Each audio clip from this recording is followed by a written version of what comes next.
Check. Check.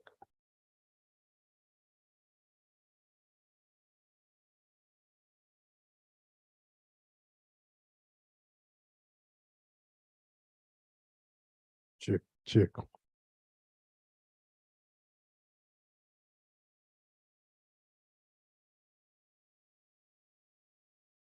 Check.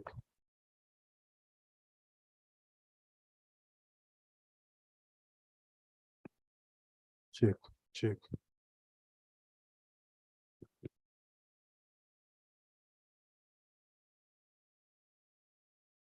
Check. Check.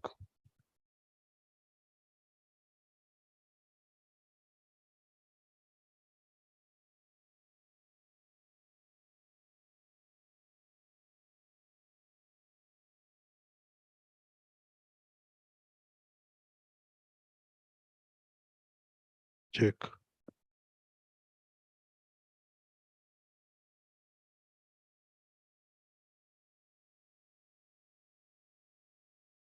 Check.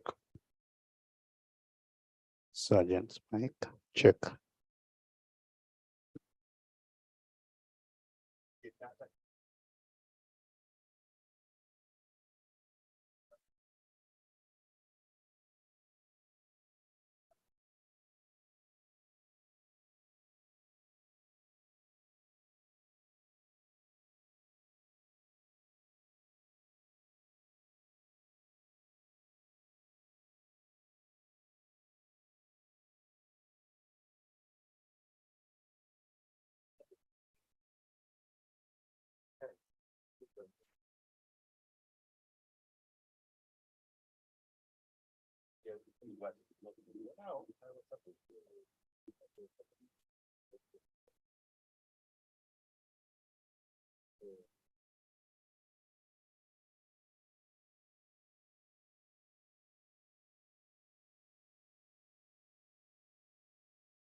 Now.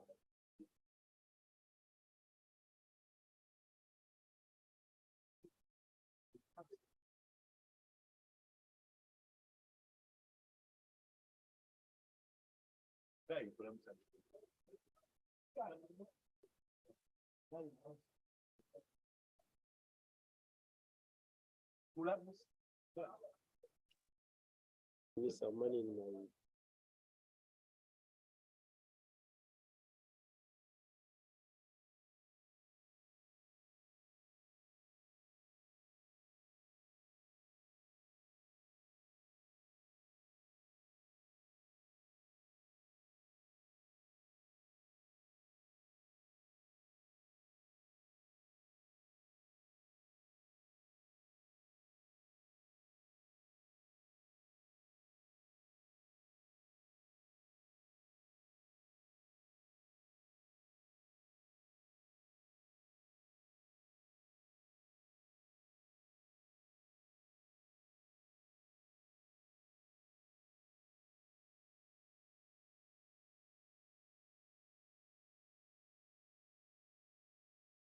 Haji.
I'm sorry if I've offended you in any way.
no, not me.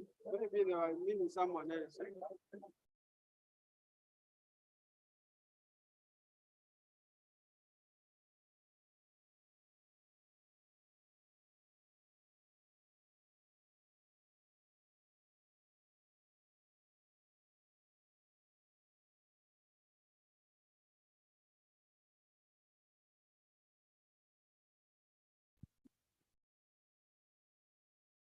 Honorable members, Mr. Speaker.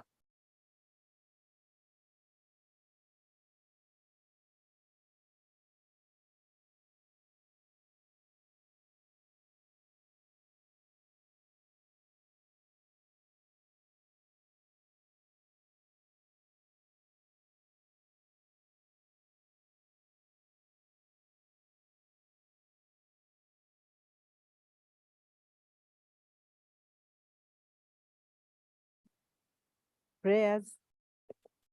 Almighty God, who in your infinite wisdom and providential goodness have appointed the offices of leaders and parliaments for the welfare of society and the just government of humanity, we beseech you to look upon with your abundant favor these your servants, whom you have been pleased to call to the performance of such important trust in this land. Let your blessing descend upon them here assembled, and grant that they may, as in your presence, treat and consider all matters that shall come under their deliberation in so just and faithful a manner as to promote your honor and glory, and to advance the good of those whose interests you have committed to their charge. Amen.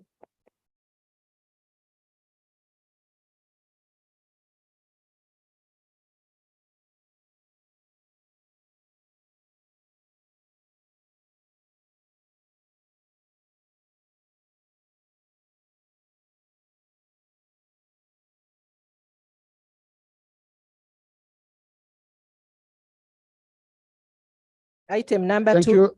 communication from the chair. Thank you, colleagues. I welcome you.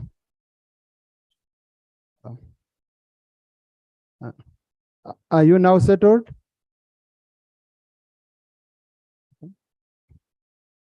Okay, I welcome you to today's sitting.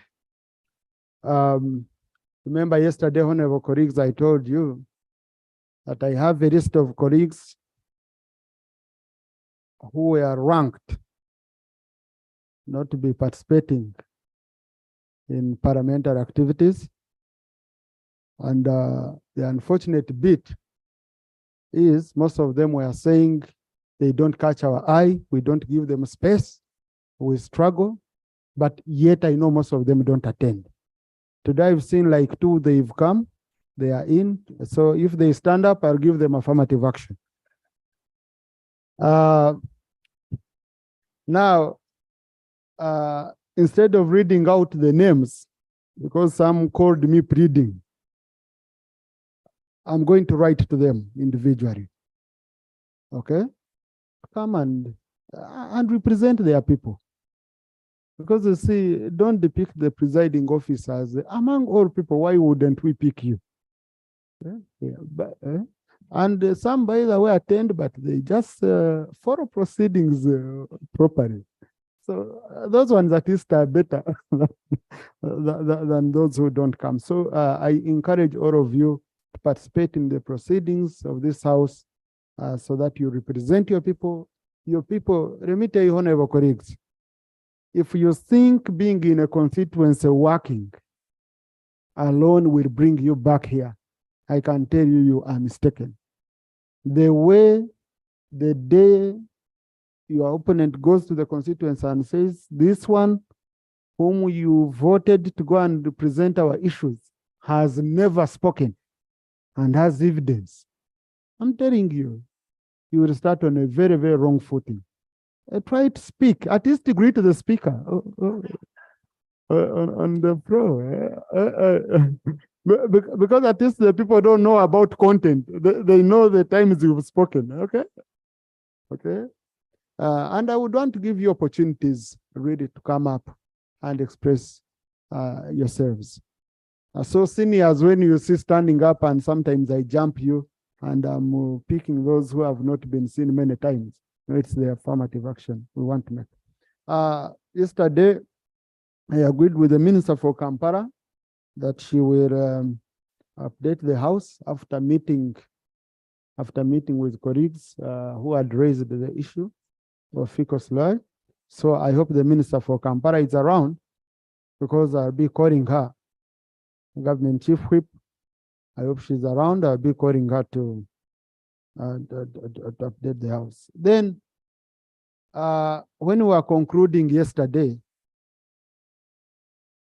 I reminded you, honorable colleagues, we are all part of this House and would want to help facilitate government business in a timely manner. And therefore, we request honorable colleagues on the front bench, and some of you, by the way, are doing it very well. We request you to work with us, to cooperate with us, and we process government business. Now, on matters, action taken, resolutions of Parliament, especially when they are to do with accountability, and the minister wants to bring a one-liner and say, I reported back. Honorable Minister of Finance, I want to put you on notice that it will be difficult for me and either my colleague to process the budget for that ministry. That's a weapon we have. It's our last card. We've decided to start invoking it. If Parliament finds issues of accountability and it recommends action to be taken, and the executive side doesn't take action, Parliament will not appropriate more money to an entity with questionable officers. So the ball is in your court, but that's how we want to do it. And our prayer, and our biggest prayer, is that we don't reach that level. That's our biggest prayer, and I'm very sure we will cooperate, work together, and ensure we don't reach that level. I hope my message has been taken in good faith. It's because even me, colleagues here making resolutions in vain does not in any way help. And as far as fulfilling our mandate of oversight is concerned. Right Honorable Prime Minister, I have this afternoon received a complaint, petition, in fact, from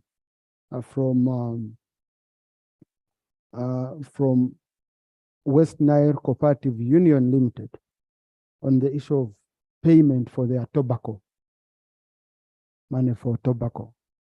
We've discussed this issue over time. We have agreed, but they are not receiving money. So, Honorable Minister, this is not a petition I will refer to the committee for now, no. I'm referring it to you, Honorable Minister for Trade, for consideration. And you update the House in 30 days. Then when you don't take any action, that's when I will invoke the committee to look into it. I want to first give you a chance. So I'll pass it on after here to ensure that indeed you work on it.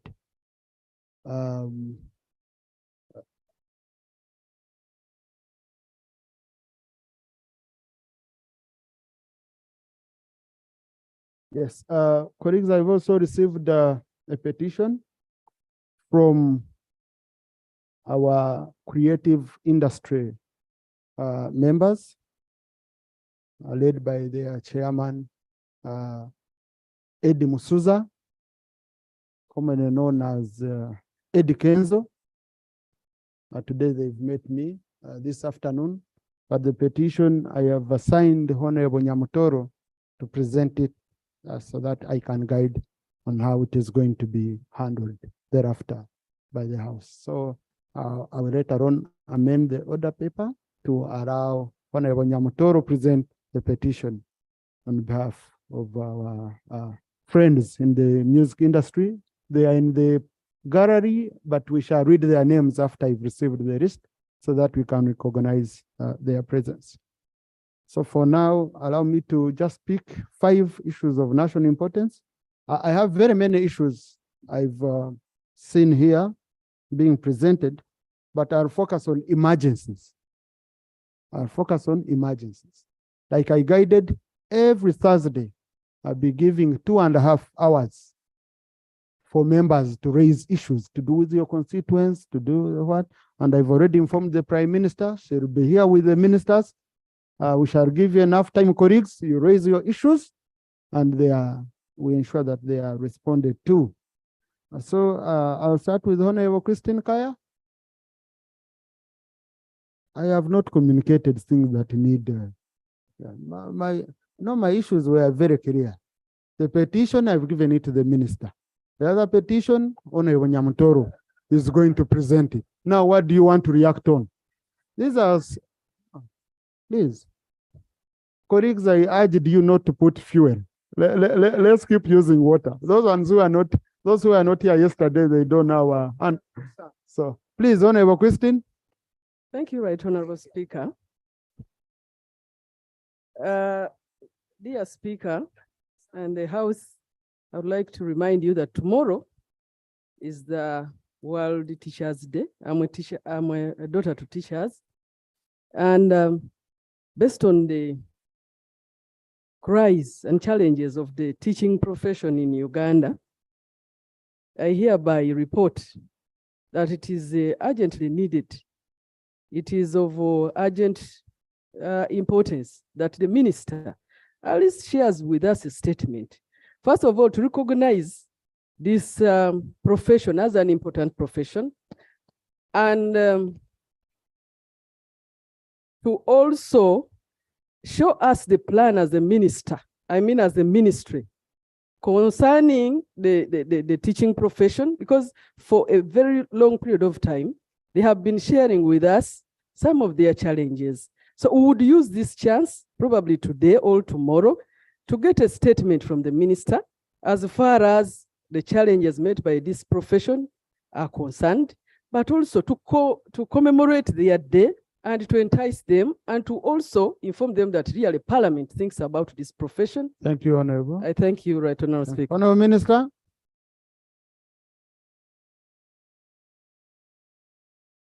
Thank you so much, Right Honorable Speaker.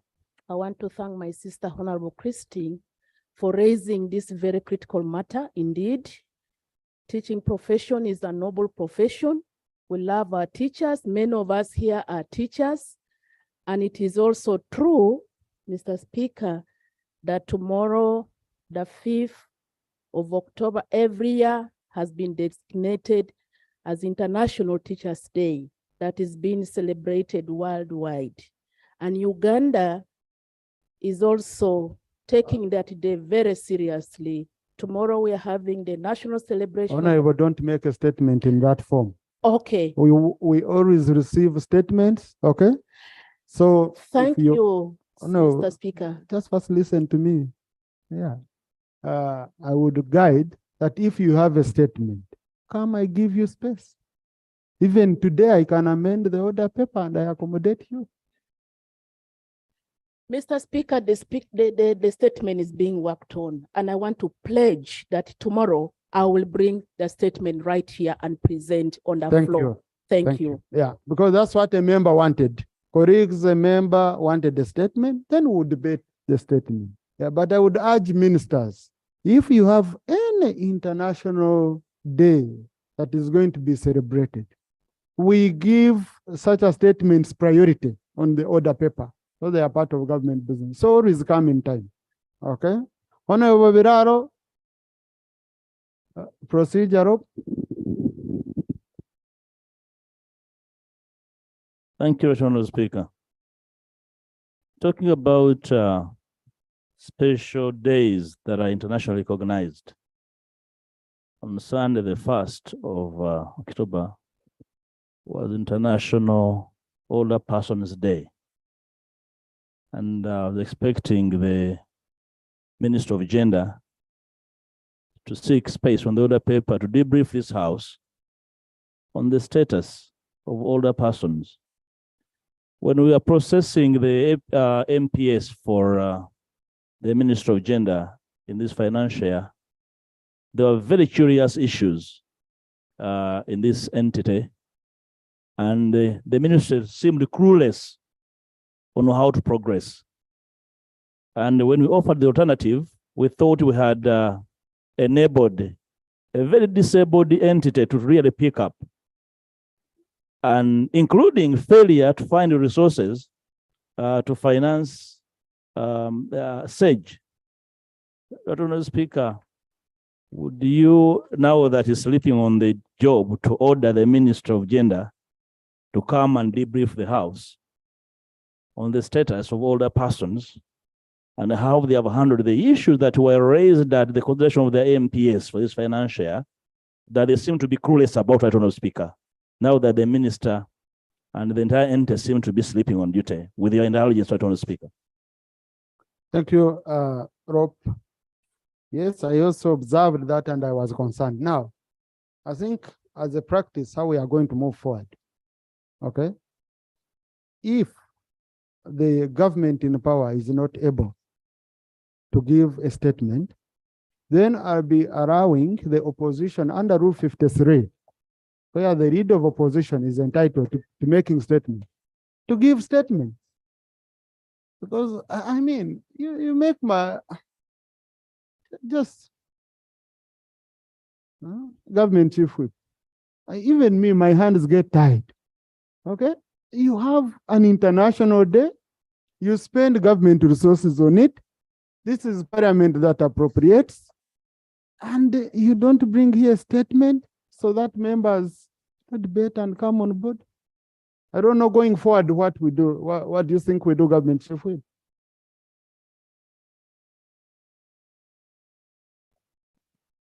Right Honorable Speaker, the standard practice normally is the minister comes to cabinet with a statement, an information paper, then later on, the minister proceeds on the floor. Just like you are aware, on 9th of October, we are celebrating our independence. And the minister in charge of the presidency has written to you requesting for space tomorrow on the order paper to brief the country through parliament. That is normally the standard practice. And we will inform ministers or MDAs to normally respect that practice, that after cabinet, they should come to parliament. Thank you. Thank you. Yes, I had allowed Honorable Viraro. Yeah, thank you, Right Honorable Just Speaker. before Honorable Viraro. So even then, for days that are already covered, for example, the day for older persons, please let the minister prepare a statement. Then next week I give space and we discuss their issues. Okay? Right, Honorable Prime Minister, are you with me? That for Minister for Elderly to bring a statement, Minister for Gender to bring a statement. And next week, I'll also appoint a date for, I think next week, that's when we should have debate on the one for Youth Day, which we deferred. Okay? Right Honorable Speaker, the Minister for Elder Persons will bring a statement here. Since we had our day when we were in recess, he's going to present a statement here on the floor of Parliament. Thank you. Sure. Thank you. Honorable Guzuri. Thank you, Mr. Speaker.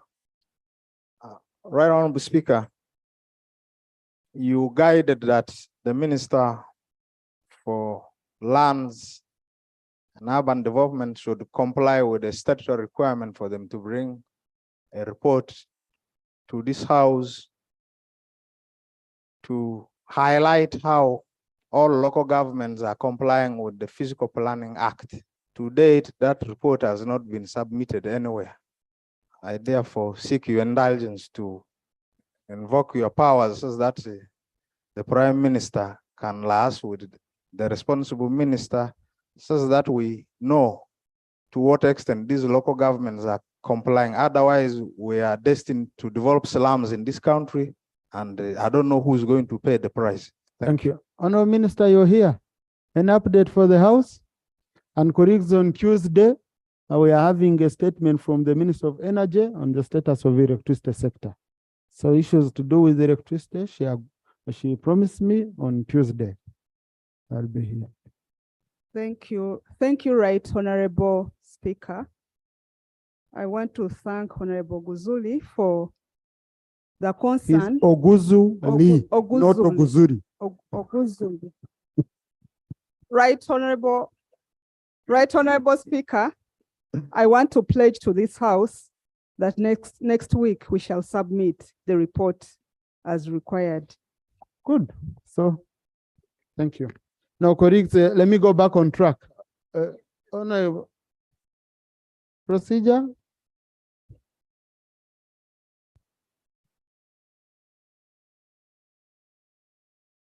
Thank you, Right Honorable Speaker.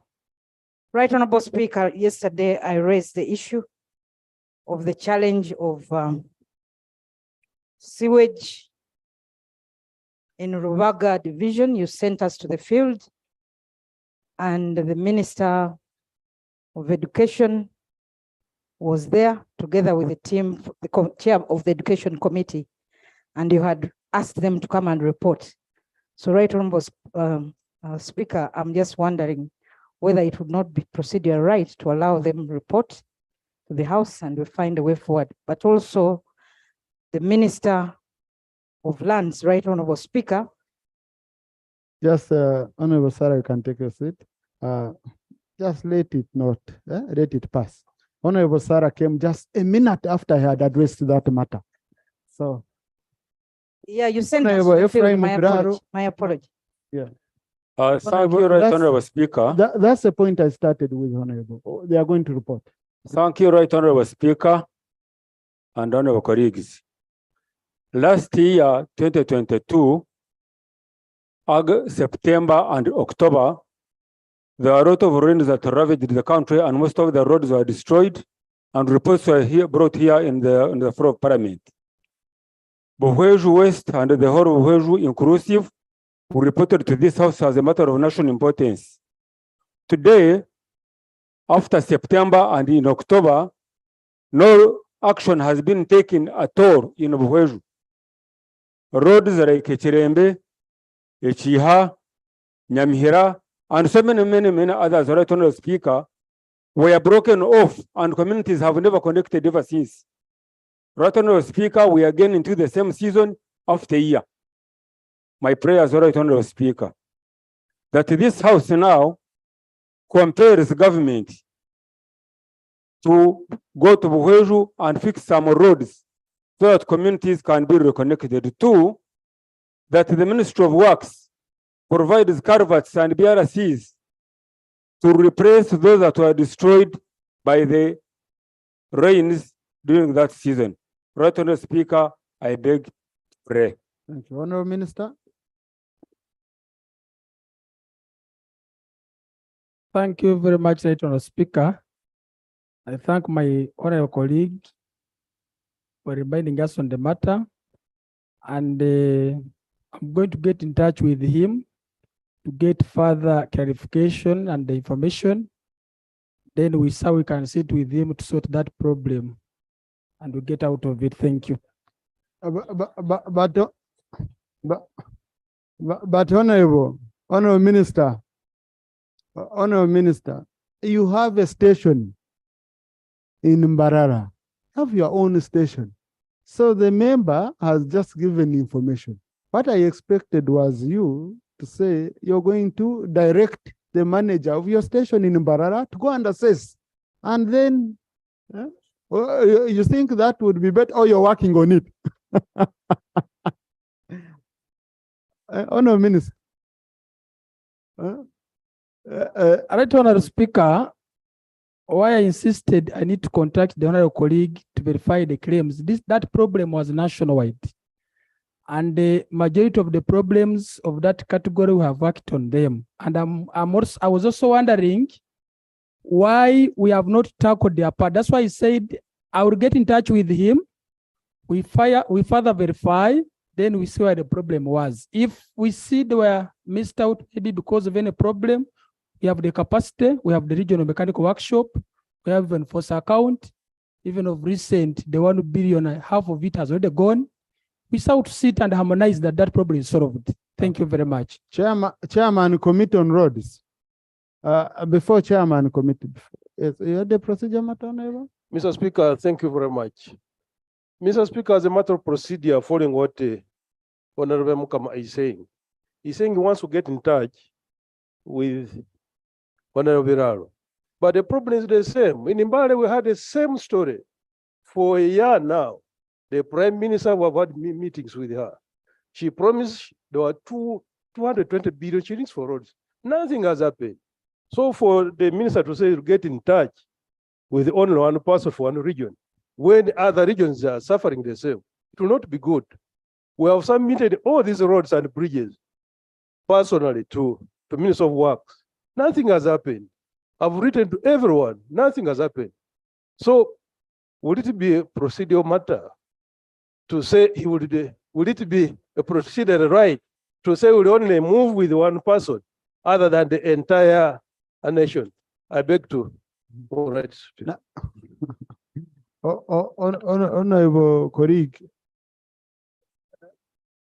before I make my comment, let me first allow chairman of the committee. Thank you very much, Honorable Speaker, for this opportunity. And I was looking at my brother, Honorable Minister. I happen to share that committee.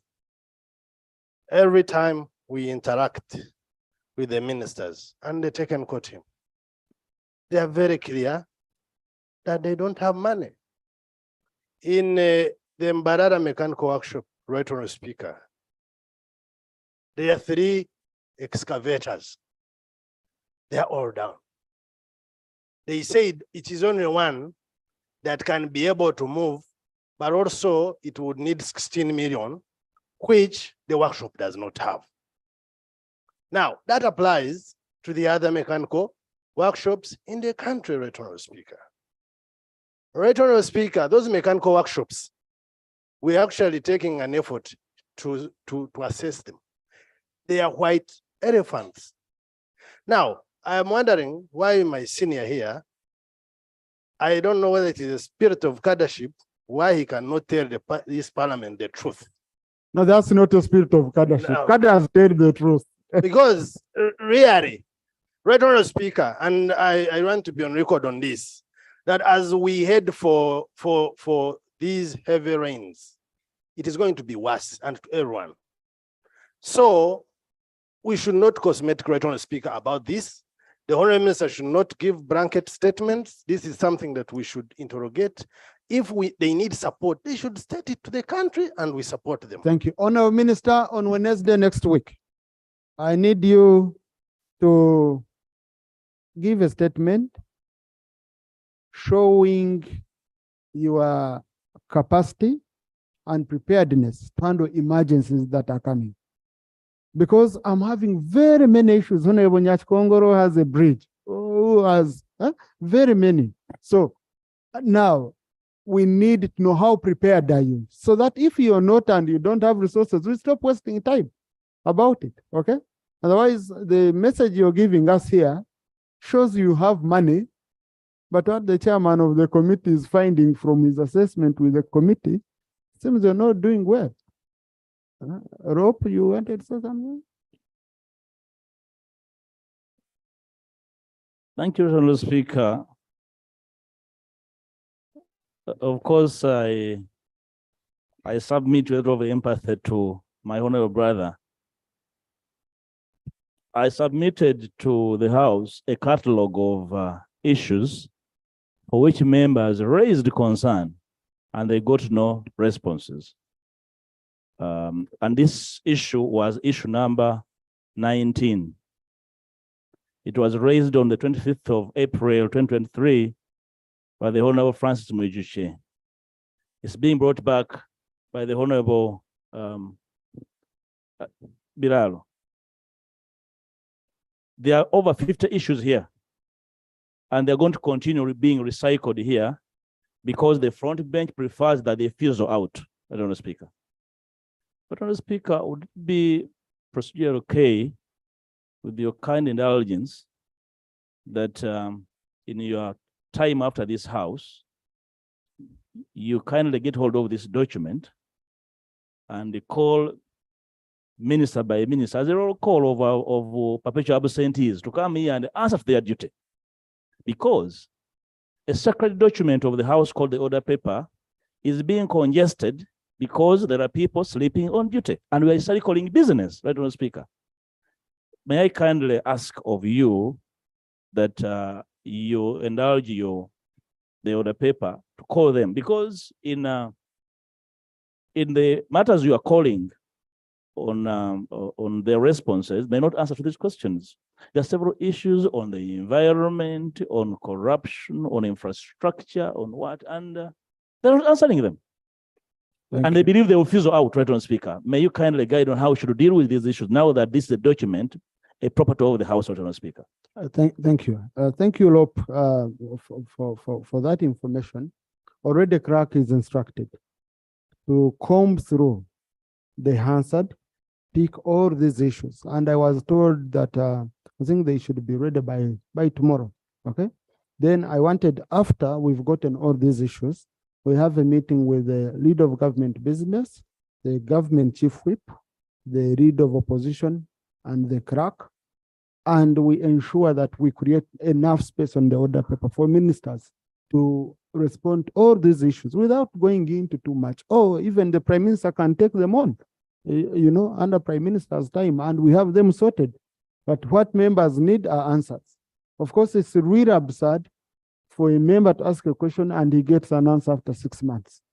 It's that's not only a failure on the part of the executive, but also on our part as the leadership of the House, okay? If a minister doesn't respond, then we shall come here and we say, so and so has deliberately refused.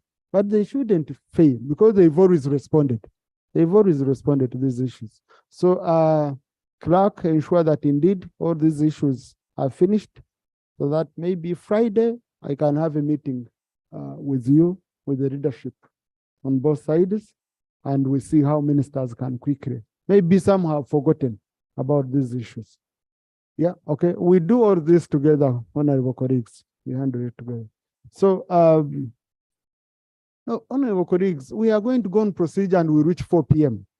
You know, let's just conclude this. All other issues, I'm pushing them to tomorrow. Okay? Or, there is one issue, Honorable Nachimuri. Yes, yesterday, because I pushed you to today, and Honorable Christine, I've remembered. No, the rest I will do tomorrow. I'll do 1-1. The rest tomorrow, I'll give you enough time, honorable colleagues. Thank you, Mr. Speaker, for this opportunity. I rise on a matter of national importance regarding a disaster that happened in my area, Kalangala. On the 2nd of October, that was Monday, we had a heavy downpour and a number of 78 people lost their property, including houses and different belongings and also crops, animals. And this was in Moena landing site in Kalangala Town Council. Mr. Speaker, we have a total number of 34 females, 25 males, 11 children, and 8 elderly people. And my prayers, Mr. Speaker, one, for the Prime Minister's office to go to ground and assess this affected our people. And secondly,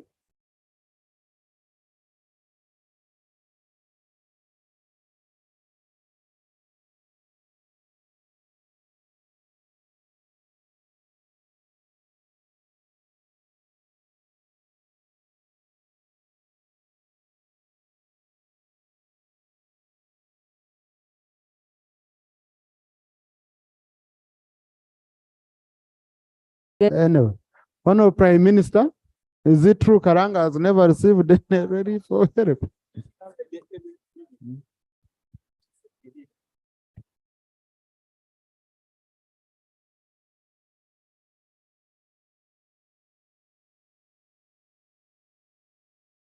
Right Honorable Speaker, any relief item, but he's sorry for what happened, and we are going to send our team on ground to assess how far that what really happened on ground. And then after the team has come back, we also handle the issues that need urgent attention.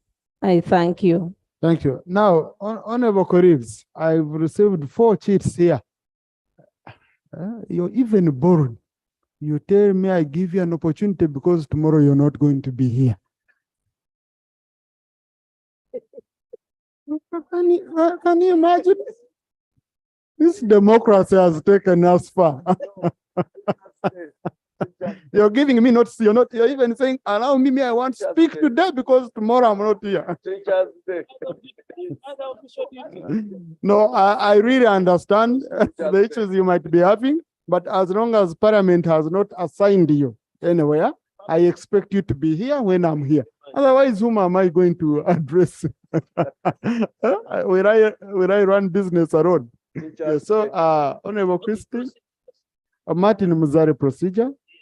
Honorable procedure, then. Thank you, Right Honorable Speaker. Right Honorable Speaker, before we went for recess, the issue was raised here to do with the feedback, especially on resolutions passed by this Parliament, especially on reports of accountability.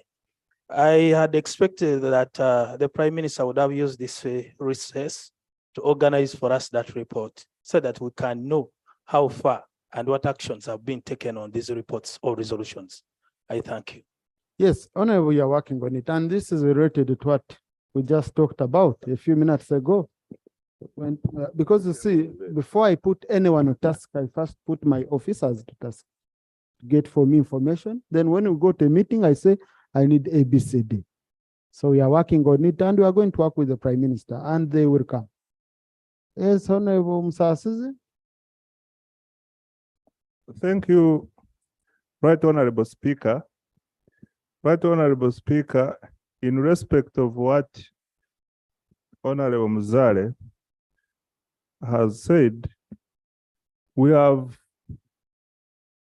reports from accountability committees which are considered by the House, and we are asked to produce a treasury memoranda.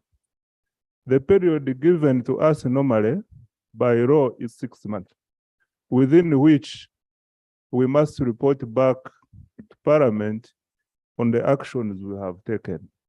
Right Honorable Speaker, I wish to inform the House that we have always complied with this provision. However, there are other reports where you direct us to report within a given period, say 1 week, 2 weeks or so. Here, in many occasions, we have fallen short to comply with your timelines. I wish to invite members and your staff that emphasis when they are analyzing, emphasis should be more on directives which requires to report within a given timelines without necessarily focusing on the treasury memoranda, because on that one we always comply. Thank you, Right Honorable Speaker. Yes, Honorable Musasizi, you are right, and we talked about this yesterday. Because action taken reports provided for under Rule 220 of the Rules of Procedure are very clear. Okay. Auditor General's reports processed by committees are the ones where we need the treasury memoranda, and indeed 6 months you've always comply. And the reason as to why you comply, you know. Also, you know, others have you on pressure, your partners. Okay, IMF, like you've whispered, IMF is always putting you on pressure. Now, but also like how IMF puts you on pressure, other reports which IMF doesn't even know about are also critical to this House. Okay, so, and those reports, we do consider a period depending on the urgency of the matter. If a matter is very urgent, we usually, sometimes we can give 1 week, sometimes 2 weeks, usually we do 3 months. But depending on how urgent the matter is. So, but we are going to sort all this. So on treasury memoranda, we are up to date. Minister of Finance has done its job. I think Mr. Assis wanted to put that on record. Yes. Honorable Christine, and then. Thank you very much, Right Honorable Speaker. Right Honorable Speaker, I rise on a matter of urgent national importance about the digital X-ray machine of Auditor Hospital that has taken over 5 years without repair. Right Honorable, we started following up on this machine since 2018. As leaders of Kumi, we have made efforts to go to the Ministry of Health. And yet information we are given is that that machine can only be repaired by a regional workshop. When we went to the Ministry of Health, we were given information that the contractor was procuring spare parts from out. Up to date, Mr. Speaker, my people of Kumi district are suffering a lot. We don't get X-ray services, neither do we get scanning services in Auditor Hospital. So I want to find out, Mr. Speaker, what the Minister of Health is doing to that effect. So my prayers are, one, that the Ministry of Health takes this as urgent matter and have the machine repaired as soon as possible. Number two, if the ministry cannot have it repaired, Right Honorable Speaker, let a step be taken to procure a new machine for Auditor Hospital. And finally, those who caused a lot of mess that to date the machine is not repaired, they should be brought to book, Right Honorable Speaker, because we don't need to play around with government resources. Thank you. I beg to pray. Honorable Minister.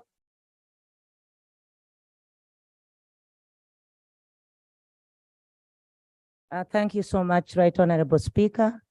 Right Honorable Speaker, I want to appreciate the member's concern, which is a very big concern. And in her statement, she's saying from 2018, and it would be unfortunate if that is what has been. But I've been in most hospitals and we have been doing a lot. I'm aware that there are some X-ray machines that were brought in which don't have spare parts.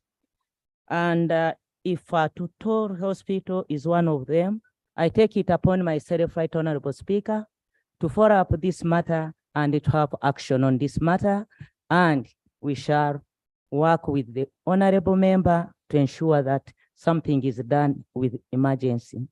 It needs. Thank you. Thank you, Honorable Minister. So let me just have the Minister for KCCA reporting to us on their field visit, and then we go to the petition.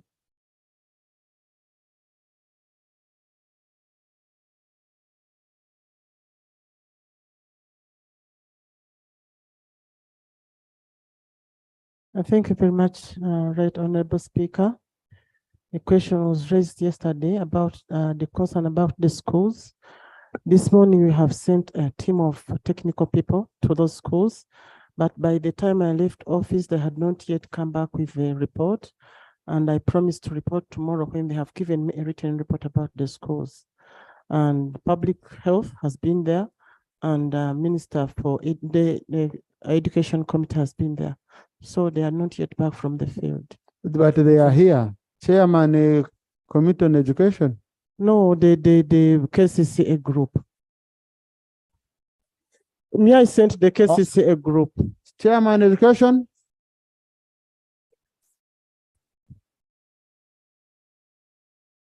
Right Honorable Speaker and honorable members,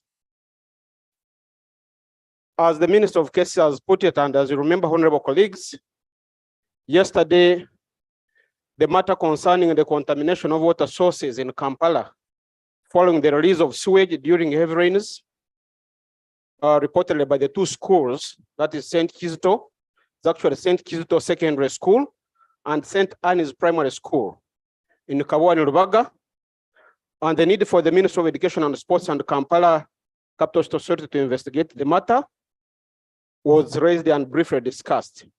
So the Speaker guided honorable colleagues that the chairperson and the deputy chairperson of the education. Honorable Chair, you're not making a report. The report is from the minister. Yes. Okay, so don't take us through. So we visited Right Honorable Speaker and honorable members.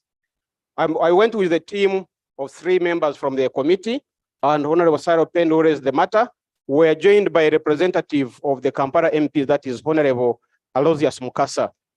We made an on-spot assessment. Our brief findings is like this. One, we have established that the problem is much bigger than what was brought here on the floor. Honorable Chair, I don't want you to give a report, okay? Because the report is for the minister. You see, I want the one who will take action. I just wanted to confirm that you have gone. Honorable colleagues, tomorrow is not far.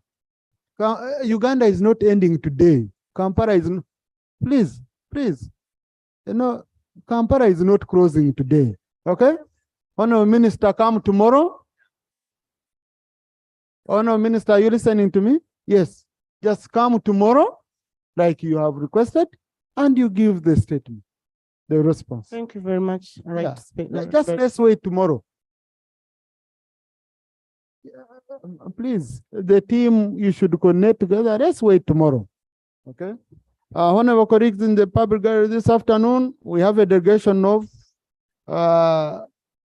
pupils and teachers of Chamvuma Primary School from Ruka District. They are represented in Parliament by Honorable Kisa Stephen and Honorable Mbayo Esther. They've come to observe proceedings of this house. Please join me in welcoming them. Kindly stand up. Okay. Yes. Equally, we have students from Global College, Mayuge, and Mayuge Hills Secondary School. They are represented by Honorable Agreba Jire and Honorable Rukia Isanga Nakadama, Right Honorable. They've come to observe proceedings of this house. Please join me in welcoming them. Now, Honorable colleagues, in the gallery this afternoon, we have a delegation of artists under Uganda National Musicians Federation. They include the following: Idrissa Musuza, aka Eddie Kenzo, Shiba Samar Kalunji, Joseph Mayanja Chameleon, Warukaga Shafik, Nabawan Kalidia,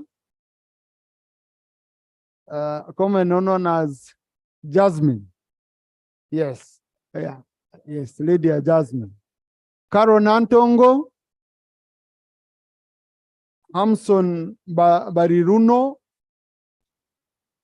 Lucas Sam Rubiongo, that is Levixon. Yes. Chigund Bruno. You know, Honorable Kayemba needs to be near me because he knows all their names. Yes. That's AK Bruno. Raymond Joseph Mugerwa. Yes. Our gospel. Yes. Ray signature. Lilian Mbabazi, who is the secretary and chief petitioner. Chris Banina, Magada Isaac, Okori Moses Buju. That is Coco Finger. Yes. Kankunda Rose. Nina Rose, that's Nina Rose. Ranga Sulaiman. Honorable Kavanda, unfortunately, I don't have their numbers, so I have nothing to share. So I see some of you are very excited. So yeah, they didn't include the numbers on the list. Mutebi Ramadan. Yes. Honorable Kayemba, you have to keep reminding me their stage names. And the Honorable Kayemba also has all the numbers. So, Anne Kansime, yes, Kasag, Fred Sebata, our historical. Yes. Kasaga Julius, Now, I've known the average age of this parliament from the way you welcomed Fred Sevata. Yes. Peterson Sari, Mugisha Richard, Karumba Michael, yes, Martin Muhumza. Now, those who said Banyankore can't sing, we have a representative. We even have albums. George Kigozi, yes. Joe Steady, yes, yes, that's our Joe Steady, yeah. Odora Dennis.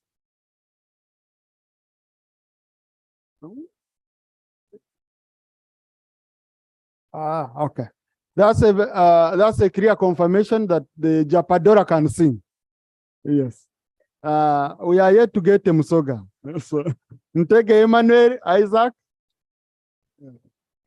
The Wasoga musicians are in parliament. So, yes. Sentongo Emma, we have our very own Rachel Magora, who does good work.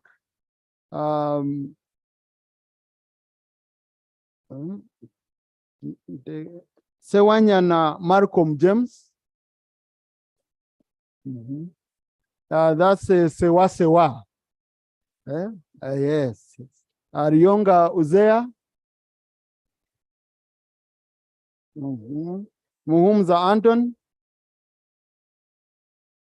I think Banyankore are dominating this list also.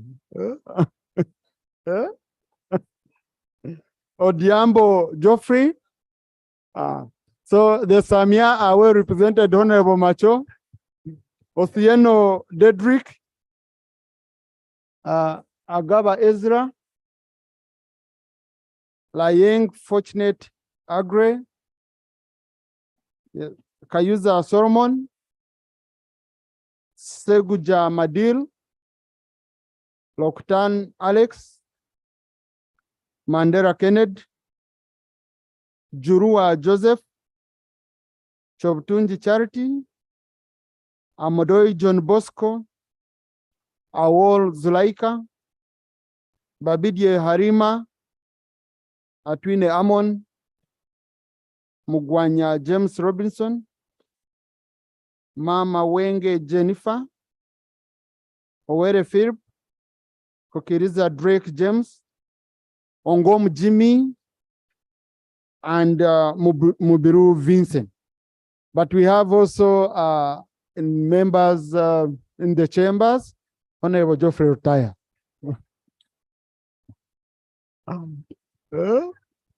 Yes. And the manager of many musicians, Soroka Yemba. Yes. So, colleagues, like I told you earlier, we have their petition, which they passed on. Yes, Honorable Nyanzi, you have a procedure matter? Thank you, Right Honorable Speaker. As you were calling out responses from the front bench, I remembered that before we went for recess, the issue of government availing resources to Higher Education Students Financing Board came on the floor, and the Right Honorable Third Deputy Prime Minister promised to liaise with the government so that she comes back to this August House with a response. Why I'm particularly concerned, Right Honorable, is that universities opened and are capable, but disadvantaged learners are stranded in villages. Wouldn't it be procedurally right that as other honorable ministers are bringing responses, the Right Honorable Prime Minister is also asked to update this House on that matter? Yeah, honorable colleagues, we've agreed. I've already guided how we are going to move, but this is a very, it's an emergency issue. Minister for Finance, instead of me disturbing the Right Honorable Prime Minister, have you provided money for this? Because we have students who are stranded. Mr. Speaker, sir, for the last few days, I have been involved in providing money various votes. I need to go and check and find out whether this is one of the votes where I have provided money. So, Honorable Minister, tomorrow update us. Okay?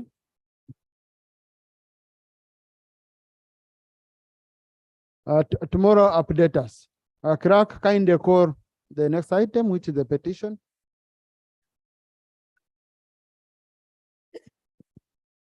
Petition by the Uganda National Musicians Federation.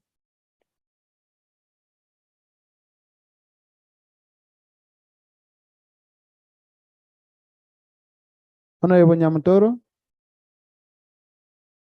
I chose Honorable Nyamutoro being the youth MP, and most of these people, you know, and she's the national youth MP. Thank you, Right Honorable Speaker. And I can confirm she also has a bright future. Right Honorable Speaker, the House has not uploaded that. Thank you, Right Honorable Speaker. The Honorable Chemaswet has requested that I start off by requesting you to allow him see off Shiba as she's leaving.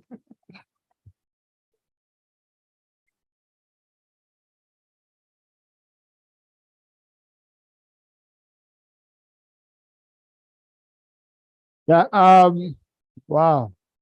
I think what is important is for us to give an opportunity to Shiba to first see who Chemaswet is before we. So Chemaswet, you can come in. Please, Honorable Nyamutoro.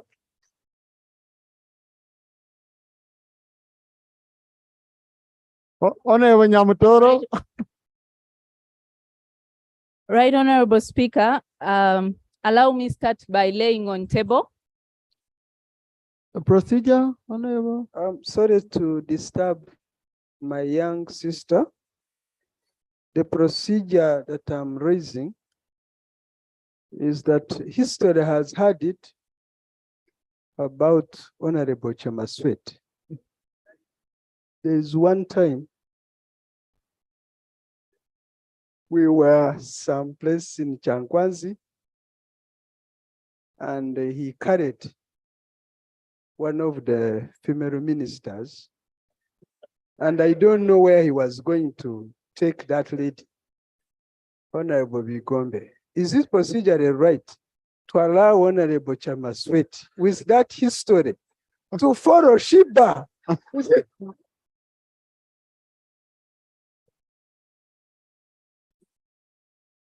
Now, Honorable Kawasharira, Honorable, because I was also not sure of Honorable Chemaswet, I never made the ruling. So let's proceed. So I won't be culpable in any way. Thank you, Right Honorable Speaker. Right Honorable Speaker, allow me first lay on table a copy of the petition by the Uganda National Musicians Federation. I beg to lay. Right Honorable Speaker, the petition states that the petitioners are citizens of Uganda and members of the Uganda National Musicians Federation, an umbrella body that is geared towards promoting, protecting, and development of the music industry in the country. The petitioners are alive to the fact that since the enactment of the Copyright and Neighboring Rights Act in 2006, some aspects of the law have been outdated in light of advancement of technology and emergence of international practices that have changed the nature in which the copyright operates. Right Honorable Speaker, as a result, it is very prudent that this law is revised as soon as possible. Right Honorable Speaker, in 2006, I was in primary school. And today, as a member of parliament, it simply means that for decades, the industry has never sought refuge. Honorable, can you read the petition? Yes. Okay. Because the petition was given to you, just read the petition. No, please, Honorable, under the petition. Thank you, Right Don't listen Honorable to Speaker. strange voices. Right Honorable Speaker, the petitioners are not just contributors to the creative industry, but are also contributors to the economy. And with the existing legal framework for distribution of revenue collected from callback tunes, which disadvantages the artists as most of the revenue benefits the telecom companies rather than the artists who should benefit more from their works. Right Honorable Speaker, the petitioners aver that in order to encourage creativity and innovation, and as a way of growing the creative industry, the following proposals ought to be put in consideration by the Executive and Parliament while amending the Copyright and Neighboring Rights Act. 1. Revision of the charges for callback tunes to ensure a fairer split of the revenue collected from the callback tunes You see, in the percentage. just wait. Honorable colleagues, you should study the mood of the speaker. You you should study the mood of the speaker. Okay? Yes. Don't think I can't hear. You should study my mood. Please go on. In the percentage of 60% to be retained by the artist and 40% to be remitted by both government and telecom companies. Secondly, Right Honorable Speaker, imposition of a copy levy on devices used in reproduction of copyright protected works to be shared equally between government and holders of copyrights and neighboring rights registered under this act. Imposition of strict measures against broadcasters who use pirated content because it undermines the intellectual property rights of the artists, hence causing a negative effect on their livelihood. Your petitioners recommend a fine of not less than 5 million shillings to be paid by a person who is convicted of infringing the copyright of an artist. Right Honorable Speaker, the petitioners suggest that the digital era needs to be embraced relating to the protection of the rights of artists in the digital domain, fostering innovation in digital content creation, and facilitating fair compensation for online use of copyrighted works. The adequate capitalization of collective management organizations in order to empower CMOs to carry out their duties such as licensing, collecting royalties, and enforcing the legal framework on copyrights. Right Honorable Speaker, the petitioners suggest that there should be an establishment of a clear and transparent structure for the CMOs that incorporate a high level of accountability, including regular audits and reporting mechanisms to ensure that royalties are distributed fairly and promptly to the rightful owners. Right Honorable Speaker, it would be prudent to the petitioners if registration and regulation of all third parties, including telecom aggregators who are involved in the distribution and dissemination of the copyrighted content, requiring broadcasters to dedicate 90% of airtime to Ugandan music as a way of promoting local content and supporting the development of the industry in the country. Right Honorable Speaker, the petitioners suggest that we encourage the Ugandan models, actors, actresses, and artists in the advertising, promotion, influencing, and endorsement of products by companies in Uganda and developing Ugandan publishers through the imposition of higher charges of publishing licenses for non-Ugandans as a way of empowering the local creative industry, provide employment opportunities for local content, and help build a distinct national identity in advertising. And lastly, Right Honorable Speaker, the petitioners propose that requiring aggregators of licensed Ugandan intellectual property to be domiciled in Uganda as a condition for operating to ease accountability, since they will be subjected to the country's legal framework on the copyright law. Now, therefore, Right Honorable Speaker, the humble petitioners have a main prayer that seeks your indulgence to task the Minister of Justice and Constitutional Affairs and all relevant authorities to amend the Copyright and Neighboring Rights Act 2006 and incorporate the above proposals.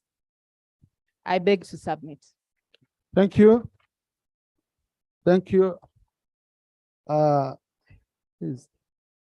Now, honorable colleagues, I know this is a matter a few colleagues have been following upon, but you cannot stop members of the public from petitioning.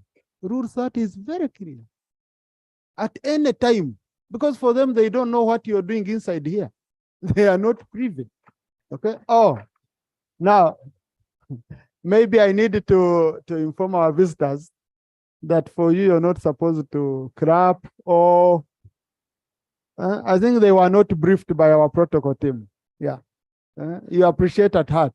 So they have their issues. I know Attorney General has been making strides. Attorney General, you want to make any comment on this?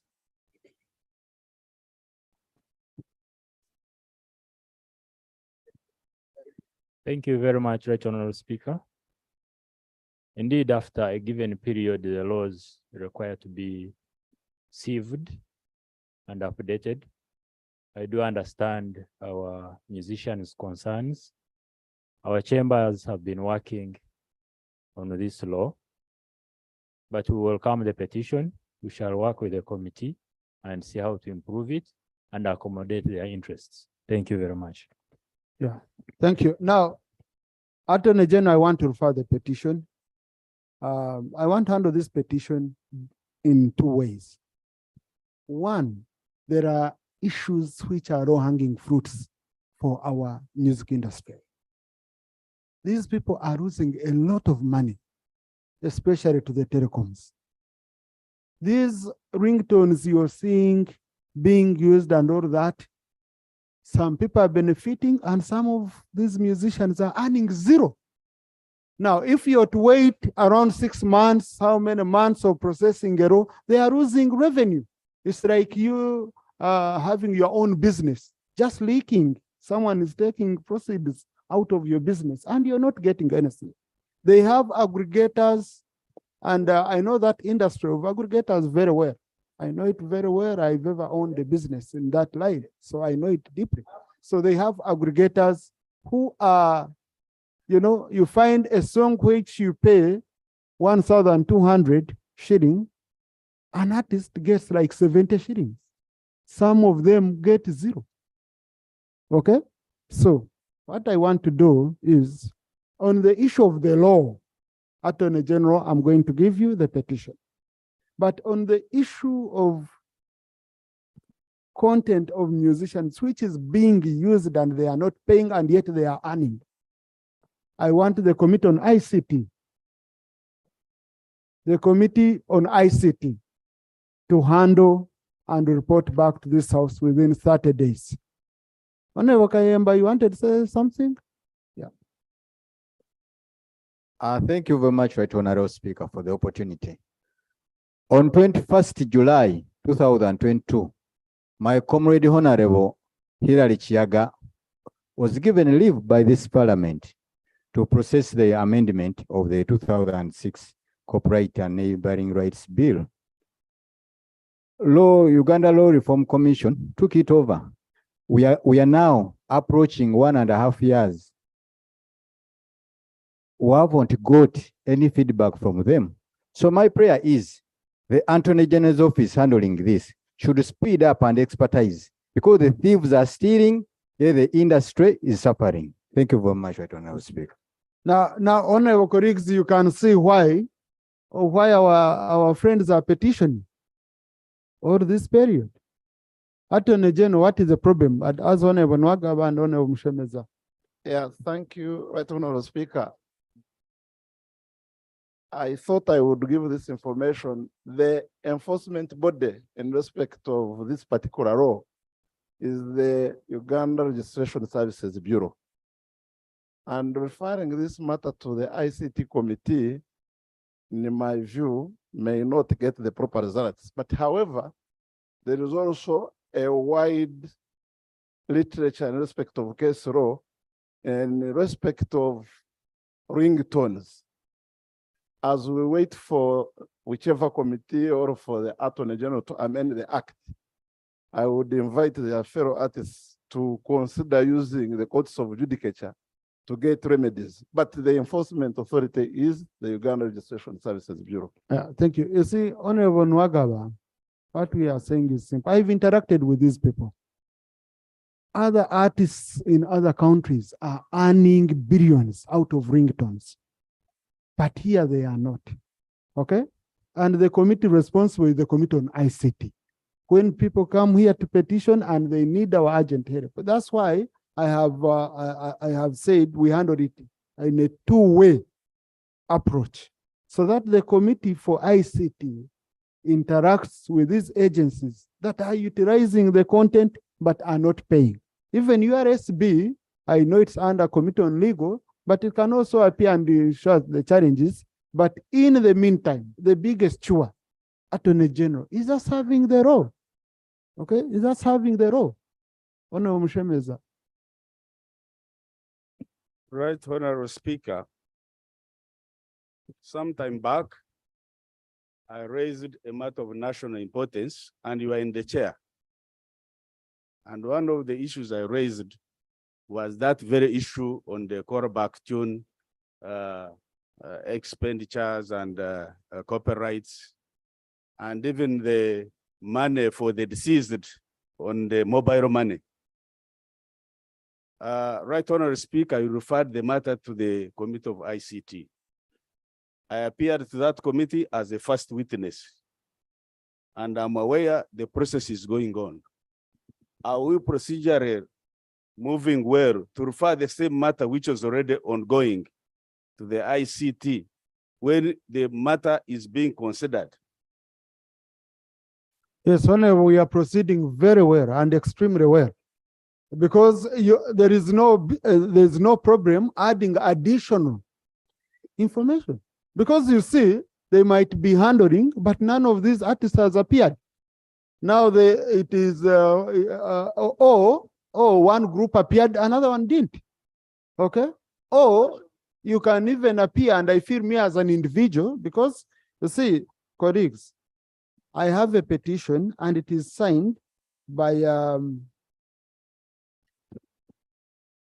these are 63 plus 27 plus 19 artists.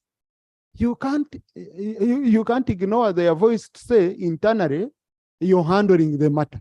No, what you do, you refer to the committee. On top of what you're handling, listen to this petition. That's it. Honorable colleagues, let's note Honorable Bigaros and then Lop. Thank you so much, Right Honorable Speaker. Right Honorable Speaker, this morning, we're looking at innovations in this country.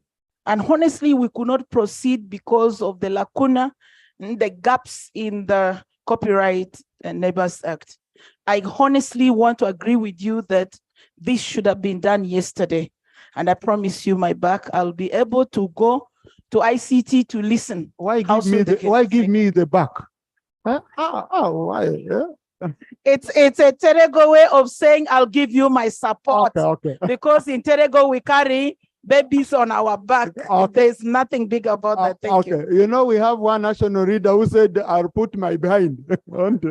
Now this one is putting the back. So, Lop. Lop. Now I have your member. Let him say something. Thank you. Thank you, Right Honorable. Namuga. You're shadow minister of everything. Thank you, Right Honorable. The matter of the artists, of course, we understand the pain they go through. We appreciate the brick they add onto national building. And as a member of the ICT committee, I want to assure the artists present today on behalf of others that we are going to leave no stone unturned in ensuring that the rights, the efforts of our musicians and all others in the art industry are catered for and much respected. Tomorrow, I want to inform the House and the artists that as the member of the ICT committee, we're expecting to meet these brothers and sisters to forge our way forward to see how best the art industry can prosper in Uganda. Thank you. Thank you. Lop.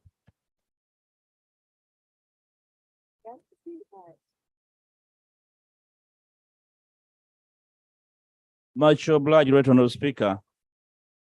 Right Honourable Speaker, like the Honourable Kayemba Solo observed that on the 21st of July, this House graciously offered leave to Honourable Chiaga to proceed with the private members bill, and he was seconded by the Honourable Rachel Magola, one of the more prominent artists in this land, to go on with the amendment.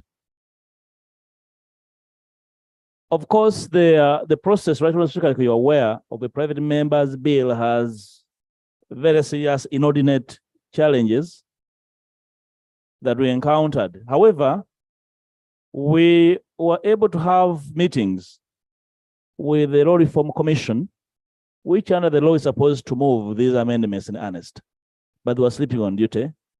We had a meeting with the Law Reform, the Office of the Solicitor General, and URSB.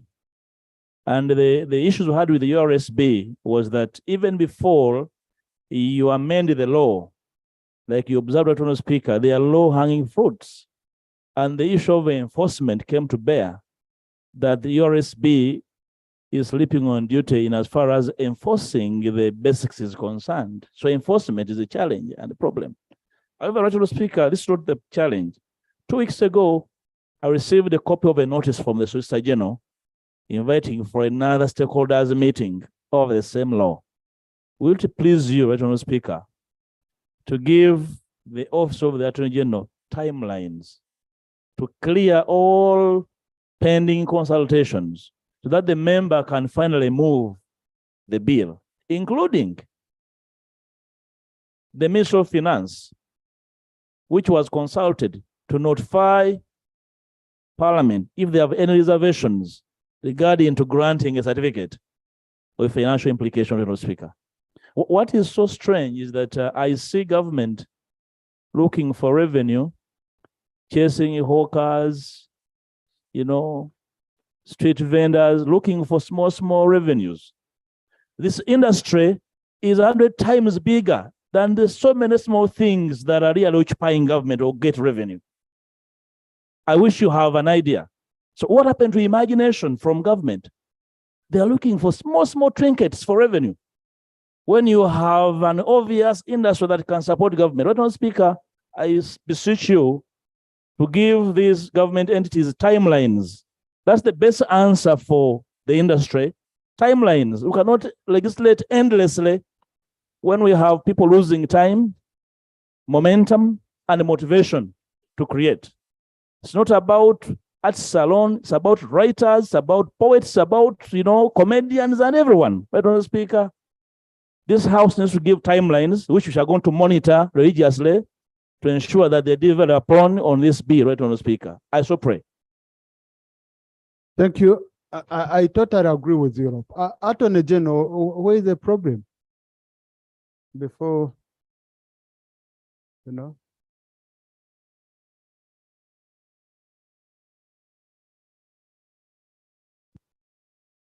Right, Honourable Speaker, I do understand the LOP's concern about the delay.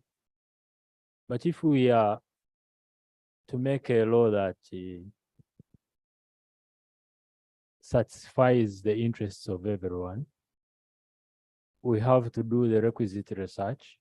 We have to be critical and meticulous at whatever we are doing. So I can inform this House that we are on the right track. Maybe I can file a report specifically on this particular law in the next 2 weeks. Yeah, thank you. Now, what I've observed is there is a working relationship now. I don't know whether you feel it strong, whether you're making progress with it or not, Lop, but Yeah, let's give a set of 30 days, okay? Let's give a set of 30 days, which is, I think, which is okay. Otherwise, also the mover slept on a job. Reason being, you know, if government doesn't give you a certificate of financial implication, according to our rules, after 60 days, we deem it to have been issued.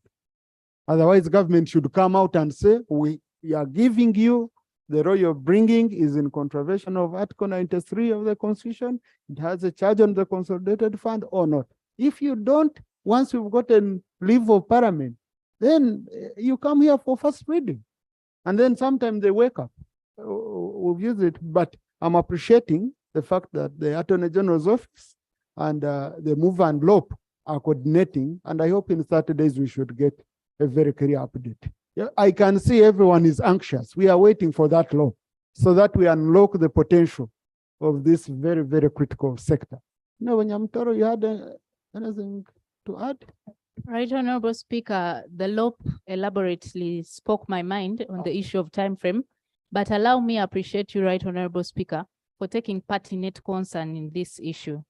I'm certain that history will take pride in your leadership because the talent sector is the only avenue that we have to answering the unemployment question.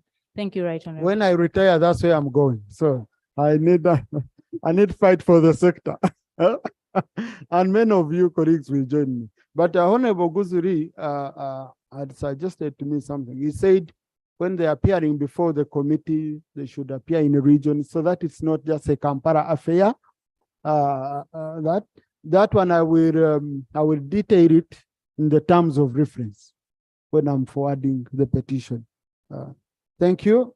Colleagues in the gallery this afternoon, we have speakers, not deputies, but speakers from Western region districts, some of the Western region districts, the Speaker of Rwampara,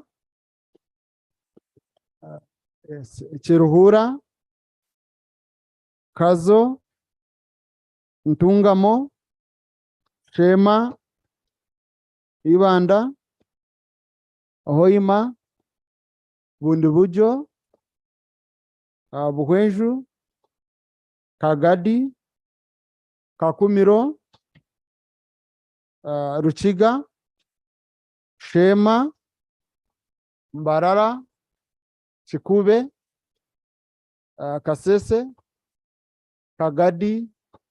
They've come to observe how we are running the house, and they'll be advising me as speakers. They'll be advising the deputy later on how better to run the house. Okay. Thank you for coming, friends. Yes, Honorable Sarah, procedure. Thank you very much, Right Honorable Speaker. Right Honorable Speaker, now that we have speakers from different districts, although they are in Western Uganda.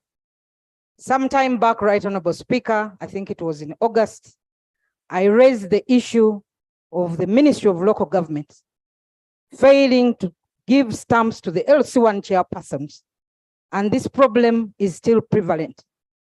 Right Honorable Speaker, the minister did pledge to follow up with the Ministry of Finance to ensure that they have the necessary resources and take the stamps to the LC1 chairpersons. Right Honorable Speaker, we extended the term of the LC1 chairpersons and therefore they are there working. But these chairpersons do not have the stamps, which are key in doing their work as LC1 chairpersons. So Right Honorable Speaker, the procedural issue is it not a procedural right for the Minister of Local Government? I had seen her here to give us an update on these stamps for the LC1 chairpersons. Thank you. Minister for Local Government, but even if local government is not here, had pledged the task for money from finance. Finance, did you give the money? Yeah. For stamps. You know, if there is any Minister for Local Government is here. Yes, let her first. I hope you heard, Honorable Minister. Okay. She's always here with us. Yeah. Thank you, Right Honorable Speaker. We had the first batch of requisitions from local governments that didn't have. We ordered, we gave out.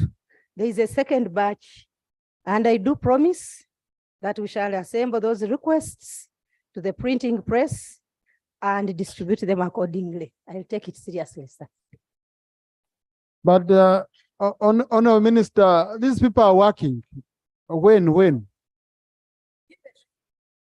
Right Honorable Speaker, the first batch took us a month and a half. May I promise that I'll do everything possible to ensure that within 1 month, we deliver, Right Honorable Speaker. Thank you. So in 1 month, you'll come back and update us. Okay? Thank you. Next item.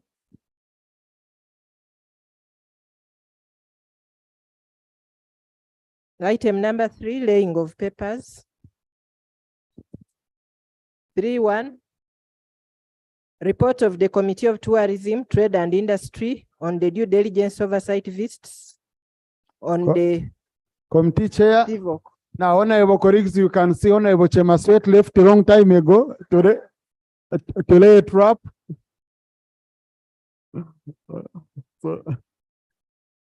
So, Honorable Chair, Committee on Trade. Oh, Honorable Chemaswet, I need you in the house.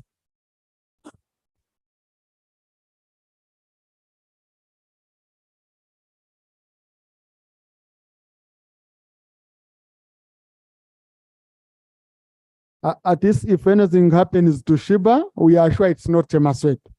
He was here, we all witnessed. Yeah. That's Honorable, you have 10 minutes. Right Honorable Speaker, I beg to lay on table copy of the report of the Sectoral Committee on Tourism, Trade and Industry on the due diligence oversight visits on the pre-export verification for conformity, commonly known as PVOC, service providers in general goods in Dubai and India. I beg to lay. Mr. Speaker, sir, I beg to lay the minutes for the meetings that process the report. I beg to lay.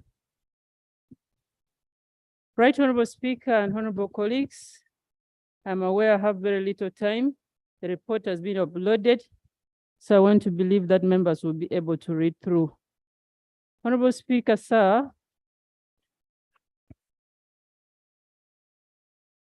on pursuant of Rule 34 of our Rules of Procedure of reporting to the House by the committee, I go straight to the introduction of the report. Mr. Speaker, honorable members, Article 90, Clause 1 of the Constitution of the Republic of Uganda, Rule 150 and Rule 156, Rule 159, 187, and 189 of the Rules of Procedure of Parliament, and join committees with the authority and powers to, among others, research, investigate, and carry out oversight functions with respect to ministries, departments, and agencies under their purview, and make appropriate recommendations on them. It is against this background that some members of the Sectoral Committee on Tourism, Trade and Industry carried out oversight visits on some of the newly procured pre-export verification for conformity, commonly known as PVOC, service providers in general goods in Dubai and India to establish their capacity. The oversight visits were conducted from 23rd to 29 February, Honorable Speaker, 2023. The delegations comprised of 12 members of Parliament, and 6 members went to Dubai, 6 members to India. The details of the membership is in the report. Members can go through. Right Honorable Speaker, UNBS, which is the Uganda National Bureau of Standards, is a government agency established by an Act of Parliament, UNBS Act Cap 327. It became operational in 1989 and falls under the Ministry of Trade, Industry, and Cooperatives. The role of UNBS is formulation and promotion of use of standards, enforcing standards in protection of the public health and safety and environment against dangerous, counterfeit, and substandard products. Right Honorable Speaker and honorable colleagues, ensuring fairness in trade and precision in industry through reliable measurement system. Mr. Speaker, sir, and honorable members, where necessary, UNBS draws samples of products for laboratory testing. If the product meets the critical minimum requirements of the Uganda national standards or approved international standards, UNBS issues a certificate of conformity. And once the product does not meet the required standard, UNBS. No, honorable colleague, honorable chair, you came to my office, I briefed you. I referred you to Rule 34. Okay? But you're reading a report. You see, just a brief recommendations, just you touch on the recommendation. Because such a field visit report, I will have to give members time to read it, and then I'm going to appoint a date for debate. So members are going to read it. So just a few highlights of the findings and recommendations. Right, Honorable Speaker, much obliged. I was just on the background for members to appreciate. I proceed as per your guidance, Mr. Speaker, sir.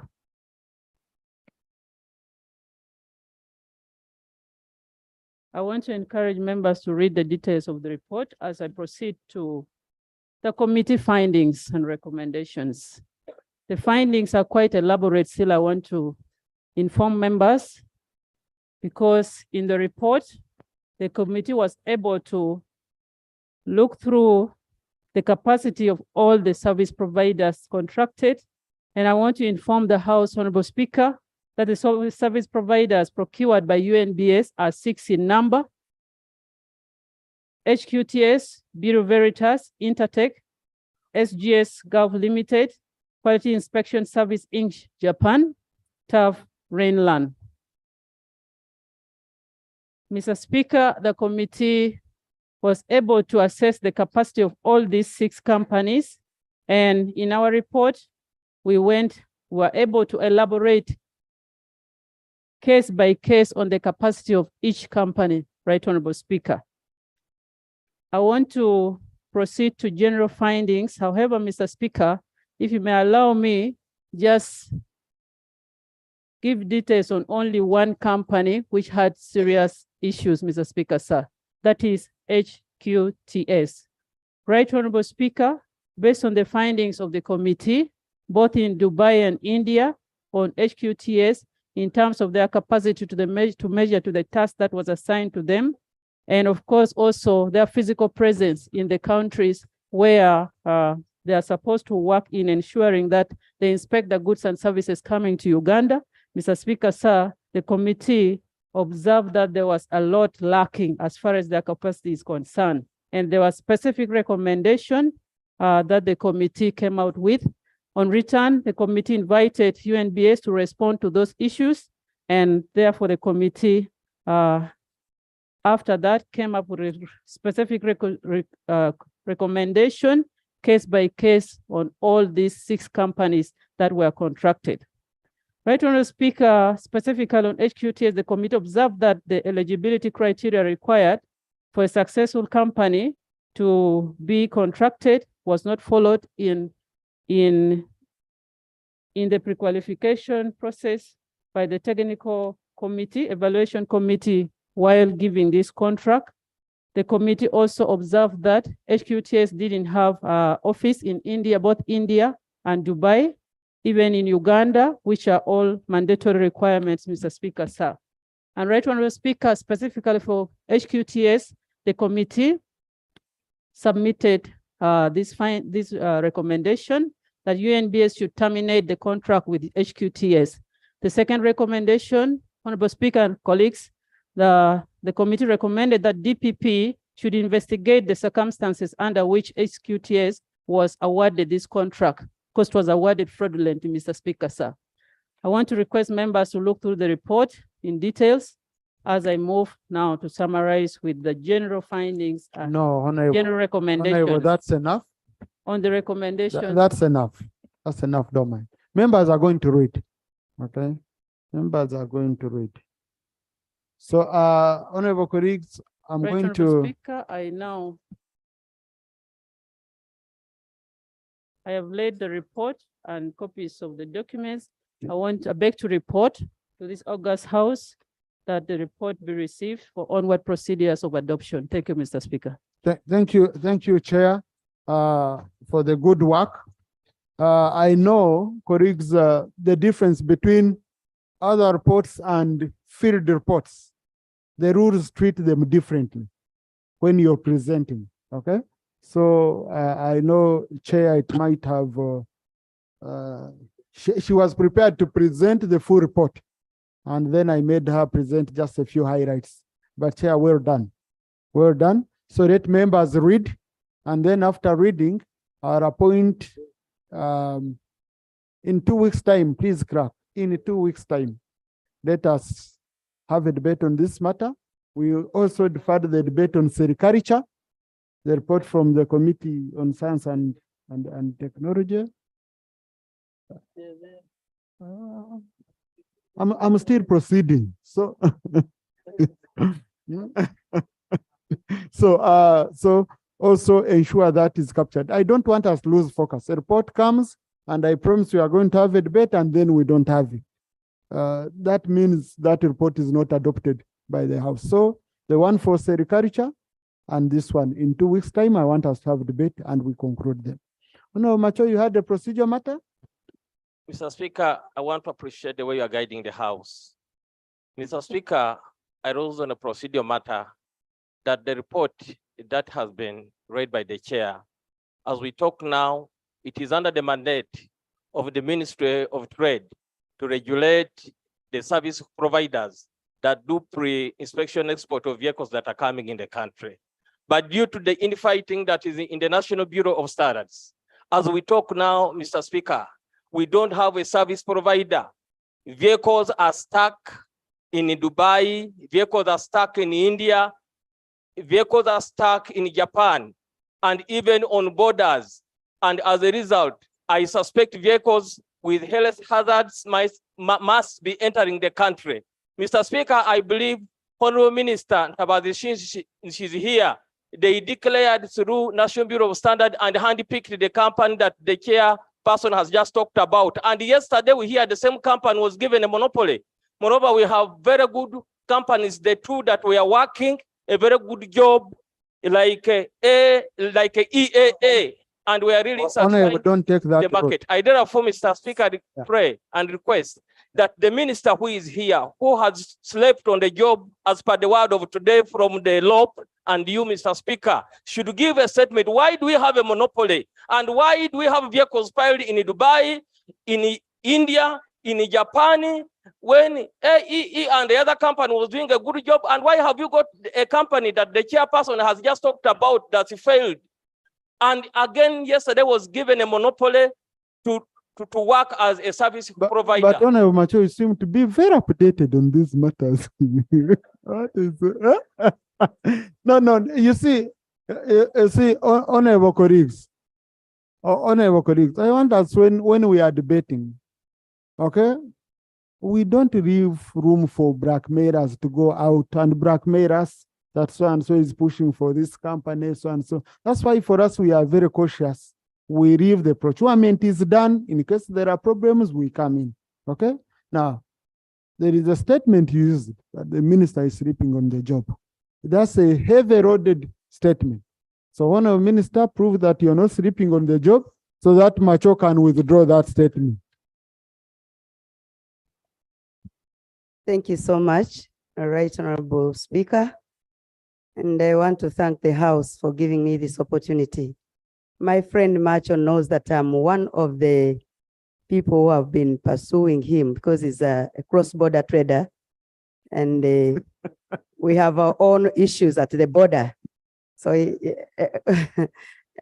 not a smuggler, but he's a cross trader. We understand. Yes, so we've been passionately working on trade together. He's just making a joke in Parliament. Of course, I'm among the topmost performing ministers of this country. Since Honorable Macho has confirmed that it's a joke, okay, jokes of that nature are not good to remain on the record of the answer. So Honorable Macho, you can be courteous to your colleague, you have a better. In Mr. Speaker, sir, being a cross-border trader, my sister, Honorable Tavaz, always harasses us, and I was joking. It is a joke. I therefore want to withdraw. Thank you. But she should tell us why there is a monopoly. Thank you. Now, beyond that, he raised the salient issues. Please respond to Honorable Macho. Thank you so much, Right Honorable Speaker. Right Honorable Speaker, you had guided, and the reason why I kept seated, I thought maybe would come in 2 weeks, but the matters which are at the border are critical. And Right Honorable Speaker, UNBS has been summoned to my office almost twice. This matter came to my attention, and because they had taken a procurement as UNBS, they are the same very people to take the second procurement. It's not the Ministry of Trade directly. So we've guided them because there was a matter before the PPDA tribunal, which was determined that these people should go back and reprocure at least 2 companies, not one. The guidance was given, and I'm going to be on top of it to see why the UNBS is not picking the guidance from the tribunal. And I want to tell you that this matter will be resolved. Thank you. Now, Honorable Kamuntu, so it's in first, Honorable Kamuntu. Thank you, Right Honorable Speaker. I thank the Committee of Trade and Tourism for a good report. Right Honorable Speaker and the colleagues, for the last 2 weeks in the media, we have seen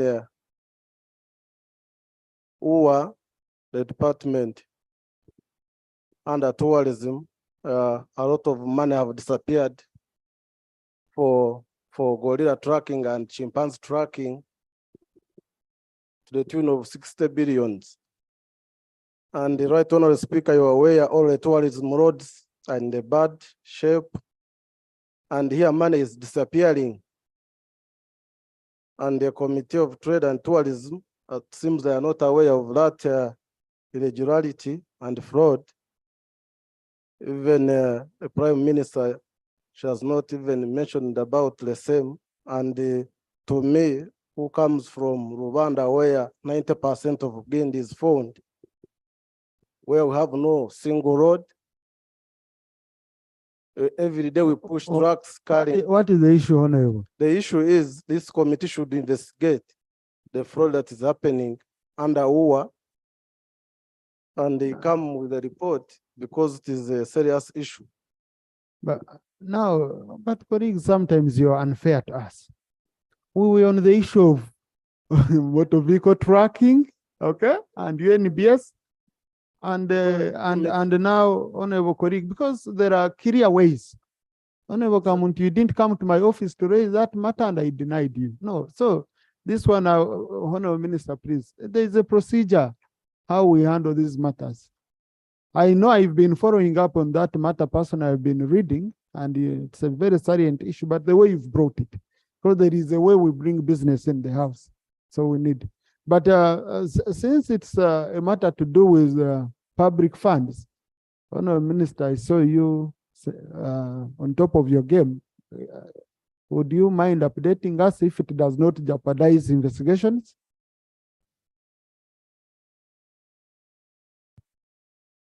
Thank you. Thank you, Right Honorable Speaker. And I'd thank Honorable Kamuntu for raising the matter. It's indeed true. And unfortunately, this leaked to the press as a result of internal investigations that were already ongoing under the ministry and UWA. So, and tomorrow we'll be putting out a statement. Probably I can share that with Parliament tomorrow. You see, Parliament does not go to search for statements in newspapers and what. If there is information you feel should come on the record. You see, this is a national record, even 1,000 years from now. It's used by researchers, it's used by all kinds of formal bodies, and it's a formal information compared to newspapers. So you want to update the House on this investigation? Well, if need be, but I can give a simple explanation here. But if need be, tomorrow I can come before the House and give a proper statement on this matter. Please do tomorrow. Thank you. Honorable Amos, you wanted to say something on this matter of PIVOC? Yes, thank you so much. Right Honorable Speaker and colleagues, you can see the attention of the report is more to do with the providers of the service.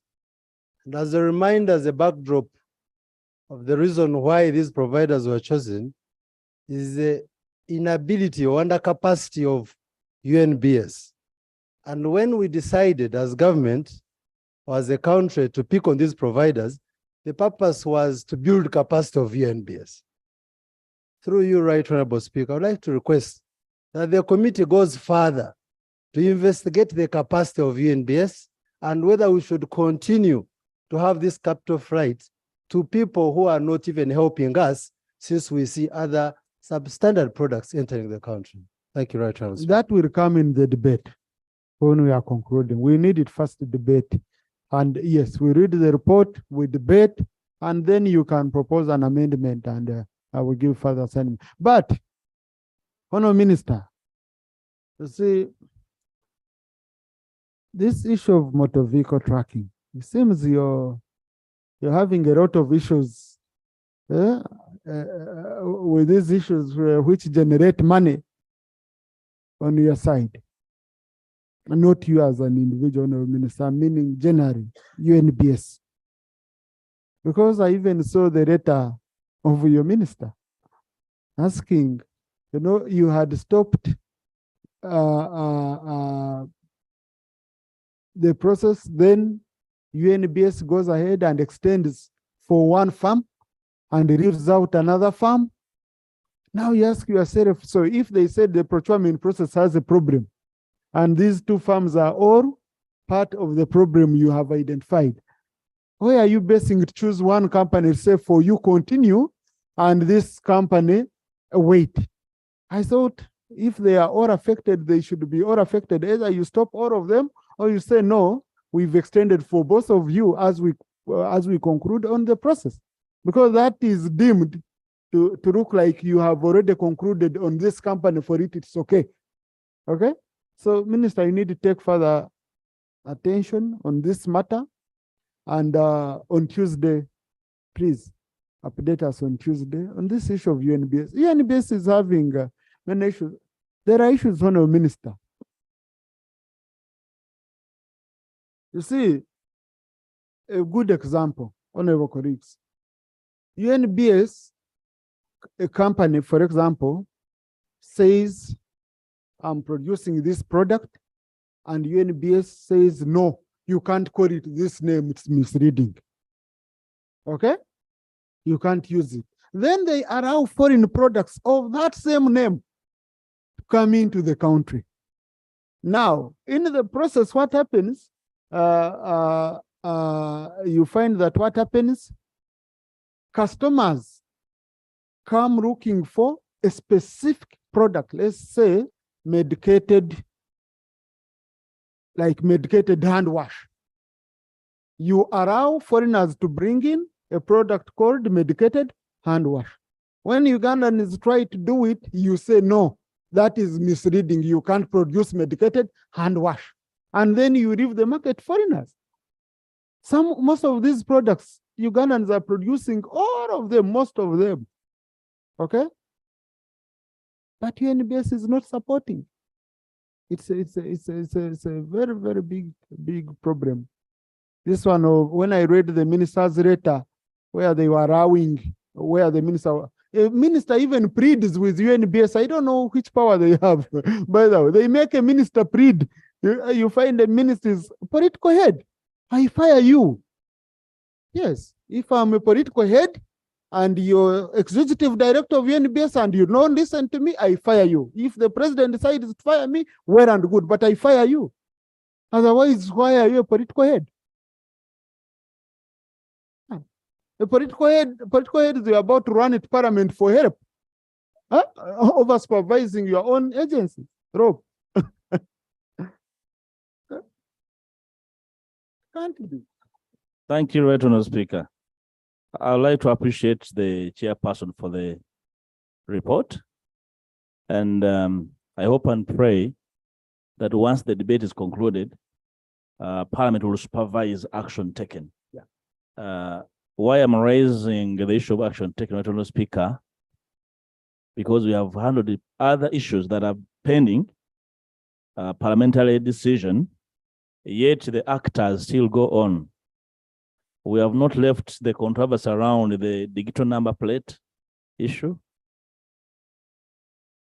The Minister of Internal Affairs says the procurement is fraudulent. The Minister of Defense says, Minister of Security says all is okay. And in between, Parliament is as the arbiter and protector of public interest has not taken a decision on the matter, Right Honourable Speaker. In the meantime, the actors outside the realm of Parliament are still progressing. I probably do not return here again to do a post-mortem on the same. But at least a minister raised a red flag to say you people are pretending over outright fraud. I don't know, Speaker, on digital number plates. It's on record. In this House, Right Honourable Speaker, on the 15th of August, 2023, the Honourable Mwanga Chivumbi raised the matter about another entity secured and procured fraudulently called SICPA, South Africa, working on behalf of URA without a contract. The Speaker ordered that the Land Attorney General on 17th lays before Parliament that contract. Today is effectively the 4th of October. Right Honourable Speaker. So are we doing justice to this space?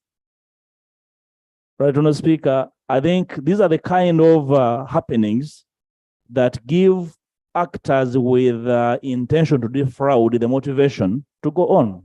If we do not undertake citizen arrest in this space, the fraud will not stop, Right Honourable Speaker. And I'm kindly inviting for indulgence over these matters that linger around Parliament, but actors outside the Parliament believe Parliament will talk about it and then forget. It really breaks our energy and the skill motivation of this honorable House from doing their oversight duty, Right Honourable Speaker.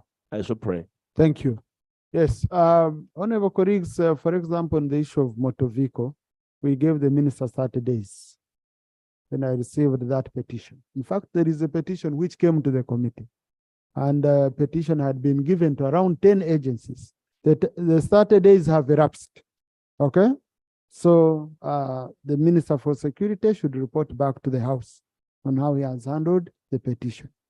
Attorney General, on that same issue, there were issues which members raised on the legality, like money for fines, which money is already gazetted to be for road fund.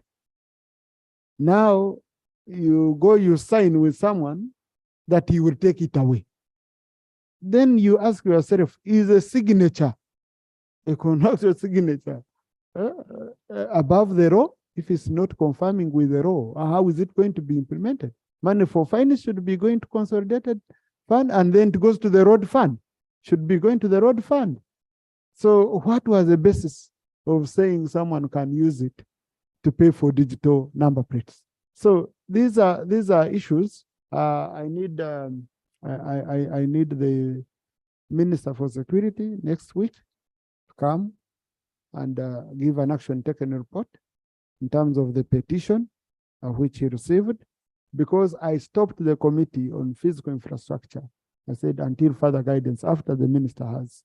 Then Attorney General, we shall also need to be guided on the issue of classified procurement, because also I will discuss with ROP. We see how best to handle them, because if it is classified and now it's on the floor of Parliament, and every detail is being put here. Is it still classified? Okay, yes. So we also need to look into issues so that so that we handle things in a right way, in a right way. The one of SICPA, you are supposed to lay. What happened that on a general?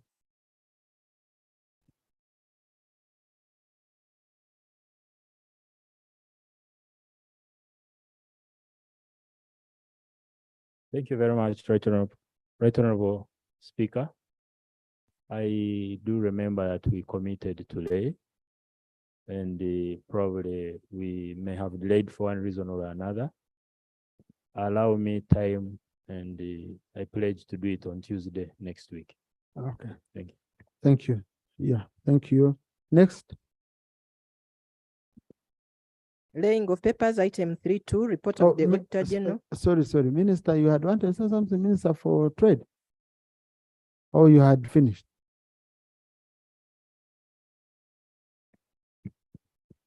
I was going to finish. Okay, then finish. Yes.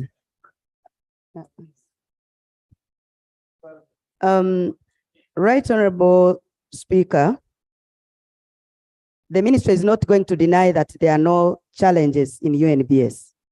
We would be lying, because the change of leadership and all that was because there were challenges. As we talk now, we have an acting executive director who has just replaced the other one, the owner, Mr. Biru. And because of those challenges, that's why a bill went out. So there are challenges in UNBS, that one we shall agree. Now, what we are going to do as the ministry is to cause a meeting, I think, with the board, because the board is supposed to oversee the implementation of some of these actions. Now, the chairman of the board is still insisting that EAA is not credible enough, but still insists that a country can have one company to inspect. Like Tanzania is having one company, Kenya is having one company. So he gave me that example and said, Uganda can also have, but let it be in good terms, well procured. Because if these two companies all expired at the same time, and you have not carried out another exercise of identifying other new companies, then all the two should have extension. That was my argument.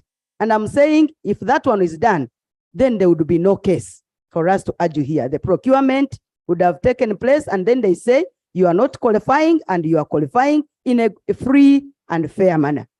As simple as that. Thank you. Now, Honorable Minister, we don't want to be involved in the procurement, in how many companies you want to give. It's you to assess, and for us, we shall come in to do oversight. If we find you gave one company and it's not doing the job well, then we recommend. If we find you gave 3 and they are doing well, or one company is doing well and good. What we need is these things moving very well. Let's just stop it at that. Most obliged. Thank you. Next. Item 3.2, report of the Auditor General on the financial statements on the National Social Security Fund for the year ended 30th June 2023. Commissioner.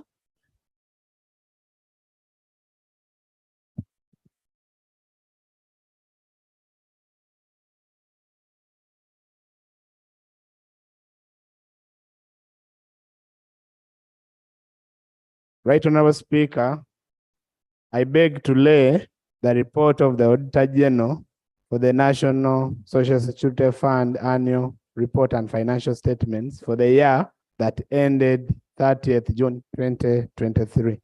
I beg to lay. Thank you, Commissioner. The report is referred to COSASE for consideration and reporting back. Item 3.3, laying of papers, report of the delegation of the Committee on Defense and Internal Affairs on a study to East African Legislative Assembly on the regional security matters. Chair.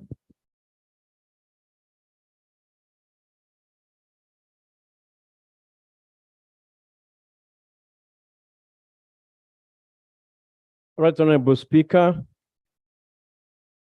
I beg to lay the report of the delegation of the Sectoral Committee on Defense and Internal Affairs on a study tour to East African Legislative Assembly on regional security matters from the 18th to 23rd September 2022 in Arusha, Tanzania. The recommendations, the delegation then led by the chair, Honorable Nyachikongo, and the ABLE team. The report has been uploaded. I beg to lay. Thank you.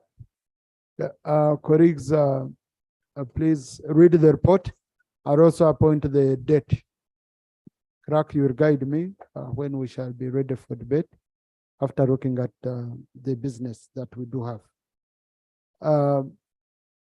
Because rules 34(3) tells me that I shall appoint a date, so I will do that. I want to know, Minister for Education, is your statement ready? Is it uploaded? I want to confirm. Is it uploaded? Clerk, if it's uploaded, I will amend the order paper to allow a statement on Teachers' Day. Statement on the World Teachers' Day. Honourable Minister. Thank you so much, Right Honorable Speaker, for giving us the opportunity to present this statement to Parliament on World Teachers' Day. Right Honorable Speaker and honorable colleagues, the World Teachers' Day is celebrated worldwide on 5th October each year to recognize the pivotal role teachers play in shaping the lives of our young generation. It is an international observance day that was created by the UNESCO to show appreciation for the vital contribution that teachers make to education and development of nations. It was created in 1994 to commemorate the signing of the 1966 UNESCO/ILO recommendation concerning the status of teachers, which is a standard-setting instrument that addresses the status and situations of teachers around the world. This day is dedicated to raising public awareness on teachers' issues to enable recognition of their special value in our lives. Teachers constitute one of the largest national human resources dedicated to nurturing our young generation, and we look to them to guide our children in their quest for education. Teachers are frontline participants in education reform and are therefore critical to successful quality schooling worldwide. They deserve to be recognized and valued. We commend all Ugandan teachers for the devotion to provide hope in our children for the future of this nation. Right Honorable Speaker and colleagues, our government is committed to provide quality education to all, and teachers are critical ingredients in this process. Sustainable Development Goal 4 requires us as a nation to ensure inclusive and equitable quality education and promote life learning opportunities for all targets. We rely on our teachers to move this agenda forward as we ensure that every child in this country has the opportunity to exercise his or her right to access affordable education of equitable quality. Mr. Speaker, the Ministry of Education and Sports, in collaboration with the teachers' unions, are organizing the day's celebration nationally on the 5th of October, which is Friday, 2023.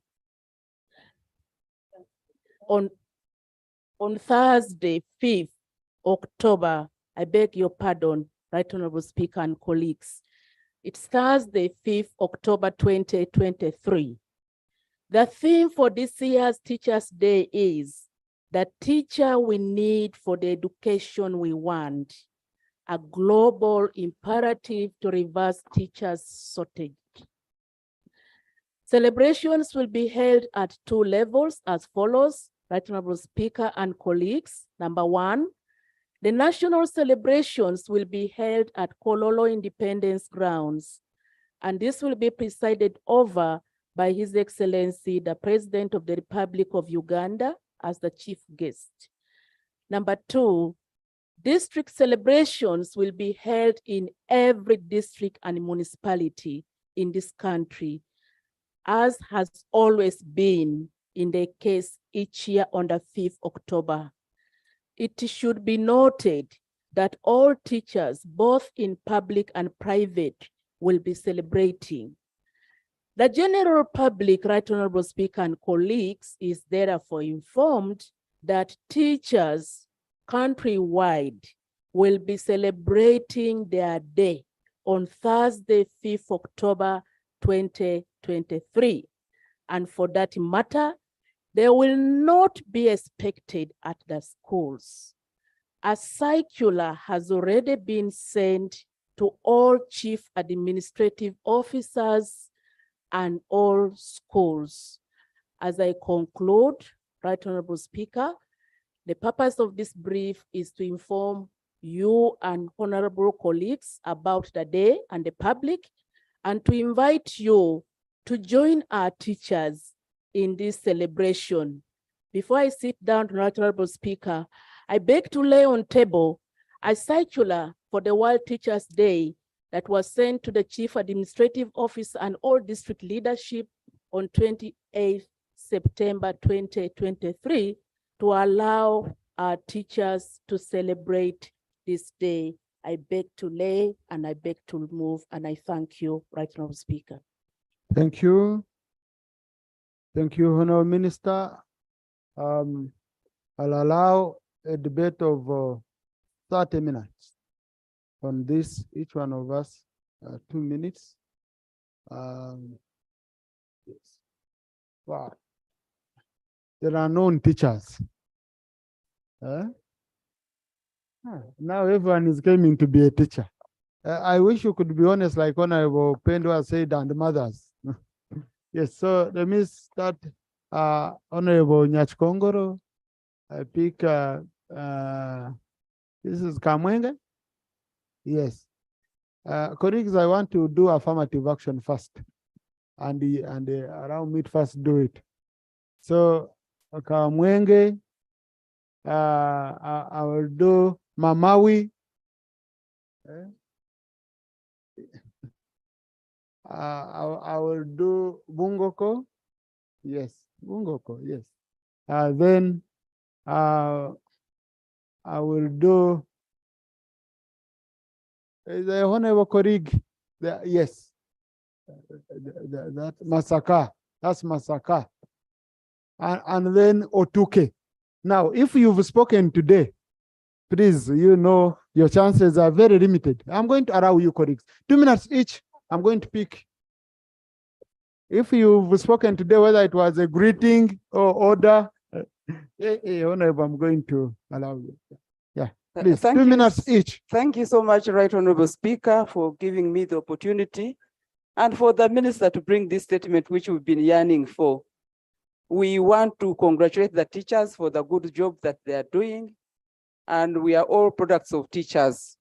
Right Honorable Speaker, when we were insisting that some of us are going to participate in these celebrations, we had a cause, because teachers have their issues, and as members who represent teachers in Parliament, we cannot miss out really participating in their activities. However, it is coinciding with parliamentary sitting. I don't know how we are going to resolve that.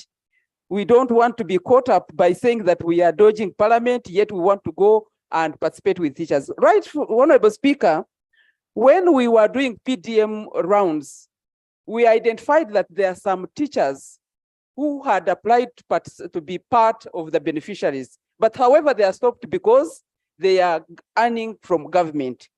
But when you compare the peanut money that they are getting in terms of salary, especially the arts teachers, it is really terrible.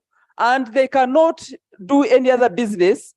What we were told was that they were given money in their circle. And most of the teachers have never accessed that money.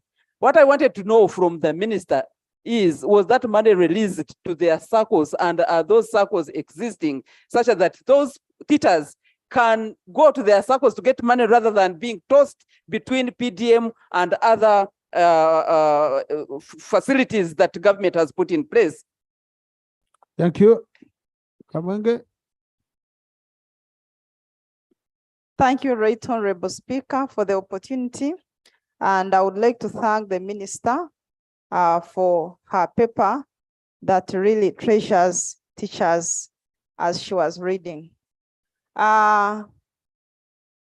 Tomorrow being the Teachers' Day, we are all happy for them because we are, because they are. The parliament is because teachers are there. The nation is because teachers are there. So I also take this opportunity to congratulate them so much, and how I wish this day is actually treasured more than it is, because if we are told that we are invited to go and participate in the celebrations, the national celebrations at Kololo tomorrow, and His Excellency is the chief guest, and we have not yet tested for COVID. Some of us really have passion. We are so passionate about teachers.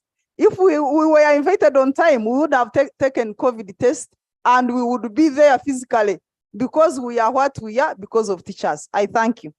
Thank you. Mamawi. Thank you, Right Honorable Speaker. Right Honorable Speaker, I want to thank the Minister for being so proactive and bringing this report in time to the House here.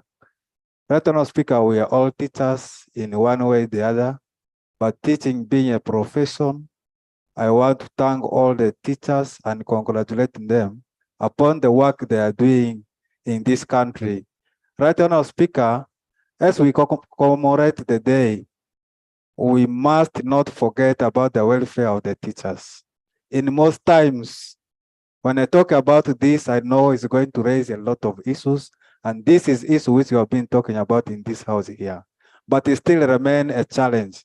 Therefore, Mr. Speaker, my prayer is that much as there are challenges, but let the issue of welfare for teachers be taken very seriously. And in time, we need to look at this one after the other. Secondly, Right Honorable Speaker, as we celebrate the day, we are being heard that tomorrow we have a session, and it is true there are other international days which are highly respected in this country. And I'm wondering why we are not respecting the National Teachers' Day. That we need to join our teachers so that they're also happy, and we are here because of them, Right Honorable Speaker. Therefore, I request we need to have a solution for this. If not today, but with time, let the parliament also accord teachers the respect they deserve. I thank you, Right Honorable Speaker. Thank you. Now, Honorable colleague, please. Parliament has accorded them respect by even amending the order paper to accommodate a statement. It's not a public holiday. Okay, so the executive should do their work if it's a public. You cannot come to blame Parliament and yet you're a member of Parliament. You don't play politics on the floor. Okay, to say me, I went and I accused the Parliament that they should take these teachers seriously. Now, next time, really, yeah, that's not acceptable. No one was. Yeah, thank you so much, Honorable Speaker. I really want to appreciate the Minister for the brief report that he has given us in this House. However, Mr. Speaker, I know the nation is because we are. I'm a teacher myself. Honorable Speaker, we know very well, and it's mandatory that it's a mandatory requirement that now our teachers have to study to a certain level For example, it has been published that teachers have to study up to the level of a degree level, whether one is to teach primary or P7. Now, Mr. Speaker, upon that, I have two things. Like we've created budgets for human resource development in other dockets. I happen to have worked in local governments, but we have chiefs are given some support in terms of human resource development because it is mandatory. They have to grow and develop in their line of professionalism. I wish it would have been good that the Ministry of Education raises or creates a budget line to be supported by this parliament so that we begin apportioning some money to the Ministry of Education to help teachers upgrade, given the fact that their earnings, as we all know, it's a little bit moderate. Sometimes it cannot support them to go further or to go higher in terms of professional development. So if we could create that to give Ministry of Education some funds that will aid teachers in terms of human resource development in their docket, I feel that would be right. Secondly, Mr. Speaker, now that this... Chibaju, no, please, Honorable, have discipline. Okay. We have a standard. Mr. Speaker. Now you're even on a microphone when you're... No, Honorable Andwasi has been an active member. He's not on maiden speech. Yes, Honorable Chibaju, I know you're passionate, but I want to give colleagues a chance. Yeah, thank you. Thank you, Right Honorable Speaker, for the opportunity. I also join my colleagues in congratulating our teachers on celebrating their day. However, I have a problem with the teachers, especially in my constituency of Shema North. So many of them were interviewed and they passed the interviews to be deployed in various schools, but many of them have not been deployed. So I wish to request everywhere, I think. So I wish to request the minister to come up with a statement because they are harassing us in the constituencies. We were interviewed, we are qualified, we say we were told we passed the interviews, but up to now, we have not been deployed. That is my humble request to the Minister of Education. Yeah. Thank you, Right Honour. Thank you. Sekabira.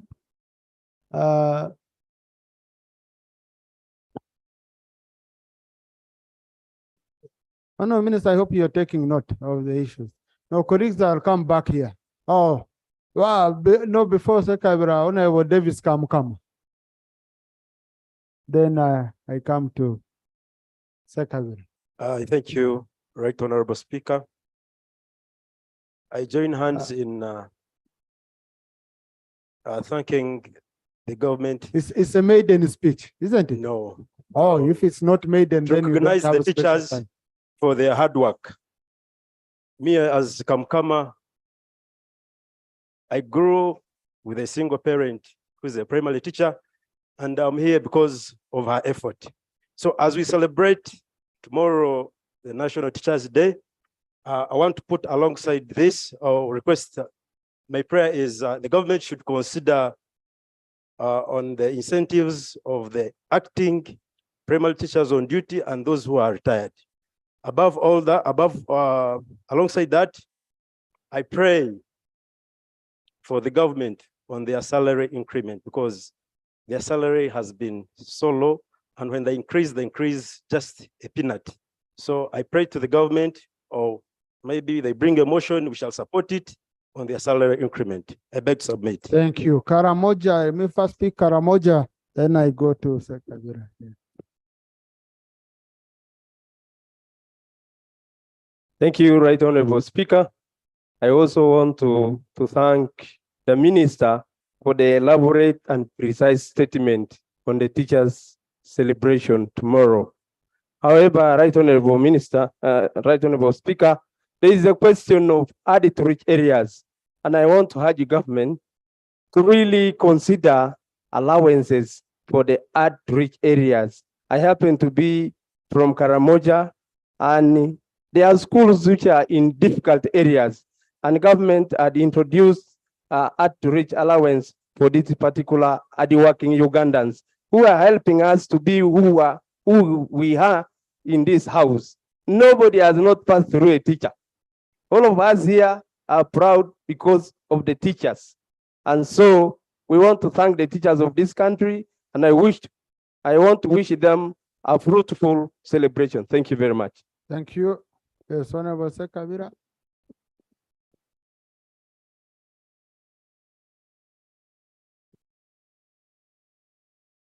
Thank you very much, Right Honorable Speaker. Right Honorable Speaker, I'm seeking for clarification because government had pledged to at least have a secondary school per sub-county. And I want to give an example in Butuntumula sub-county that has over 100,000, for example, students that are supposed to go for O-level and A-level, but we do not have a city school around. And it makes it very difficult for the teachers to move to other sub-counties where there are secondary schools that they have been deployed. I would therefore want to seek for clarification from the minister when government intends to fulfill the pledge of constructing as many schools as possible in all the sub-counties. Thank you very much. Masaka. Then I'll follow from Masaka. I'll go, is it Budyevo?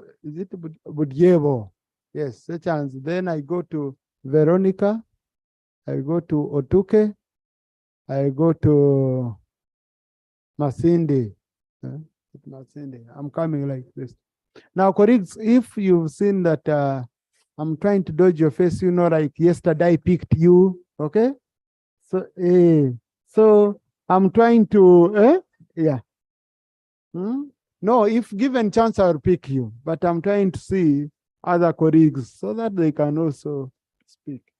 Thank you, Right Honorable Speaker, for the opportunity. I also add my voice to thank the Minister for the report. In the report, it has shown that really teachers play a very important role. And normally, Right Honorable Speaker, during such celebrations, normally challenges faced in various sectors are being forwarded.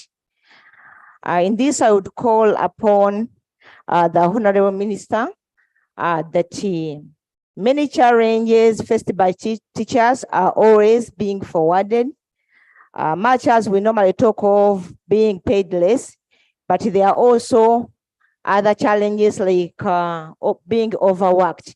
For instance, in many primary schools, you may find the number of teachers always corresponding to the number of classrooms. That means that they are always overworked, they do not get sick, they cannot get maternity leaves, and so many others. So because of the coming celebration, I call upon the ministry always to make sure that such challenges are being catered for, such that the room for teachers to work effectively is being created. Thank you very much. Thank you. Diego. Thank you very much, Right Honorable Speaker. And I want also to thank the Minister for Education for such a wonderful statement she has made before the House. And I want just to request the Minister that even me, I'm a teacher, by the way. Yes, I'm a teacher as long as a clinical officer, but I'm a teacher. I started with the other one. But what I want to tell this August House is which one did you finish? Teachers, yeah. Teachers are heroes. For sure, it is this profession where you just teach. There is no any late on job, just as the salary. That's why I praise the other country, for example, Kenya, where teachers are paid higher than any other civil servant. Even Uganda, I want to urge that our teachers, more so the primary teachers, they, for sure, after teaching, you just wash your hands home. and you wait only for salary, not like these other jobs where you can have any other inlets. You know, you are aware. So I request the minister to look into that. I want to thank you, Right Honorable Speaker. Thank you. Now, honorable colleagues, for us, the inlets we recognize in the parliament are official inlets, which is salary and clearly given allowance. But when you say we are aware, honorable, we are not aware. I want it to be on record about other inlets. Honorable Veronica. Thank you, Right Honorable Speaker, and the Minister for the statement. I also want to commend the teachers for the great work they are doing for the country. Looking at the theme of the day, the teachers we need for the education we want. It's a great theme. Thank you for that. But Honorable Minister, if we analyze the theme, how do we achieve what we want? What education do we want? Looking at, for us who come from far areas, the villages, the distance the teachers walk to reach schools where they teach, they reach when they are tired. Then what education are we expecting them to give to our students? Secondly, most of the government schools, they don't have staff quarters. Why don't we look at that, so that each government school, teachers have to sleep there so that they can deliver the education we want Uganda to have? I have a few prayers, Right Honorable Speaker. No, in debating, we don't have prayer. Okay, Right Honorable Minister, I think we should also look at the ratio of the teachers to learners if we are to achieve the education we want in Uganda. Thank you so much. Thank you. Otuke, then Masindi, then Chemutai. Thank you, Right Honorable Speaker. I would also want to add my voice on appreciating our minister for the statement. Basing on the theme of this year's celebration, as my colleagues has also mentioned, that the teacher we need for education we want. Honorable Minister, I think this does not apply to districts like Otuke. Because now when you say the teacher you need, other teachers are being motivated on how to reach. I was one time on the floor here, I raised my issues. My teachers are not being motivated, but districts that are surrounding my district, the teachers are being motivated. She has just mentioned, we have a school, a technical school in Otuke. The teachers does not have where to sleep, but you've employed teachers. I was one time at school, at times you don't even find teachers at school, because when a teacher sleeps far, a teacher does not have transport, a teacher does not reach in time. So if teachers are being motivated, please let it be a uniform motivation across all country. Thank you. Thank you. Cindy. Thank you so much, Right Honorable Speaker.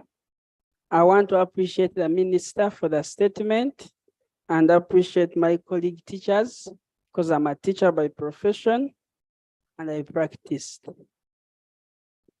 We are going to celebrate the World Teachers Day at a time when we have primary schools, P7 schools, that are having 5 teachers. You can imagine from P1 to P7, but you are having only 5 teachers. And teachers start teaching in turns. Let these ones first go and play as I am teaching these other ones here. So I want to request that the Minister of Education and Sports improves on the human resource in these primary schools.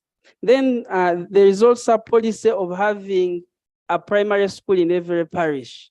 I want to assure you, in most of the parishes in Masinde especially, we don't have the primary schools. Then as I conclude, we are going to celebrate the World Teachers Day when the issue of the loan scheme is still hanging in balance.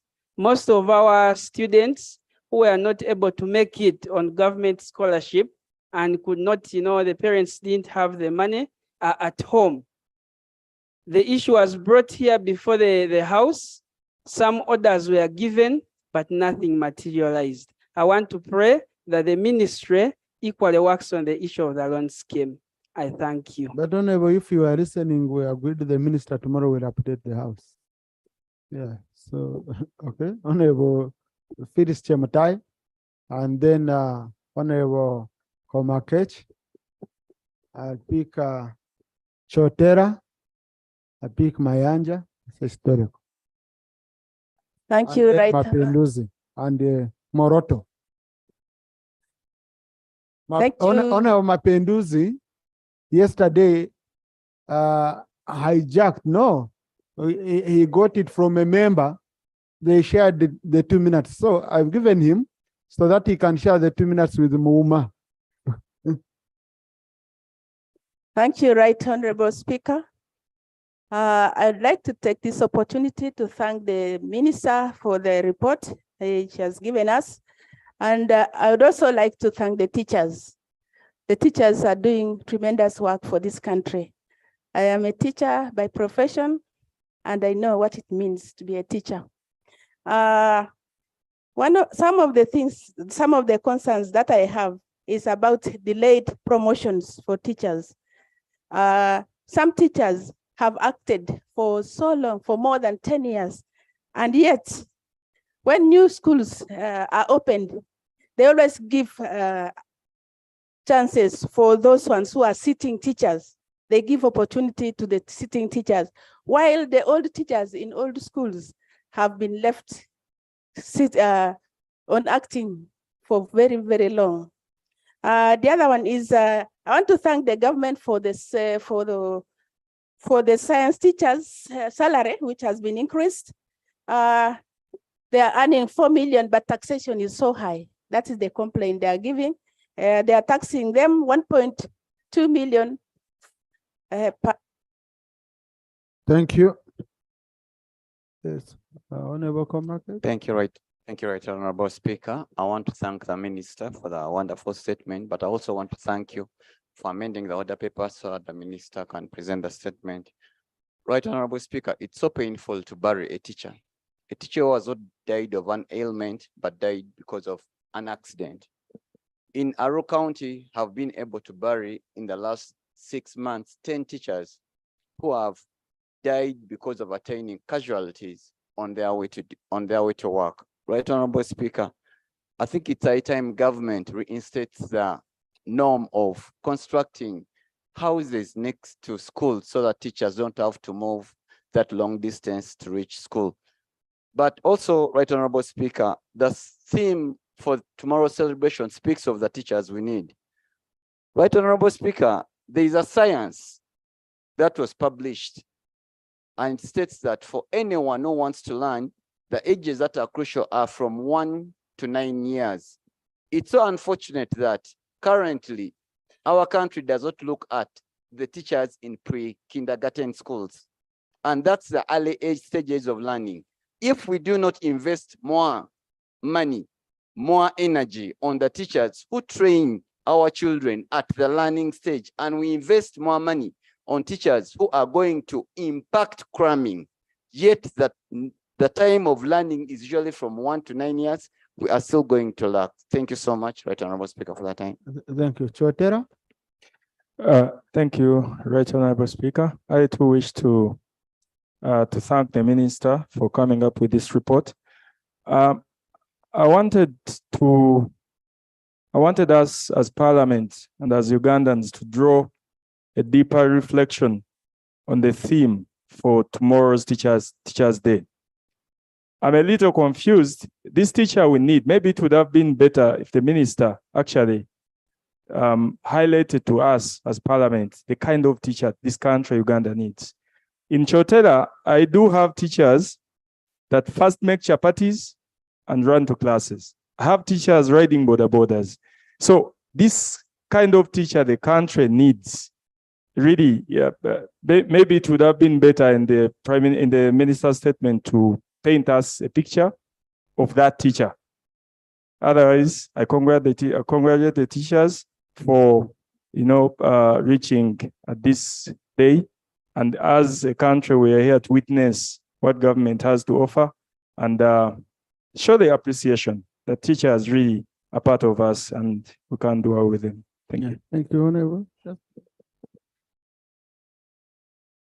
Thank you so much, Honorable Speaker and the Minister for the statement. All of us are here because of teachers. If teachers had not done what they have done, we wouldn't have been here. But as a member of parliament, we have teachers who move from their villages to come to teach. We have to embrace staff quarters within the school so that the teachers cannot walk long distance to come and teach our own children. As the government of Uganda, we really need to give teacher conditions of teaching.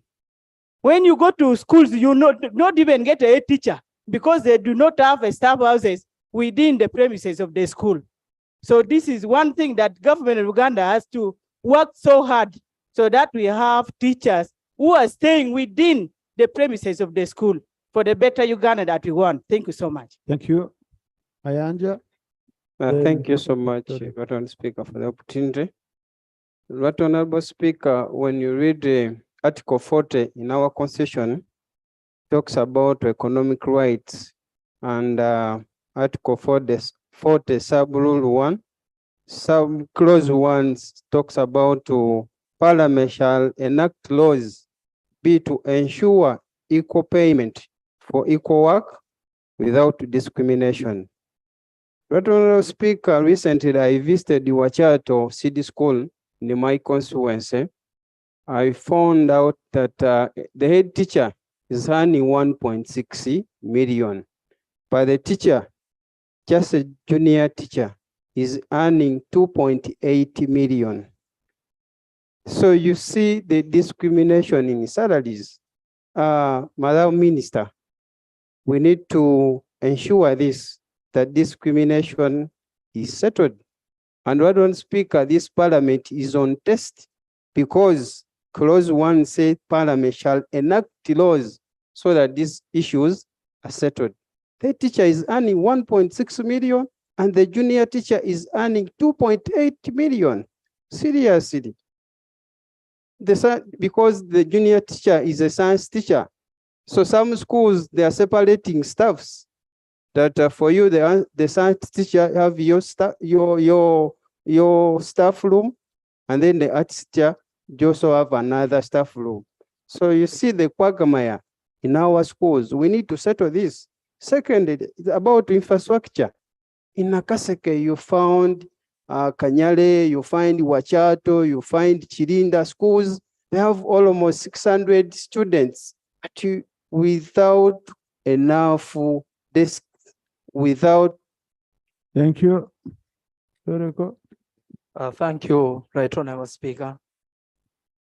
Honorable Minister of Education, as tomorrow we are celebrating Teachers' Day, there is a lot to reflect.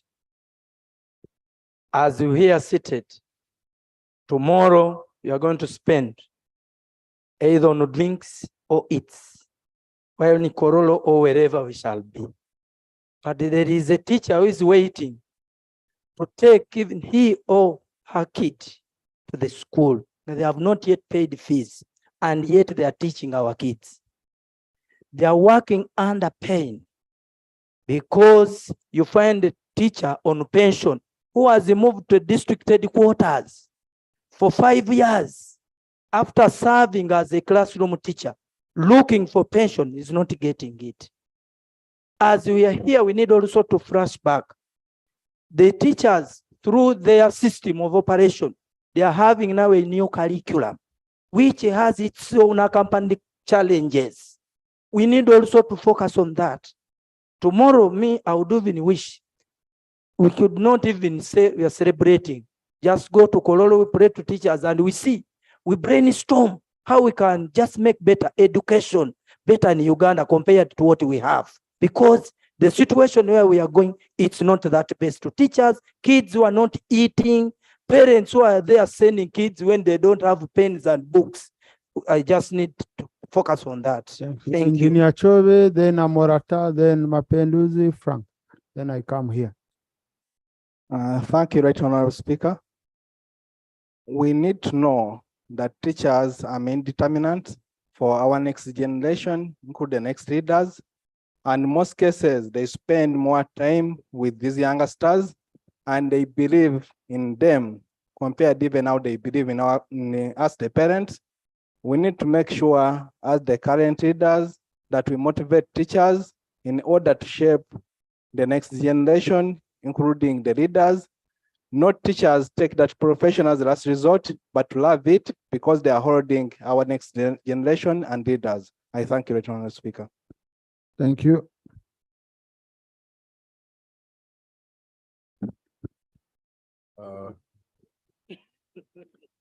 Thank you very much. Colleagues, please listen to the Shadow Deputy Speaker without interruption. Thank you very much, the Speaker and the Minister who did present this report. When my profile was uploaded, it became a public document. And that is to the effect that I'm a son of a teacher, raised by a teacher. And then prior to becoming a member of parliament, I taught law. To date, I want to borrow my submission from the Locus Classicus book of Robert Kiyosaki, The Rich Dad, Poor Dad, specifically the dictum of risky is the new safe, safe is the new risky. It was safe then to be a teacher, and it was risky to be a businessman and the rest. But to date, many of our people, many of our teachers have found it very risky to be a teacher because it is a profession of paupers. And we have made it so because we less promote or motivate our teachers. Colleagues, members of parliament, we made here the Trade Unions Act, but when teachers choose to advocate for their rights, do we as members of parliament give them enough buffer that they need to get when they're threatened by the executive and the forces that come hard on them? We never give them the buffer and they're forced back into class. Now we have a class of teachers, two classes, the science teachers vis-a-vis the arts teachers, versing each other and saying, Honorable Mapenduzi. Thank you very much, Right Honorable Speaker. I join my colleagues in thanking the Honorable Minister, but Right Honorable Speaker, as I thank the Honorable Minister, we shouldn't forget to talk about the inequalities that have been created in our education system. During the COVID period, a decision was taken that our children should study online. I am sure you are aware that majority of our children, especially in the rural areas, were not able to study online because of the situation we understand. Right Honorable Speaker, even now as I speak, there are parts of this country where children from primary 1 to primary 3 have to share classrooms because they do not have enough facilities. We have allowed our education system to create the kind of inequality that favors especially the rich. When you look at the results during PLA, UCE, USCE, the children who study in urban centers, the children who come from rich families perform better. We have allowed this to happen, and I think the ministry should spend a lot more time in addressing this. And how are we going to have these children fit in a competitive environment if we are not putting the things we need? Right Honorable Speaker, I think we need to care more about the children who come from the rural areas, because otherwise we are creating a situation when they will not be able to contribute effectively because we are not doing what is needed. Honorable Minister, as we celebrate tomorrow, Right Honorable Speaker, I think we need to do a lot more in putting the infrastructures needed, but also providing the resources. I visited one primary school, Right Honorable Speaker. The time I was chairman, Thank you. Moroto. Thank you. Right Honorable. Thank you, Mr. Speaker, for giving me this opportunity. I want to begin by thanking the Minister for her presentation. Mr. Speaker, 3 months ago, I presented a document that was spelling out all the challenges that teachers face, especially in Karamoja sub-region. It's very clear that Karamoja is one of the most remote areas in this country, and the same reflects in the education sector.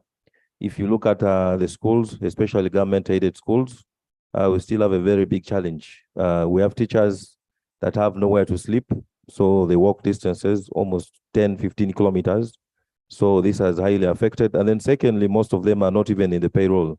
Most of them are just, they teach actually because they are trained, and also because they feel sympathy for the students.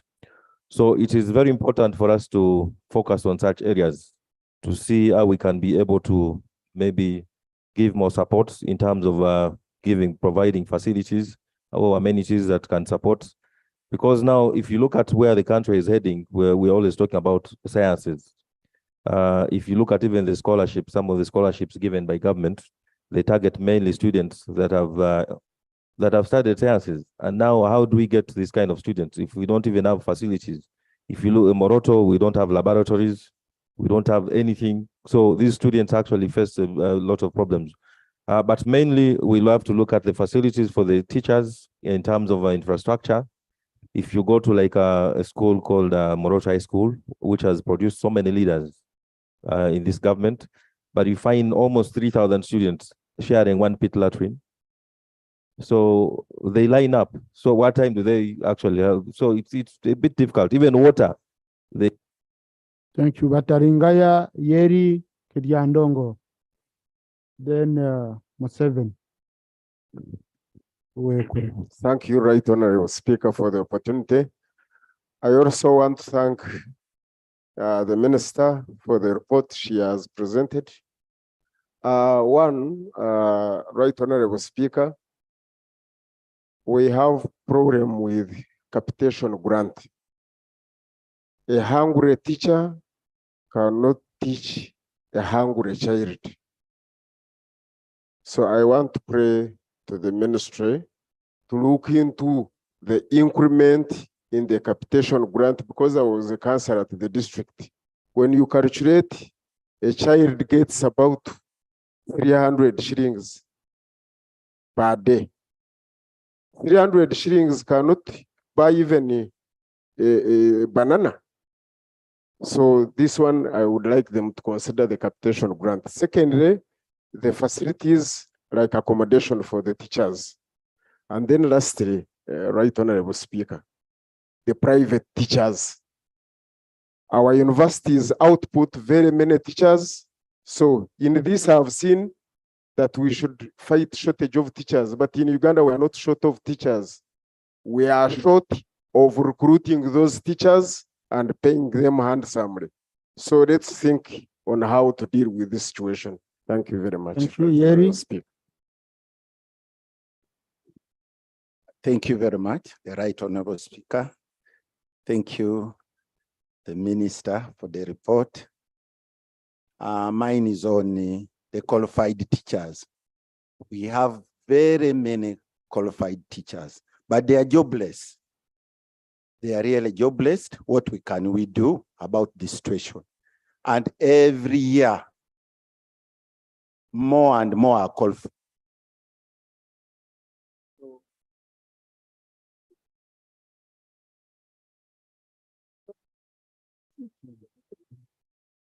So the government should do something. You are sabotaging. There are some people trying to sabotage me here. Yeah. So really, we have to do something so that these people can, these teachers can be employed. I want to thank you are interfering with my. We have to thank the private school owners for investing in the schools. They have really done a lot. They are employing these teachers who are not qualified. But the government is not doing, please. Wait for your time.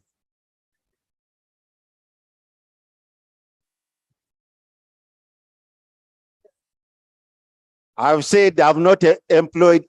They are not employed. The qualified teachers are not employed. Kidiandongo. Yeah. Kidiandongo. Thank you very much, Right Honorable Speaker. Thank you. Kidiandongo, then go. I want to congratulate the Then teachers upon their day and wish them fruitful celebrations. Right Honorable Speaker, during the recess, I moved in different primary schools within my district, and my teachers are worried. The grade 3 teachers in my constituency are worried. Most of them, I was informed that 200 of them have been not able to benefit from the in-service program to upgrade their education. They're requesting that government should help them achieve this. They have not been able because of the limited salary that they are getting. The secondary school teachers, especially those of the lower secondary schools, they are facing challenges in implementing the lower secondary curriculum that was envisaged to provide hands-on practical skills to the learners, but government does not offer adequate instructional materials to implement this very important curriculum. Therefore, even if government enhanced the salaries of the science teachers, most of them are still teaching theories in practicals. Therefore, government should review whether the reviewed curriculum is achieving the intended objective. Further to that, Right Honorable Speaker, our teachers are working under very, very poor conditions. Apart from lack of housing facilities for them, most of them, their schools lack electricity, their schools lack water, the toilet facilities, like one honorable member has observed, our teachers are sharing latrines with the learners. There is no privacy, and this. Thank you. Thank you so much, Right Honorable Speaker. I'd like to thank the Minister for the statement made. Right Honorable Speaker, Honorable Minister, I would request deliberately for government to start making payments for those schools that it has taken up as government-aided schools. It has been a challenge in places where government took up schools. Recently in my district, we had one of our private individuals who came back and closed the school as the term was going to start because government did not commit to its payment. Secondly, Right Honorable Speaker, as we celebrate Teachers' Day, I thought Honorable Sarah would hint on it. It would also be very good government to deliberately apprehend those teachers that push our children, especially the young girls, into the bad acts. What is done these days when a teacher is gotten from this school molesting or doing something to a child, they are transferred to another school and they move with those bad manners and the bad habits. Therefore, I think government should start apprehending these teachers. When they find you on the record that you have issues of being a molester or sexual assault, they should withdraw your teaching license. Thank you so much, Right Honorable Speaker. Now, honorable colleagues, I guided you. I've guided several times that don't listen to voices on the side. Okay? Don't listen to voices on the side because they take you off track. Because a colleague it can be a tactic for a colleague to disorganize you, but also our Hansard will look bad. Because you see, the only voice recorded is that one on the microphone. Now someone, was this man quarreling with himself?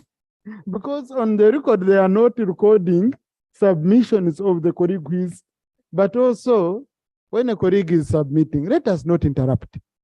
Let us not interrupt.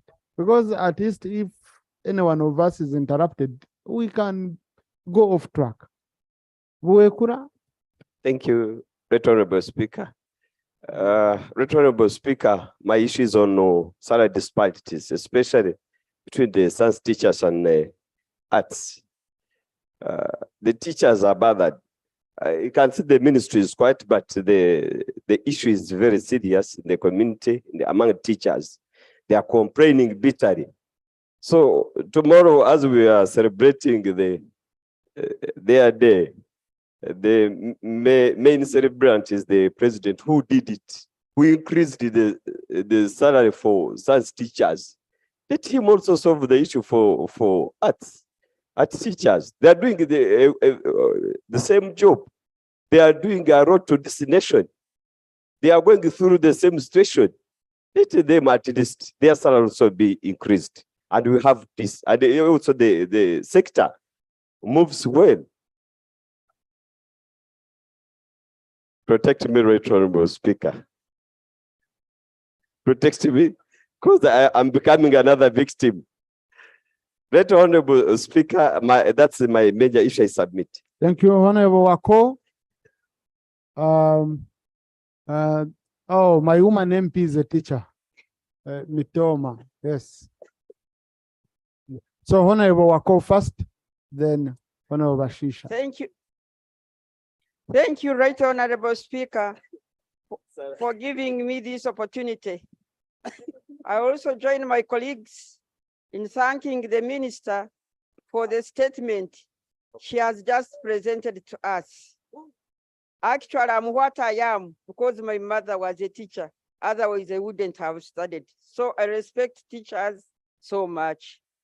But, Right Honorable Speaker, our teachers are the most disadvantaged persons. They are the lowest paid civil servants. I remember in the past, around the 60s and 70s there, the districts used to give out bursaries to the pure students.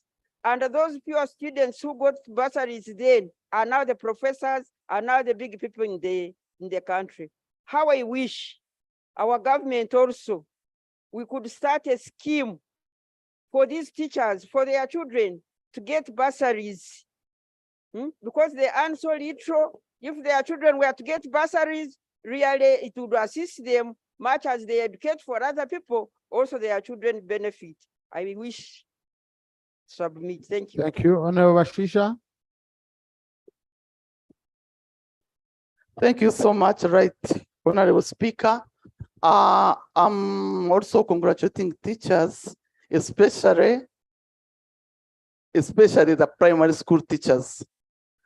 When I was doing my master's, I did a thesis on challenges of primary school teachers and their services. What I found out is long, I can't discuss here, but I want to give out some of the challenges they are facing now, especially the primary school teachers. Tomorrow, when you go to all those celebrations, you will find that only primary school teachers are the ones in celebrations, despite the low salaries they are getting. I was a secondary school teacher.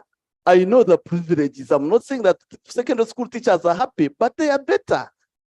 At least you can, do you know there are some teachers who part-time in 5 schools and they are secondary school teacher, which a primary school teacher cannot do. There are some teachers in secondary who supply the schools. They are those who supply stationery. A primary school teacher cannot. But unfortunately, there are those who are earning 550, Honorable Minister. 550, many of them, that is what they are earning. There is a school, Right Honorable Speaker, in your constituency. It's called Chubungo Primary School. The head teacher has like a mattress. He sleeps in the office. I was there last year. And lastly, there is a big challenge. I'm actually bringing a petition. I've already talked to the Minister of Public Service. When I was still a teacher, I would get my per diem out of station allowance. But now, twice, there are schools in my constituency have been taking children in MDD. Last year, they were in Chotera. This year, last 2 months, they were in Hoyuma. 7 days, 5 teachers, no single coin. I am the one who gave them some money for supper. I'm bringing a petition. Let those people have their out-of-station allowance because I used to get it. Teachers are all teachers. Let us not discriminate primary school teachers. I beg to submit. Chiboga, Honorable Christian.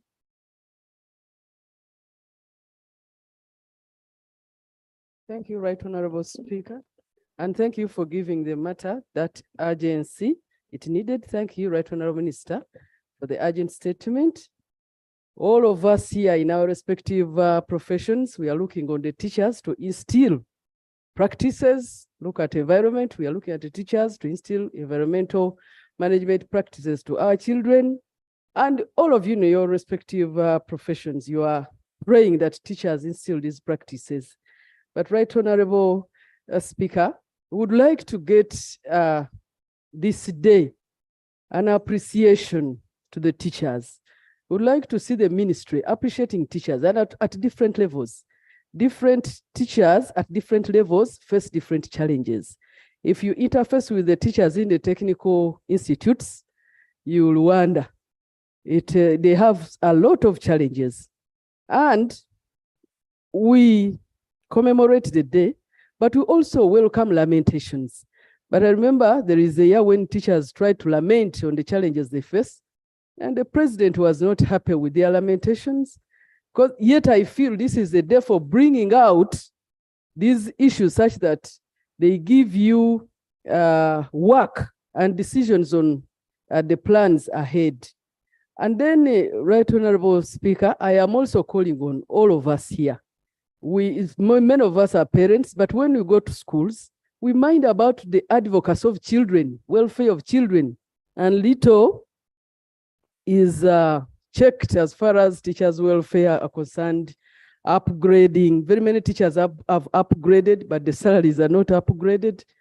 Very many teachers, you find that payrolls are in another school and the on-site teachers are in other schools, and the respect for the on. Right, Honorable Speaker, I'm concluding. Since you're the one who raised the issue, Honorable, and you made us get the statement. I thank you, Right Honorable Speaker, for the additional time. I have also observed the issue of payrolls. You find that teachers allocated on a certain school payroll are not existent in that school. And when the time for payment comes, these teachers pay allegiance to the head teacher of the school where their names occur and appear. And you find that the respect exacerbated by the other also challenge of arts teachers and science teachers becomes very, very eminent. And then, Right Honorable Speaker, the issue of seed schools. These are schools that have been established by natives. I will give an example of Ruamata Seed School. Natives have suffered with these schools for the last 3 years, looking out for children. But when the government is taking it on, there are no promises for retaining any teacher, regardless of whether us as members of parliament have approved some of these teachers. They do have the necessary requirements, but government is promising to advertise all posts, no consideration for native teachers, yet they have the required professions. So I would encourage all of us, we advocate that some of our natives are incorporated in these schools, not to bring alien species, faces in the districts when we also have educated ones. Thank you, Honorable. Thank you, Right Honorable Speaker. Thank you. Now, colleagues, Rule 52, Sub-Rule 2, the statement made by a minister may be debated, provided that such a debate shall not exceed 1 hour. We have reached 1 hour. Your rules stop me. I can't do much about it. But I have identified you. We have the one for fuel coming up. It's another very interesting and critical one, which I want us to debate. I know the faces, Honorable Noeri and Honorable Biarugaba. So, colleagues, I'm going to give you a chance to do that. Here, the rules now stop me. I can't do much about it. Lope and Honorable Noeri, you will forgive me. I've identified. Thank you, sorry. Right I'm going Honorable. to give you an opportunity on the next one. Thank you, Right Honorable Speaker. First, I want to appreciate my shadow minister for the alertness that aroused the minister's curiosity to finally say something about Teachers' Day. Secondly, the theme of the day must have been chosen by a politician and not a teacher.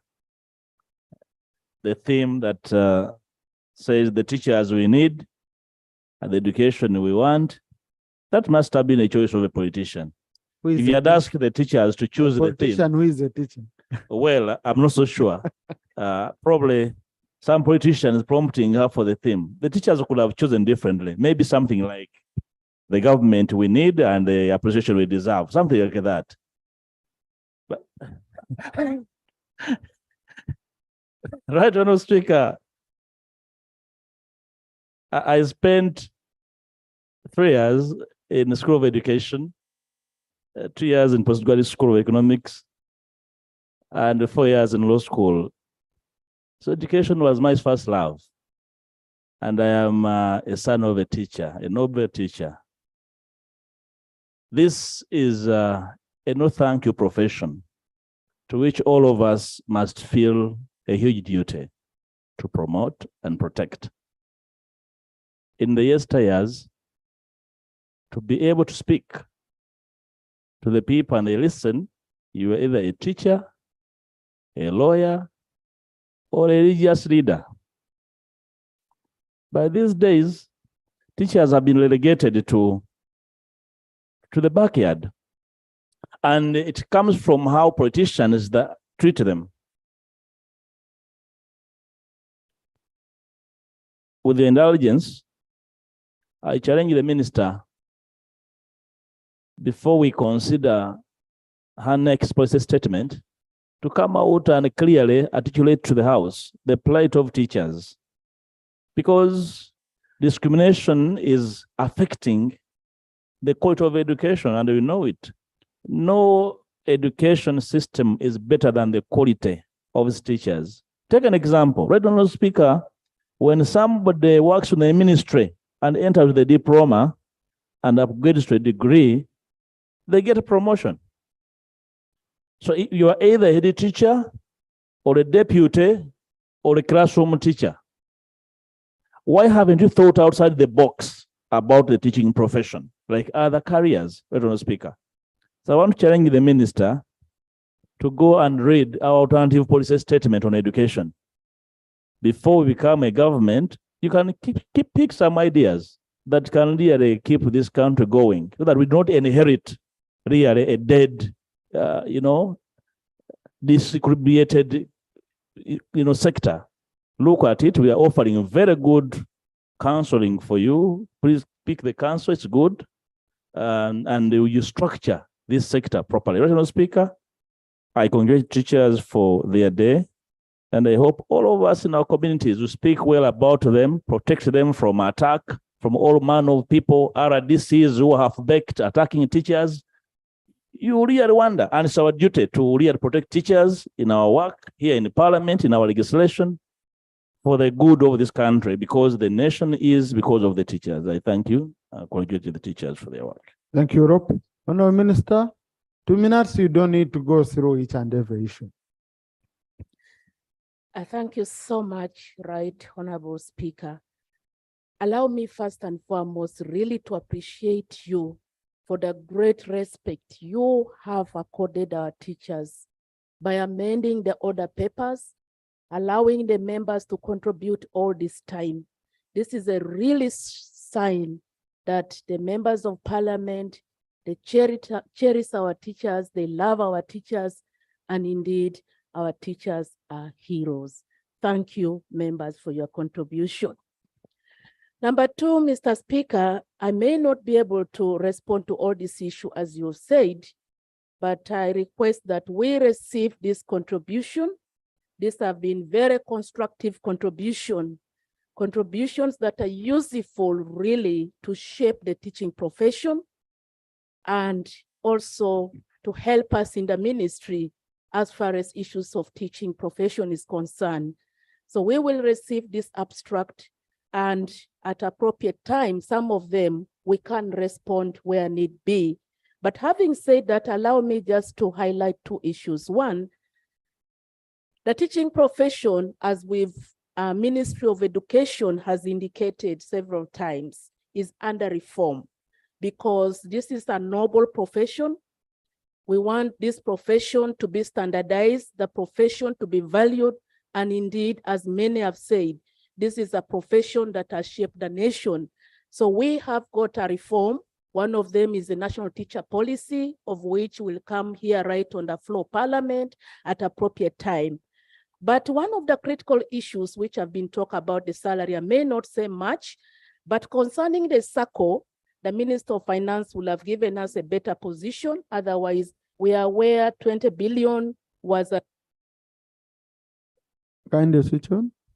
It was a presidential pledge for the private teachers through microfinance sector support center. And I wish the Ministry of Finance could really respond, because all of us are really looking at this money reaching the intended beneficiary. There are quite a number of issues: recruitment, deployment, and hard to reach issues. Mr. Speaker, I may not respond to all these issues, but allow me at appropriate time to receive, as I said, this contribution. Some of them we will certainly give response to this House, but by and large, this has been really a voice for our teachers. It was clear and loud, lots of appreciation. Where there is correction, the members have pointed out. I want to thank you, and I thank them so much. And I wish the teachers are following this discussion, and some of them certainly they are trying to follow from the TV and others. So we wish them a very happy celebration. I thank you. God bless you. Now, Chair Committee will follow up on these matters, but Honourable Minister, just one issue: deployment of the teachers you recruited who are waiting deployment. At least that one, if you can. Mr. Speaker, this is teachers for secondary education. They were recruited last financial year. We recruited over 3,000 teachers, and half of those teachers were deployed. But those who were recruited received their letters of appointment. However, they could not be deployed because of shortage of finances. This financial year, I did not have the figure, but there was an allocation such that half of them were deployed, but still some were not deployed because the finances could not allow the teachers to be deployed. But I want to pledge that I get really correct information, because it has been in a stepwise manner. The recruitment was not all at once, deployment, because of the resource. Next week we will update the House. Thank you. Yes, we'll update. Thank you. Thank you, Honourable Minister. Next item. Item number 4, motion for adoption of the report of the Committee on Government Assurances and Implementation on government assurances to stabilize fuel prices. Honourable colleague, this fuel issue it's an issue generally we shall allow in the debate, even the current issues that come in, since we have the Minister for Energy. He will answer some of your questions to do with the fuel sector. Honourable Secretary who is representing the chair. You know how we do it, 10 minutes. Thank you, Right Honourable Speaker. I beg to lay the report of government assurance under Rule 34. Under 34.2, can give a brief on the report of government assurance and the implementation committee on government assurance to stabilize fuel prices. I beg to lay. Still, Right Honourable Speaker, I beg to lay the minutes of the meeting of the Government Assurance and Implementation Committee. I beg to lay. Right Honourable Speaker, this very report is already uploaded. Members, and I think I'll use limited time to give space for discussion. Right Honorable Speaker and honorable members,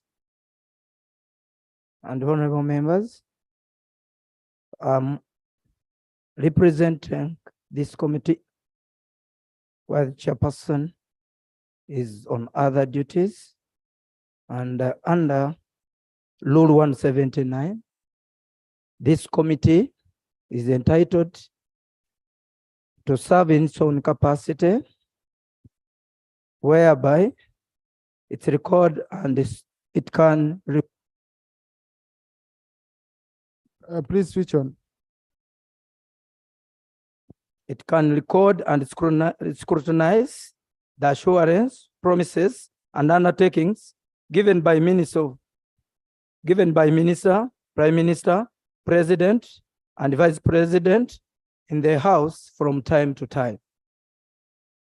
Monitor and evaluate the fulfillment of government assurances. Exercise. Honorable, we know the work of the committee. Go to observations and recommendations. Much obliged, right, Honorable Because Speaker. it's Parliament which created the committee. So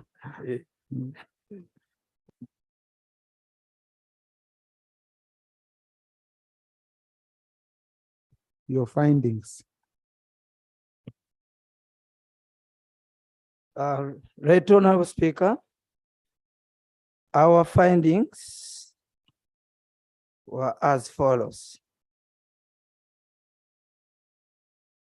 The committee observes that the current management arrangement of the national strategic fuel reserves at just through a joint venture between UNOC and the consortium has been characterized by several devastations and inconsistencies from the original agreement highlighted in the committee's findings, which raises concerns and may compromise UNOC's ability to effectively execute its mandate. The committee further observes that under the current management arrangement, the National Strategic Fuel Reserves at GST are primarily used by the government of Uganda through UNOC and consortium to do business in black trade in fuel. The committee recommends that the forensic audit be undertaken by Auditor General into the management and operation of the GST with the view of ruling out responsibilities of fraud and mismanagement of funds. Provided by the government of Uganda to UNOC to reserve that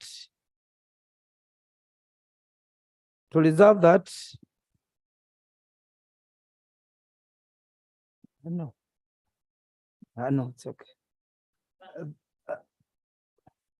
That accrues from bulk purchases by the government of Uganda and the revenue remitted by consortium.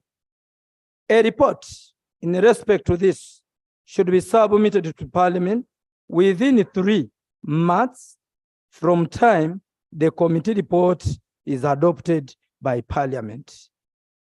The committee observes that government's intervention to tackle escalating pump prices by addressing challenges associated with the import routes alone have not been able to stabilize pump prices.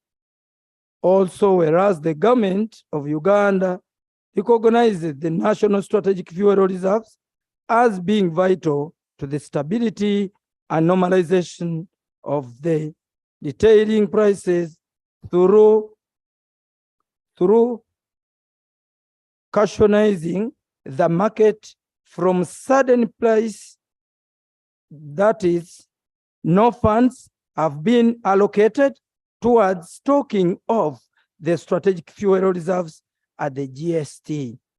The committee recommends that the minister responsible for finance should allocate funds equivalent to $30 million liters of fuel in the budget for financial year 2023-24 to facilitate stocking of fuel reserves at the GST. Else, government should remedy its failure to stabilize fuel prices and withdraw its assurance as provided for under Rule 181 of the 2021 Rules of Procedure of Parliament. In conclusion, Right Honorable Speaker, the government pledged to stabilize retail fuel prices through a number of interventions, which have up to now failed to tackle the problem. Government also recognized that the national strategic fuel reserves contribute to stability and normalization of fuel detailing prices through cushioning the market from sudden price escalations, but no funds have been allocated by Ministry of Finance and Economic Development. Stock the fuel reserves at GST. Instead, the national strategic fuel reserves at GST are mainly used by UNOC and consortium to trade in fuel with OMCs across the country. In general, government of Uganda has failed in its responsibility to maintain the national strategic reserves as required by Section 35 of the Petroleum Supply Act 2008, hence 2003, hence compromising the stability of country's petroleum supply. As a result, Uganda continue to endure high pump prices 1 year since government promised to arrest the problem. The committee duly established that government assurance to stabilize retail fuel prices has not been fulfilled. This as described in the table below. 1, number, assurance, stabilize fuel prices, status of implementation was not fulfilled, time lag, just 1 year. Right Honorable Speaker, I beg to submit. Thank you, Honorable Secretary. Thank you. Your maiden report, well done. Thank you. Thank you.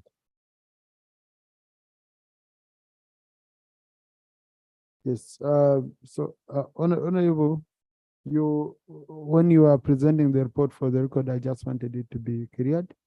You referred this report under Rule 34, but it should be Rule 179 for the record to be well captured, because 34 is the field visits. Yes, and this was assurance under 179.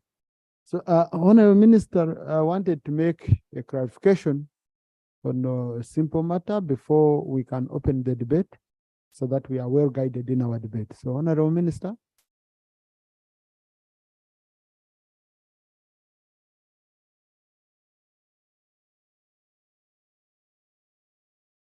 Thank you, Right Honorable Speaker.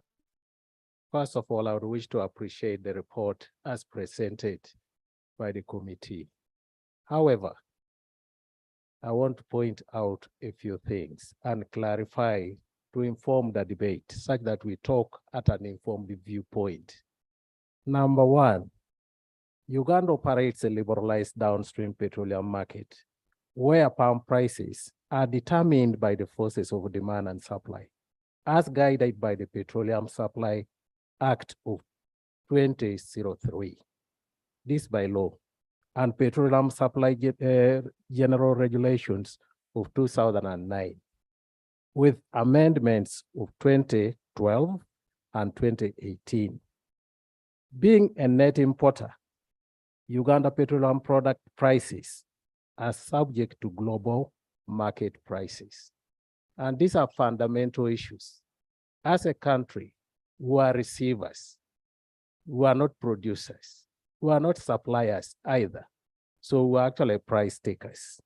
Number two, Uganda is currently supplied with petroleum products through Malaba, Busia, Mutukula, and through Lake Victoria with products loaded from Kisumu Oil Jetty in Kenya over Lake Victoria using a barge that discharges the products into Mahathi Infra Terminal in Kaukunia, Entebbe. Three, we continue to engage, we have continued over time to engage with the Kenya and Tanzania, through which we import our petroleum products. And that discussion, which we actually undertake monthly, has assured us the continuity of supply. This is very important. And we have had these incidences where the fuel supplies to Uganda are threatened, and the ministry actually intervenes to ensure the stability of. So we should emphasize that we need to have fuel coming into Uganda. The country has also been well supplied in the various routes, the Kenyan route and then the Tanzanian route. I would wish to point out, we have established an association of the oil marketing companies in Uganda. They are not operating as individuals. They are now operating as an association. And the supply is influenced by the association, and also the prices are actually checked through the association, and we're partnering with them as a ministry. And I will give you examples how we are stabilizing the fuel prices. The highest price of petroleum products, we actually, we witnessed it in July 2022, where the fuel prices went to as high as, for petrol, 6,590 Uganda shillings, and diesel prices were as high as 6,313. And the ministry and government has actually been bringing this price down. And by December 2022, we actually managed to bring the prices of petrol from that high 6,000 to 5,390, 5,379 shillings. This shows that we are actually impacting and checking on the prices and bringing them down. And the fuel and the diesel was 5,582. And these prices continued coming down, and the lowest we have ever registered since the spike of fuel prices was in July 2023, where the prices were as low as 4,970 shillings for petrol, from over 6,000 to 4,970. So it is erroneous for us actually to say government has failed in its obligations to check the fuel prices. I will also give you an example. In the recent past, I will tell you by 15th September, I will tell you how the fuel prices have actually moved across the region. In Tanzania, Dar es Salaam, I will tell you the prices of Mombasa and also Mandera, and then Kampala, and you'll be able to see what government is doing on this. The prices I'm going to quote are actually in Uganda shillings, converted, but I can also tell you the prices in the various countries, various points. September 15th, the fuel prices, for example, a petrol in Dar es Salaam was an equivalent of 4,889 shillings. But if you look at what it was in Mombasa, it was an equivalent of 5,305. And as you come towards the border of Uganda, you would actually realize the prices were going higher. Nairobi, the price was 5,000, 60,000, equivalent of Uganda shillings. When you get to Eldoret, the price was 5,391. But when you come to Kampala, the price was 5,000. The trucks from Kenya. Conclude, Honorable Minister. The trucks from Kenya actually come with empty tanks and they fuel from Uganda to make the return trip. So it means we are checking on the prices. Honorable, Right Honorable Speaker, I think to me, the report is erroneous. It is not that government has failed to check the prices. Government is doing everything possible to ensure constant supply of fuel. Number two, we are checking on the prices of fuel and we are competitive in the region. Right, Honorable Speaker, I submit.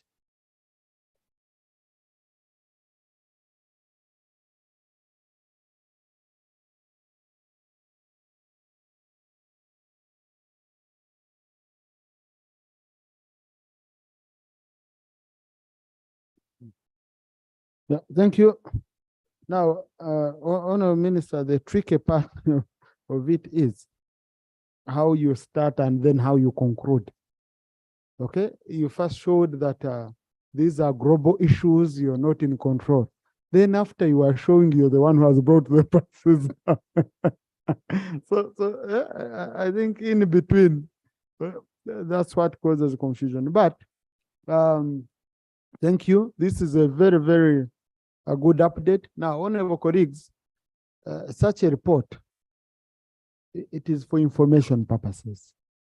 It is for not, because you cannot make a resolution that now Parliament resolved that government has failed to stabilize fuel prices. Then which action would you take on such a report? Okay, so let us debate with the view of not blaming, but of making proposals on top of what government has done. What do we think it can do? That's a debate that adds value, not a debate of blaming. Okay, so I will start with the Honorable Nowerin. I add on Honorable Gyanyima. I add on Busia. I add on Honorable Kazini. I add on Dr. Yonga. Honorable Tom, you're a member of the committee. Yes. I will allow information because we've been here for long. Sarah, then Milton, Honorable Katabazi, Dr. Pio, Oguzuri. I first picked those ones who have not spoken. And Honorable Rauben. Those who have not spoken and have been here for long. I picked you, Honorable. I noted. So thank you very much. Among the ones I picked. We first do a round, then I can go I pick colleagues who have been speaking. But Honorable Bright, I will allow you. You've been here since 2 p.m. Thank you, Right Honorable Speaker, for the opportunity. I want to thank the Committee on Government Assurance for the report. 2 minutes. Right Honorable Speaker, the issue of raising fuel prices is a legitimate concern and it affects all the citizens of this country. Right Honorable Speaker, when fuel prices rise, they trigger off the rising of prices of most essential commodities because of increased transport costs. And in this, it is the farmers who suffer most. And this is the category, most of the people we represent in this house. Right Honorable Speaker, we have experienced increases in prices of soap, sugar, and other essential commodities because of increased transport costs. And unfortunately, when this happens, the farmers, the prices of farm produce remain relatively stable. And this means the farmer will be denied the limited household income that they can use for other things than they are spending so much on essential commodities. So I want to ask government, is it not possible to make deliberate efforts to expand the fuel reserves so that when we have such shortages, then the government comes in to step up to improve on the supply of fuel so that the prices do not escalate? I thank you. Thank you. Colleagues, I mentioned you will do each other quickly. Thank you, Right Honorable Speaker. Mine, I think I would want the minister to address himself to the current taxes on fuel all over the region. Our taxes are lower. Kenya was almost striking because the taxes are high. Our rates, our fuel prices are still high looking at the taxes. And for us, we are saying, when you look at the prices all over Kampala, even the whole country, you find and Total have the prices are high. They claim that they have better fuel. And we're supposed to have good fuel in Uganda. Are we supposed to have regular and whatever? We are supposed to have good fuel. At the same time, I know Shell and Total have overhead costs because they have big offices, they have MDs, retail managers, while some of these people bring fuel. But the most important thing is the tax that we have on fuel. And I think it is for government. If the tax that we have on our fuel was being put to good use, like this parliament, intense parliament, you put 100 shillings on fuel, but the money should go to what? Maintenance of the roads. You deny the roads the money. So we are not benefiting out of that increase of prices because people are managing, but now they are coming to a stage where they cannot be able to manage. And some of us who have been in the army, they normally say, failing to take a decision at a decisive moment is criminal. Very soon we shall be criminals because we can't serve the people we have. People cannot manage. People are desperate all over because of this fuel business. People cannot run business. For us in transport, really, we can't break even. So what will happen in the future? So I wouldn't want for a government to say, because of this and that, we are supposed to take care of the people's interests and ensure people live within their means. Thank you. Busia. Thank you, Right Honorable Speaker.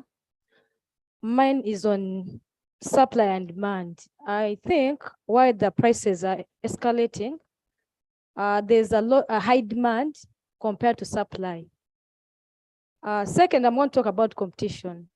While we are having these prices increasing, me, I come from the border. Sometimes I sleep in Kenya, in the morning I'm in Uganda. So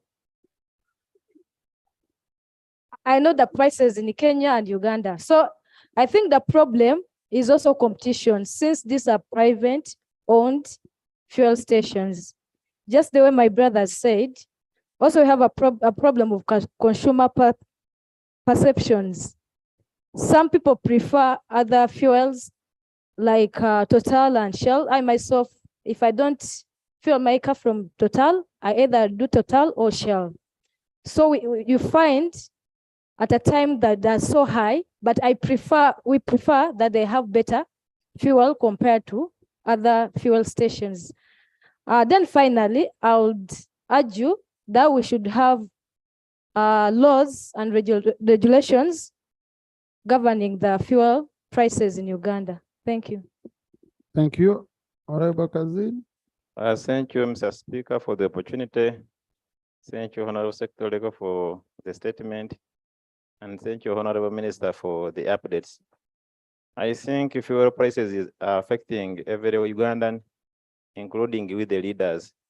And some of us have even failed to access our constituencies because of the long distance that requires enough fuel. However, as an advice, Mr. Speaker, I want to say that the government at least reduce fuel taxes on fuel operators, such as that they can also reduce on the price.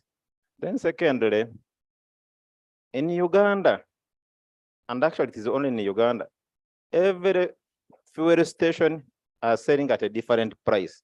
There are districts with limited fuel stations, they take advantage of no competition and they sell at a price they determine. The ministry and the government should come and put uniform prices for fuel countrywide. With that, I think we can do something. I thank you. Enoch, let's come like this, don't mind. Colleagues who had not spoken, and give them a chance. Honorable, here we use a microphone.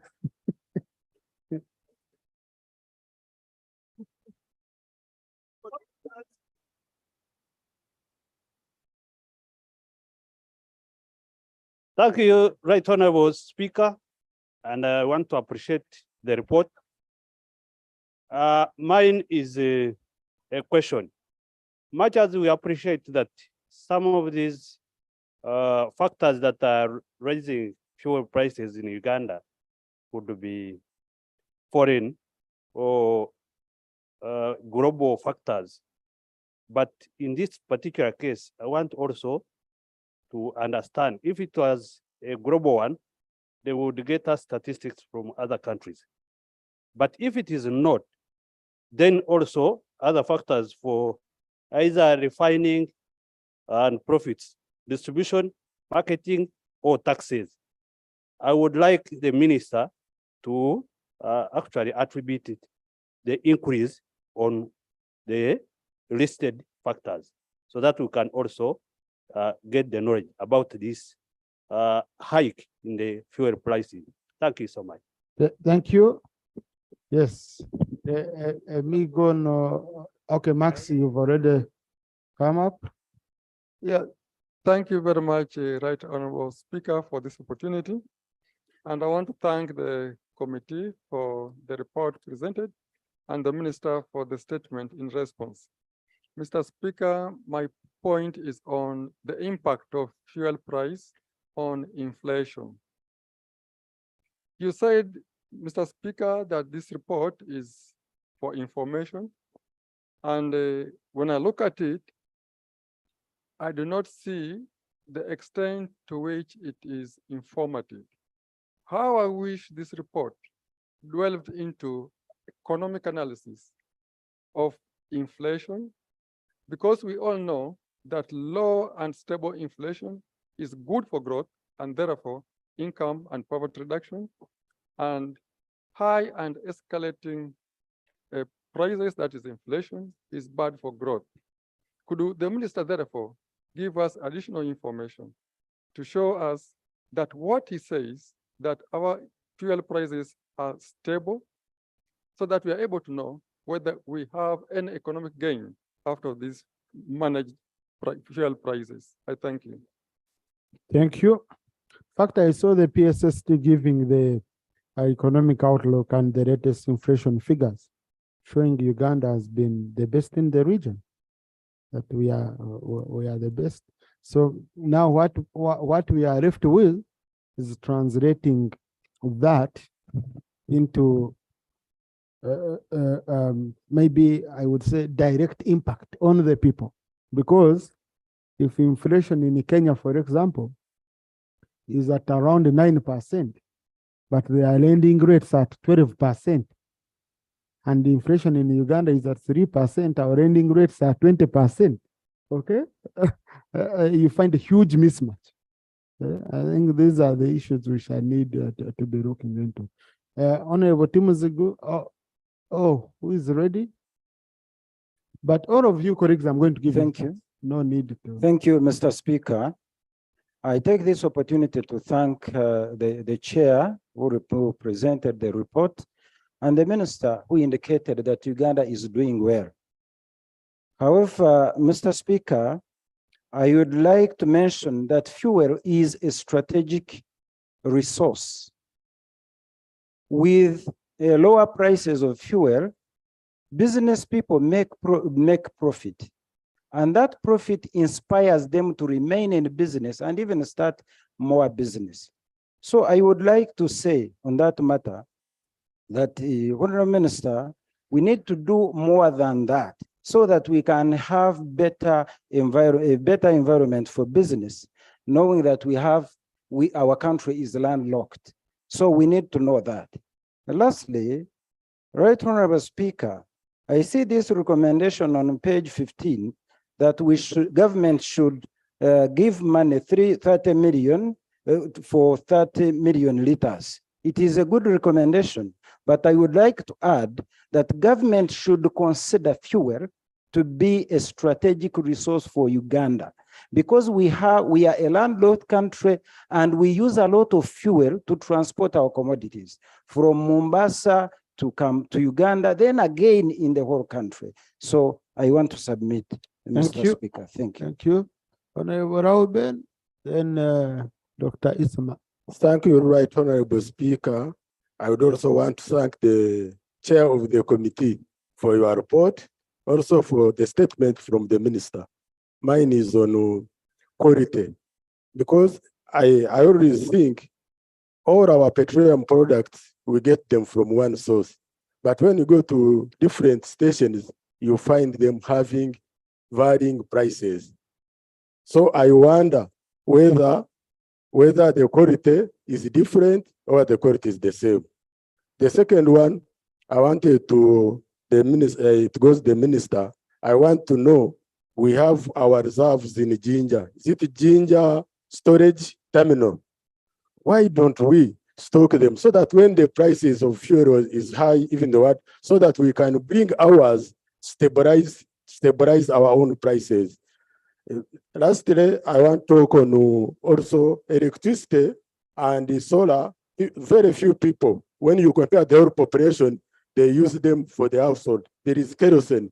So whatever we are talking, I'm not mentioning kerosene. Even in the reserves, you are saying, you are recommending that they have 20 liters of diesel and 10 liters and 20 million liters of diesel and 10 million of petrol. But I don't see us considering kerosene, which is being used by the poor of our people and the bulk, which is in our population. Thanks very much. Thank you. Honorable Rauben, I can volunteer information. The fuel is not the same, the quality. I have ever gone on one of the good petrol stations. I took fuel, my car could not ignite right away. We all know. So why should we have ours, you know? Well, that's not how they behave in Parliament. Okay. Now, the question to the minister is, how is this happening? Okay. How come, you find some companies are very clear, either Shell or Total. Beyond that, okay, I was with one minister, he took fuel, and the moment he just did like this, also the engine warned him on the fuel. But, Honorable Minister, there are companies making fuel out of burning tires. Yes, they burn tires, they make fuel, and they supply to company. One of them is my neighbor. One of them is my neighbor at one of my facilities in Matuga. It took the intervention of NEMA. People around had even petitioned me because people could wake up and their noses, they were bringing out black stuff in the morning. But you come, you complain, even, no one wants to touch them. You hear someone big, it belongs so and so in government. But I complained. I run a factory nearby. A factory, all products by morning, they are black. You complain, you say people are breathing fuel. But just here, Matugo Nkoma Cross. So it took NEMA, now I became tough, I put in my ore. That's when NEMA came in and closed them, some Chinese company. But they ban these tires which you see, all tires. So they ban these tires, they make fuel out of it, then they go and they brand it in petrol stations. That's why, so if he has around 60 liters of green fuel and he brands with 40 from dirty fuel, and he has a government license, he's even an investor, he has an investor's license, and you complain to government officials, no one is doing anything. And that's why we are having bad fuel. Honorable Minister, is going on. I'm told there is another one in Ginger, and they are going on. So I wanted to volunteer that information. Honorable Minister, I can volunteer to drive you and I show you the place, because even NEMA knows. This is not just talking about what you've had on the street. I'll come on, Kaunda, don't mind. So I had picked on Dr. Ismi. Now, colleagues, I'm first speaking colleagues who have been here with us and have not spoken. Then after, I'm going to do a round of you. There is a lot of jam outside, so I'm going to give you enough. Yeah, we can be here doing government business. Yes. Thank you very we have refreshments in the canteen in case you're. Thank you very much, Right Honorable Speaker. Right Honorable Speaker and colleagues, I would like to thank the Honorable Minister for the report, and more so to thank him for outlining the factors that have caused the increase in price of fuel. However, it's important to note that this particular issue we're discussing is critical, because as far as survival of our economy and its stability, if fuel issue is not handled properly, we are going to be in a crisis. Right Honorable Speaker, I'm aware in my area, as far as service delivery, more so access to service delivery, it's now a big problem.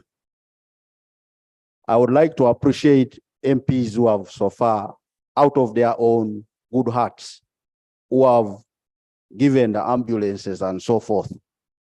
But even when we have given those ambulances and they are helping our communities, accessing health services is a big challenge, because even before they put fuel in the vehicles, people don't have the money.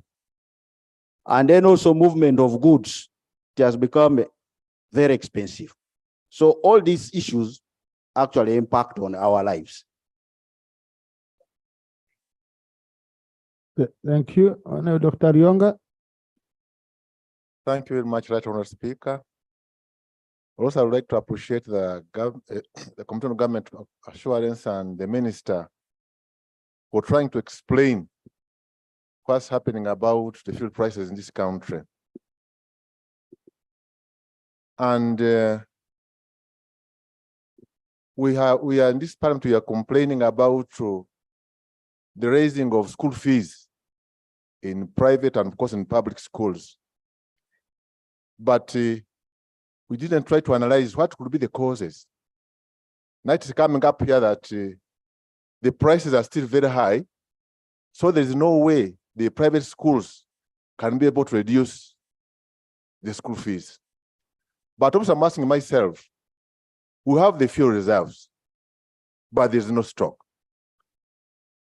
But I think we have to plan, because if you don't do that, we shall continue having this problem. Those fuel reserves which you have, I understand, and ginger, we should always stock them with fuel. And I think those who are dealing with fuel, I think they're doing a very good business. Because whenever I go to Hoima, almost every year, they are constructing a new petrol station. In other words, we have the fuel in plenty, but what you are failing to do is controlling the prices. I beg to submit. Thank you. No, I'm just coming like this one, I don't mind. Yes. There's one over Tom, right? Thank you, Right Honorable Speaker. Much as we talk about the prices, there is also an element of holding. Many businessmen, they hold the fuel in order to raise a fortune. To me, I think the government needs to, the ministry needs to raise more effort to start inspecting and checking out those who are holding fuel. For example, you can go to Ginger and you find there is fuel, and they tell you that fuel is not for the government, it's for a businessman. What does it mean? There is somebody who's making abnormal profits behind our expenses. Thank you, Right Honorable Speaker. Thank you, Honorable Andrew. Thank you, Mr. Speaker. I just rose up on a point of concern, because for all the different sectors where government has a keen interest, we have intervened. Whether it is a private or public, we have intervened as a government. Now, the issue of fuel, we cannot have an arm's distance and say, no, this one is private player. We need to step in as government. I want to just, in a very respectful way, call our minister to order. that we cannot distance ourselves from intervening as a government. We cannot wait for the prices to come down from up. If it means cutting down the taxes, let's do it. Let's do something so that it has a ripple effect on the whole economy. Thank you very much. Thank you. Honorable Ndamira, and then Haji Ruega, and then Honorable Sarupen. Thank you, Right Honorable Speaker. I also want to appreciate the report by the Minister on fuel, but I also want the Minister to interest himself on the disparity of fuel prices. I don't know whether some providers, I don't know how quality is being handled in Uganda. I wanted to know, because the moment you go for the cheapest price, then you face the challenges. Here I want the Minister to interest himself. Why is it in Uganda where you find that the prices are not the same? You go, Shell has its own. You go, Total, and then there are some other petrol stations which you cannot mention here.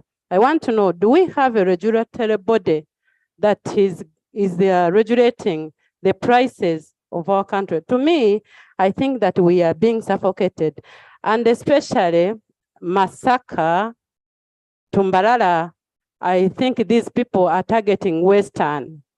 I don't know why, because the moment you go that area, you begin by counting petrol station, they are like shops now.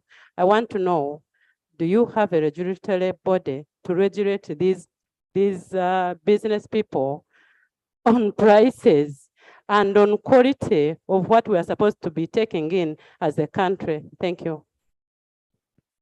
Thank you very much, Right Honorable Speaker. Right Honorable Speaker, I also want to add my voice on the issue of quality of petroleum products. But specifically, I want to underscore the issue of adulteration of petroleum products. Right Honorable Speaker, you find that when kerosene is low in prices, for example, you even find trucks by the roadside, like if you come to Movembe, where people are siphoning good fuel, and if kerosene is low in price, they are adding on. They are also they are adding on kerosene on top of petrol. Or they add diesel in petrol. And you know what that means? For people who know some elementary mechanics, they know what paraffin does to rubber. Paraffin will go into your ignition system and burns all the rubber seals and everything, and you can lose your vehicle. So is the minister also interested in that area where petroleum farms and dealers adulterate products?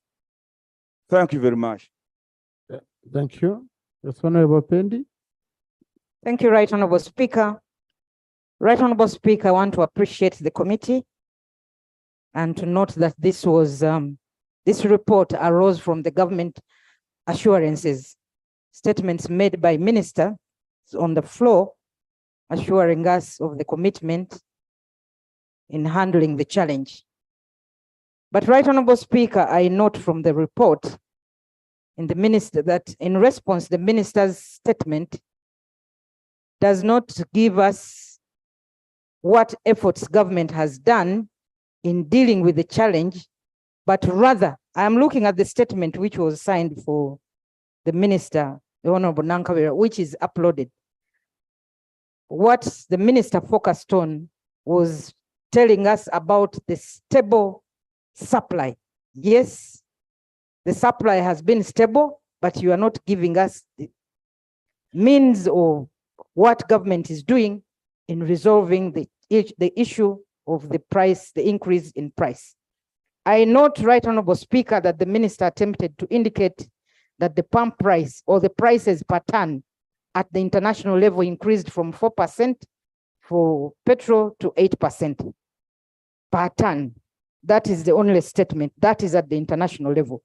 However, Right Honorable Speaker, what I want to state is that the issue of the fuel reserve cannot be underlooked. It is something that we must focus on and have in place, Uganda being a landlocked country. Our forefathers who planned for that knew that Uganda is landlocked and we cannot afford to do away with it. Lastly, Right Honorable Speaker, I want to agree with the committee, because if cabinet made a decision to give $30 million to UNOC to have a reserve, then government. No, Honorable, we have timelines we've set for everyone. Yeah. Yes, Honorable Kabanda, then Honorable Kahonda, then Dr. Bukenya. Then. Thank you so much, Right Honorable Colleagues, Speaker. why the panic? You're the people who want to speak and run away. Right Honorable. Hey. Right Honorable Speaker, mine was on the issue of the reserves, and it was mentioned by Honorable Rauben. So I am covered. Okay. Thank you. Honorable Kahonda. Thank you so much, Right Honorable Speaker. Right Honorable Speaker, I want to thank the committee.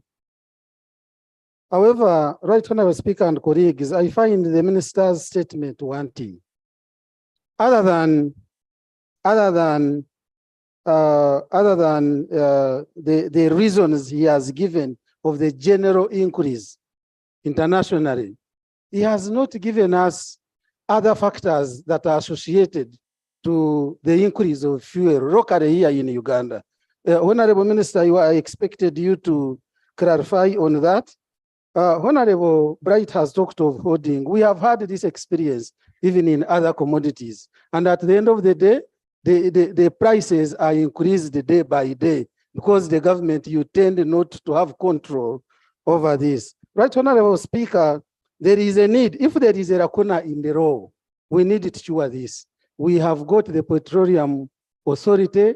I don't know its work in this. We have got this Petroleum Supply Act of 2003. Probably we need to revisit this law and ensure this. Lastly, Right Honorable Speaker, you referred to one of the Chinese companies that burn tires, but there is also another Chinese company at Maya on Masaka Road that buys used oil. And as a result, they get fuel, especially diesel, and then they supply to these fueling stations. And as a result, the fuel, the vehicles, especially those who have powerful cars, they cannot ignite. Right, Honorable Speaker, we need to ensure this. And the minister should actually guide this country in addressing these concerns. Thank you. Now, Honorable Kahonda, the Petroleum Authority, which we passed, this road is for monitoring and regulating the exploration. Okay, it's to do with the new oil sector, not to do with prices. The minister has an arrangement under his ministry. Maybe he can elaborate better on how they control this. But the issue of reserves is a very, very serious issue, because you can have stable supply, but we've ever been beaten. You remember, once beaten, twice shy. So the issue of reserves, Honorable Minister, we need to have a very serious attention on it. Dr. Bukenya? Thank you, Right Honorable Speaker, for giving me the opportunity. Right Honorable Speaker, I want to thank the Honorable Secretary for the report. But I also inform you on the issue we've just talked about. In my other life, I'm a pastor. When did you become one? You just didn't know. And apparently, in the Bible, in Matthew chapter 25, verse 1 up to 13, they talk about the 10 virgins who are waiting for a wedding. They're waiting for a groom. And the 5 were prepared. And the other 5 were not. So the 5 missed the wedding when they are going to look for fuel, by the way, surprisingly. And now this is a very Christian government, the NRM government, but it doesn't learn from the Bible. And the minister intentionally decided to dodge talking about the strategic reserves, not referring to the other 10 virgins in the Bible in this Christian government. So I want to task the minister through you to come and talk about the strategic reserves as we finish our debate. Secondly, Right Honorable Speaker, I have relatives also in Rwanda. I know it's a small country, so I visited recently and I saw the fuel prices are the same from border to border. But here in Uganda, in Kampala alone, every station has its, even if it's the same company, by the way. If a company is called Byanyima, because I don't want to mention the other names, if it is called Byanyima, Nathan. Thank you. Now, colleagues, you've seen when you're a pastor and at the same time a gynecologist, then you discover verses of virgins in the Bible. So, Honorable Milton Muuma, Honorable Namutumba Mariam, then, but Shadow Minister, why do you panic so much? Is Parliament going away? I cannot close such a topic without a Shadow Minister contributing. And you should come at the end. You don't come in. Hey, you come as part of the report conclude. Yeah. So Muuma, Mariam, then Dr. Opio, then Obiga Rose. Thank you very much, Right Honourable Speaker. Mr. Speaker, I want to first agree with one of the recommendations made by the committee. That is to do with the additional funding. But the issue of us having a forensic audit, I feel this is not going to help in any way. And I want to request the House, at least when you are adopting, that one will not help what we are trying to solve. Mr. Speaker, when I heard the minister attentively, moreover, saying, yes, we're operating a liberalized economy, it is true, but we shall not liberalize Ugandans. Fuel is a basic necessity and commodity that we need.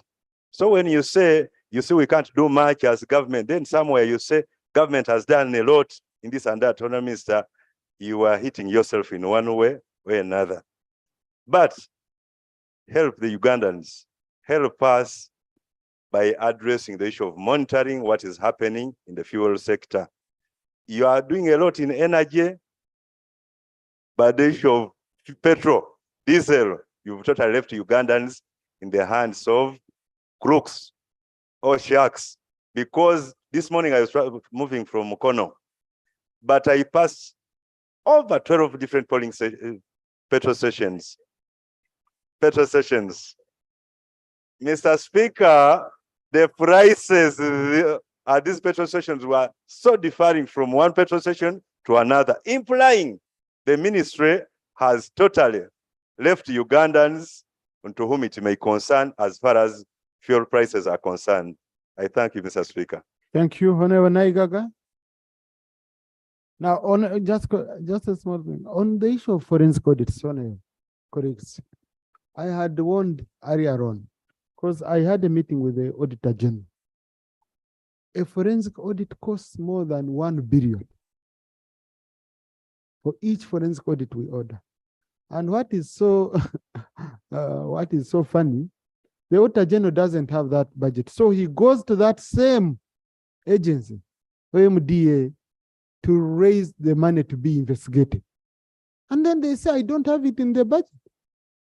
So we have many forensic audits we ordered and they are lying idle.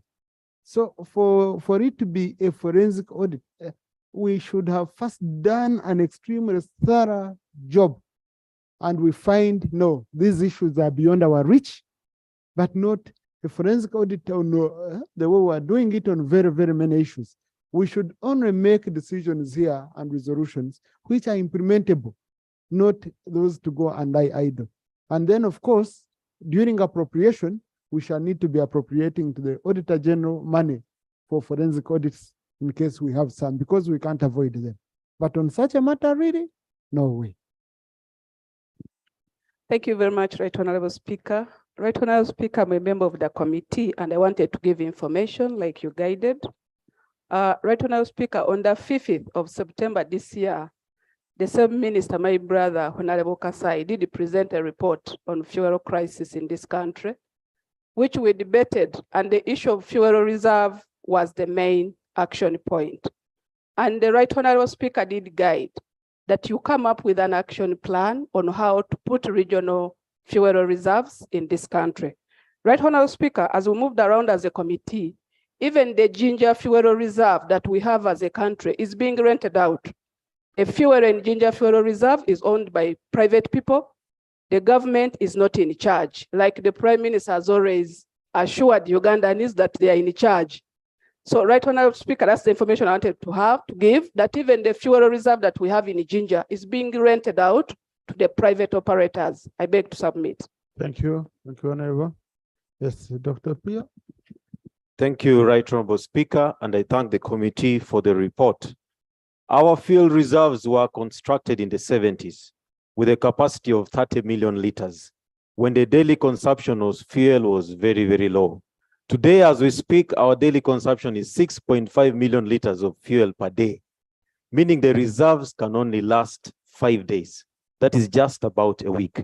In other words, what we have as fuel reserves is too small to even stabilize prices. It may address shortages for a short time, but it cannot address the price stabilization. The US last year released reserves for a period of 6 months, and they were able to stabilize prices of fuel and reduce it by 1,000 shillings. So we need to expand it. But lastly, we need to come up with innovations. Honorable Minister, last time you came up with innovations of energy-saving bulbs with a high price of electricity, energy-saving stoves. Why don't we think of energy-saving vehicles in the form of electric vehicles? Come up with innovations. It has been shown that it is 70% cheaper to fuel an electric vehicle than a petrol or diesel run vehicle. Thank you. Thank you. Yeah, thank you so much, Right Honorable Speaker. Right Honorable Speaker, I want to join the rest in thanking the committee. Right Honorable Speaker, for some of us who drive very far, these fluctuating fuel prices have become a nightmare. Indeed, my car has got engine knock twice from the very funny petrol stations we have in this country. Because when you have taken off, you can only put 100 liters, and 100 liters cannot take me up to Terego. Now, you want to fuel on the way. You find you have got the wrong fuel. What is happening to this country? Do we have the right people who take measures to see to it that Ugandans have value for money? Yet, Right Honorable Speaker, the prices of fuel on the way keeps increasing. By the time you arrive at Arua, you have a totally different price. And we would think if we have the train going to up to maybe Terego, even if it stopped in Pakwach, we would be grateful. What is happening to this? We don't have cable cars. We go out of this country, we learn nothing, we come with nothing, and we still want to say we're capable of running this country. I think drastic steps must be taken by this parliament to see that we have a real value for money. Thank you. Honourable Minister, you've been talking electric, what electric. How are we prepared with charging stations for electric vehicles from what Honourable Dr. Pio had said? Honourable Guzoli. Chair, Mr. Speaker, thank you so much. The issue of fuel prices, I'm sure, is there to everybody in this house and to the people of Uganda. Mr. Speaker, I wanted the minister to tell us Uganda's energy transition plan. You brief us on how you want us to transition from fossils to clean energy where we will not have these problems. Two, I want you to tell this country how you are working with the Ministry of Finance to strengthen the Ugandan shillings so that it's stronger against the dollar and can be able to fix some of these things. Three, during CHOGM, we invested through UDC in CHOGM and were able to provide facilities. Tell us how you are working with the UDC to ensure investment in such strategic areas like the fuel reserves. And tell us how you are taking advantage of public-private partnership to address this problem. Four, I need you to brief this country on how you intend to take advantage of what other people are doing in instituting stabilization funds, such that when prices are high, that fund can cushion. When prices go too low, below, something is added, and there is always research to fix those problems. Five, Minister, Honorable Minister, I come from West Nile. My constituents borders DRC. Their fuel is 3,300. You think you are raising money through taxes on fuel, but now Ugandans are going to get fuel from, they are smuggling from DRC to Uganda, and you are losing all the tax. Thank you. Now, honorable colleagues, these are really good questions. Okay? But these are questions that cannot fit in a debate. Because when you ask like a transition policy, colleagues, when you have questions of this nature, these are questions I want to give space on the order paper. Rule 42 of our rules of procedure questions to ministers. The minister comes here in detail because these are questions where he needs to go and consult his technical people. They work out very good answers.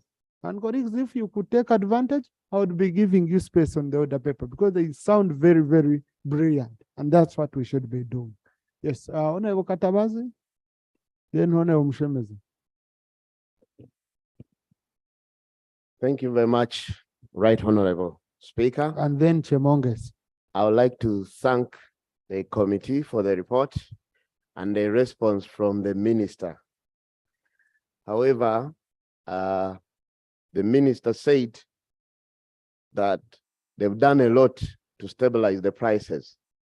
In the first instance, how did the prices go up? I remember there was a story of trucks at the border when fuel was about 3,200, and then it shot to 6,000 because they said trucks, because of COVID restrictions. When it went to 6,000, it has never come down to 3,200 again. So that means something funny happened.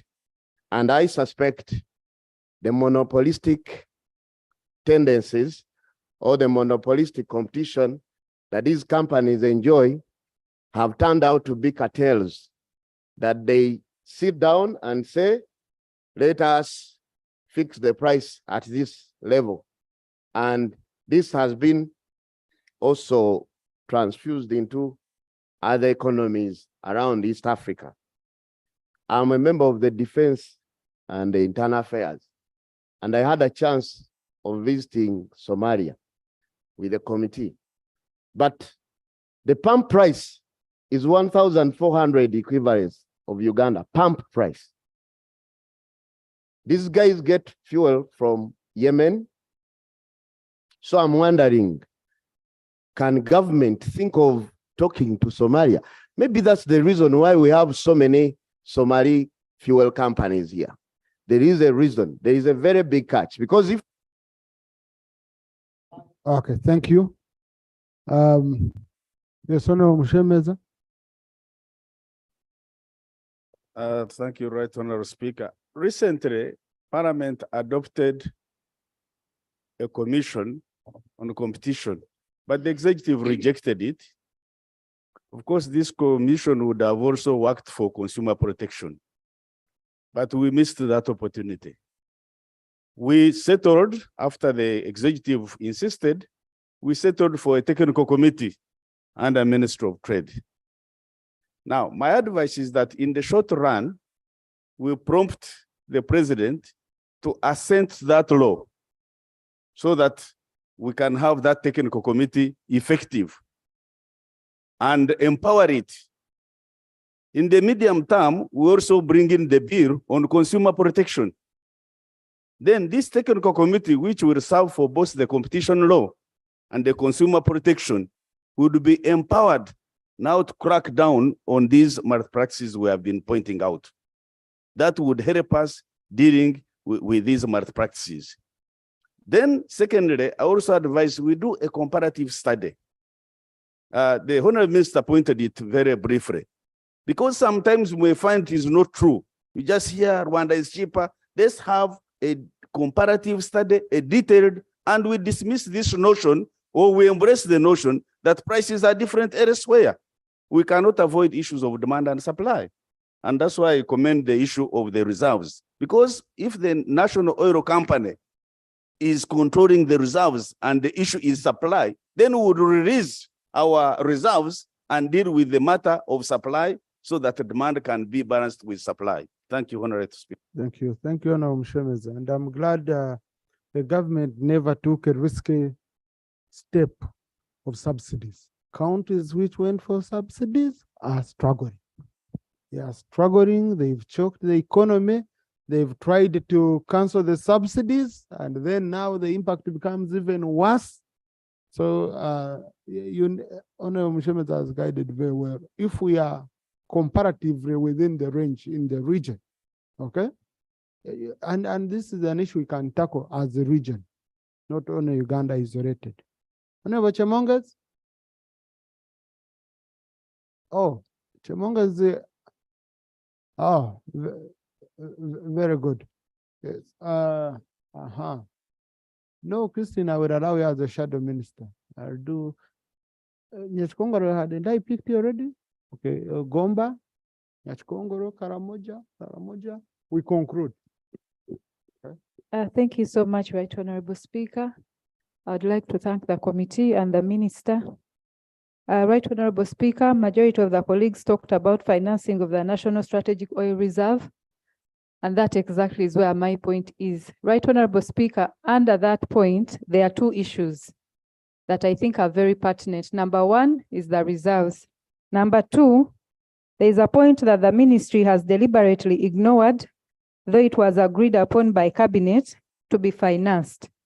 So my question to the minister also for take home is why they did not put energy in financing the jet and pipeline system to connect the terminal to Lake Victoria, and therefore it connects Uganda to Kisumu.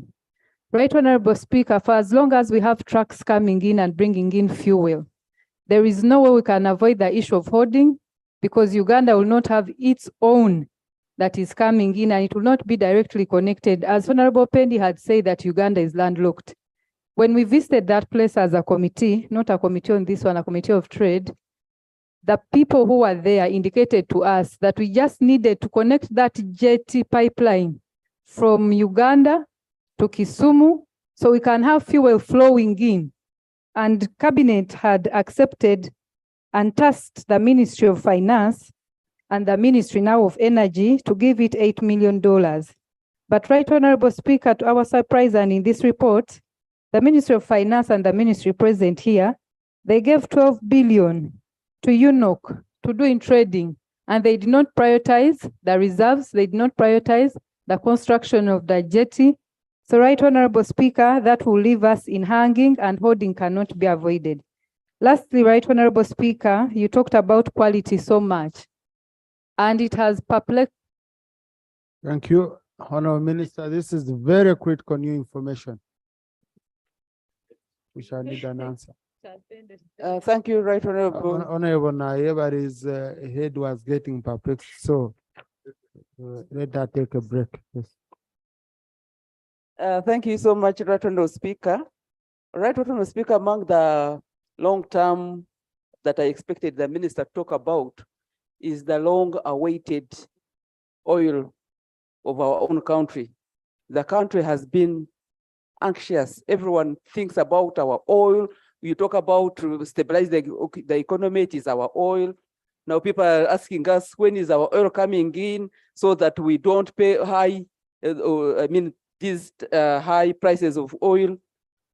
Perhaps maybe the minister should really address the country or parliament about the status of the oil refinery and oil in the processes in is it Hoima or Bunyoro region, so that we are aware of when are we getting our own oil. We lamenting and lamenting, when are we getting our own oil in Uganda? Thank you.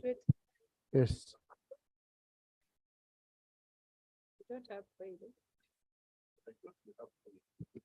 Thank you, Right Honorable Speaker. I want to thank the committee for the report. I also want to thank the Minister for his statement.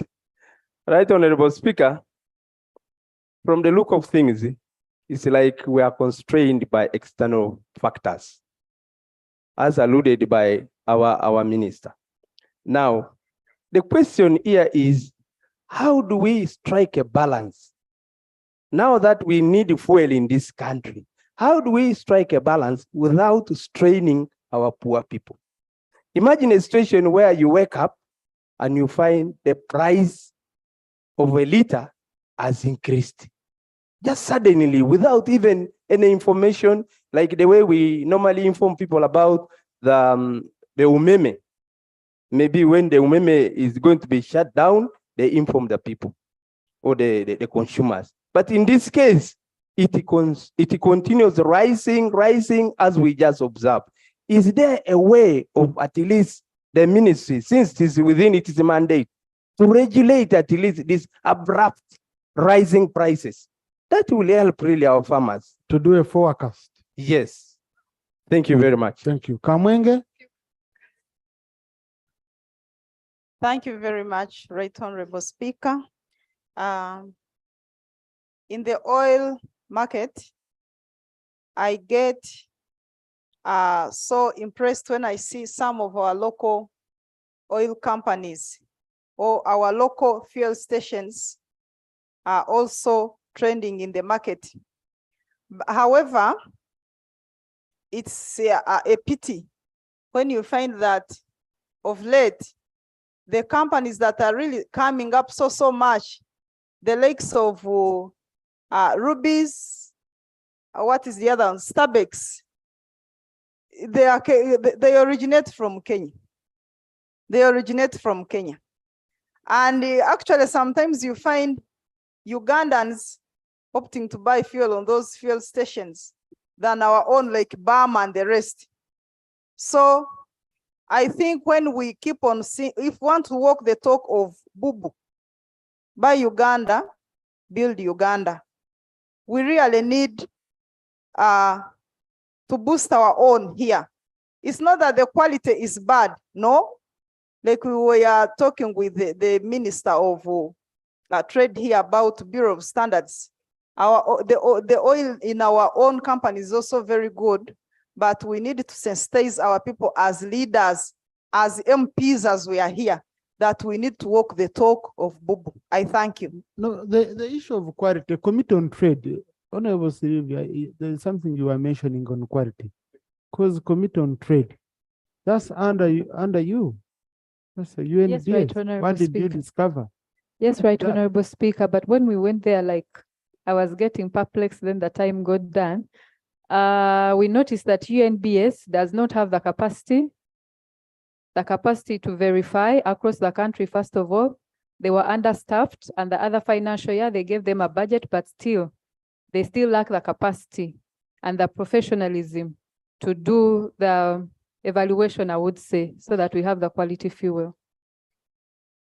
Yes, Honorable Kahonda. Yeah, thank you so much, Right Honorable Speaker. Right Honorable Speaker, I remember when I was a member of Public Accounts Committee, we traveled to Busia and Maraba.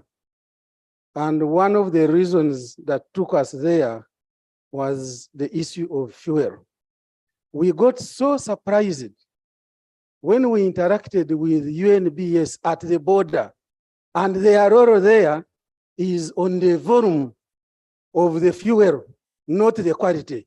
We are so surprised as a committee, and we actually presented the committee, and it is on the record of Parliament. So I wanted to give that information. Thank you. Yes. Honorable Chwaju, then Honorable Frank Maroto. Thank you, Right Honorable Speaker. I want to appreciate the minister and also sympathize with him and indeed Ugandans because of the escalating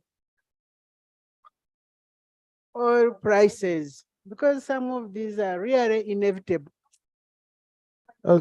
Yes. I have an issue with you to know why all the mushrooming petrol stations all over the country and who is licensing them. And secondly, these petrol stations are built within residential areas. And it's so scary to see people who live around those places with oil and everything. So I think you should interest yourself in this issue. And secondly, since Uganda, we are experiencing a lot of traffic jam every day. Most people are stranded on the roadside because they've run out of fuel for the day. People budget, today I use so much, but at the end of the day, he's run out. And what is the next stage? They go and get a jerry can and run to the petrol station. Honorable Speaker, Right Honorable Speaker, this is a very dangerous thing which is happening in our country. People are running around with small jerry cans of fuel, and it is very, very dangerous. I beg to submit. Honorable, it is even worse when you're a young gentleman and you're courting someone. And it happened to a friend of mine. You're still proposing to a potential girlfriend and fuel runs out. I don't know whether Frank has survived this. I've grown up with Honorable Frank. So. Thank you, Right Honorable Speaker. Right Honorable Speaker, first of all, I want to thank the Minister for giving us, he told us about the stability, he said there are stable supplies. That is quite encouraging, but one thing I've noticed is we have a big challenge when it comes to regulation. Because if we have fuel supplied and we can't regulate the dealers, then it doesn't make sense. Because given the fact that if you move from one place to another, where you expect the fuel price to be higher, again, you find the price is low. So where do these people get fuel? Yet they go through the same systems. So I think as government, we need to be extremely strict, because we seem to be in a situation where there's a clique of people who are managing these prices of fuel. And these are people who are above what we debate here. And that is why we're not in position to bring them to book. So I think it's better we focus on that, because if we don't regulate, then we shall keep playing the same game. And the worst bit of it is Ugandans are the ones suffering, because now they have no other option but to go for that smuggled fuel, which is adulterated. And that is why people are now you have problems with cars, even accidents and so forth. Because you find some of this fuel is mixed with many chemicals that affect the engines, and at the end of the day, they get problems. So that is one. We have good plans as government, but implementation is a problem, and also enforcement. We also talked about moving away from charcoal burning. Are we considering things like taxes on gas so that we can encourage the gas industry and so forth? So I think that is the same we should do with fuel. Because internationally, yes, there are those problems that we face, factors that determine the price, but we should mainly focus on the domestic aspects that we are in control. Thank you. Yes, just let me pick this. I conclude, okay? We do just 6 colleagues, we conclude. Do Masaka. Yeah. Yes, the way you are, colleagues. Oh, and Bara, then Christine and Thank you, Right Honorable Speaker. That's 12 minutes. Right Honorable Speaker, we all know how influential is fuel towards other goods and services in terms of prices. And an increase in prices has become regular in Uganda, more especially for that of fuel. Right Honorable Speaker, it has become a culture that whenever fuel prices rise, the minister comes and then tells us that he's always out of the forces of demand and supply. But I think it should be wise always to find solutions for that. The government, I'm very sure that it has some areas where it can influence the prices. For instance, the government can be in position of reducing the taxes that are levied on the fuel, such that prices do not go so high to the extent that our people cannot afford. Another thing, Right Honourable Speaker, when it comes to quality, I'm very much frustrated. Honourable Nayebale has talked about the inefficiency of the UNBS as far as detecting the quality of fuel is concerned. Normally, when you go to petrol stations, you always find there a tag of UNBS. You can easily come to know that that petrol station has been monitored and the quality they are giving you is quite good. So it's going to be. Conclude, Honorable, conclude. It's going to be very dangerous if we lose trust in the UNBS. If at all they cannot tell us, if at all they cannot tell us exactly what they found out, or they do, that means that they do not monitor. They just give tags to different petrol stations, maybe without monitoring them, without verifying them. So that will bring a problem to the extent that we Ugandans will not be sure to even other sectors where they do what? They do verify. Thank you. I thank you very much. Thank you so much, Right Honourable Speaker. I want to thank the Minister for the statement that he has made. But I expected the Minister to come up with the immediate and with immediate, medium and long-term plan to address the escalating fuel prices that is within the country, because it's leading to high cost of living. People cannot afford products because the prices has gone high. And then two is about, I don't know whether the minister has been engaged into price negotiation to stabilize the fuel pump so that it is affordable to all Uganda. That is what I wanted to make the clarification. I want the speaker to, the minister to clarify. Thank you so much. Thank you very much, Right Honourable Speaker. And I want to thank our minister for the statement he has made. But mine is a bit pleading to our minister. Really, I request you kindly, you need to take effort, at least to tell the House that for sure we've done this and this and this to see that the prices have reduced, but things have failed. But here you come on the floor, really, indeed, some of us, we didn't come with our families, by the way, this way. We go to the constituents every Friday and Saturdays, by the way, weekend.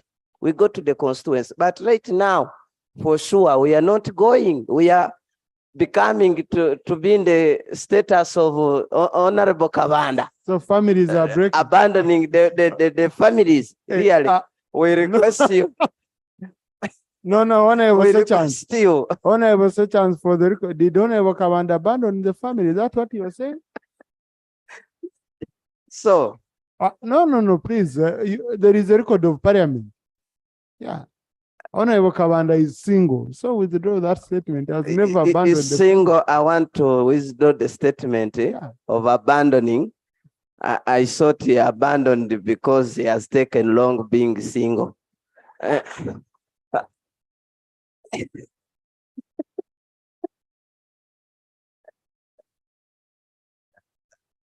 our minister, for sure, I was asking Mr. Google here. I looked at. Thank you. Yes, I picked you, honorable colleagues. Just do it quick. Thank you so much, Right Honorable Speaker. Right Honorable Speaker, I want to thank the committee for the work they have done.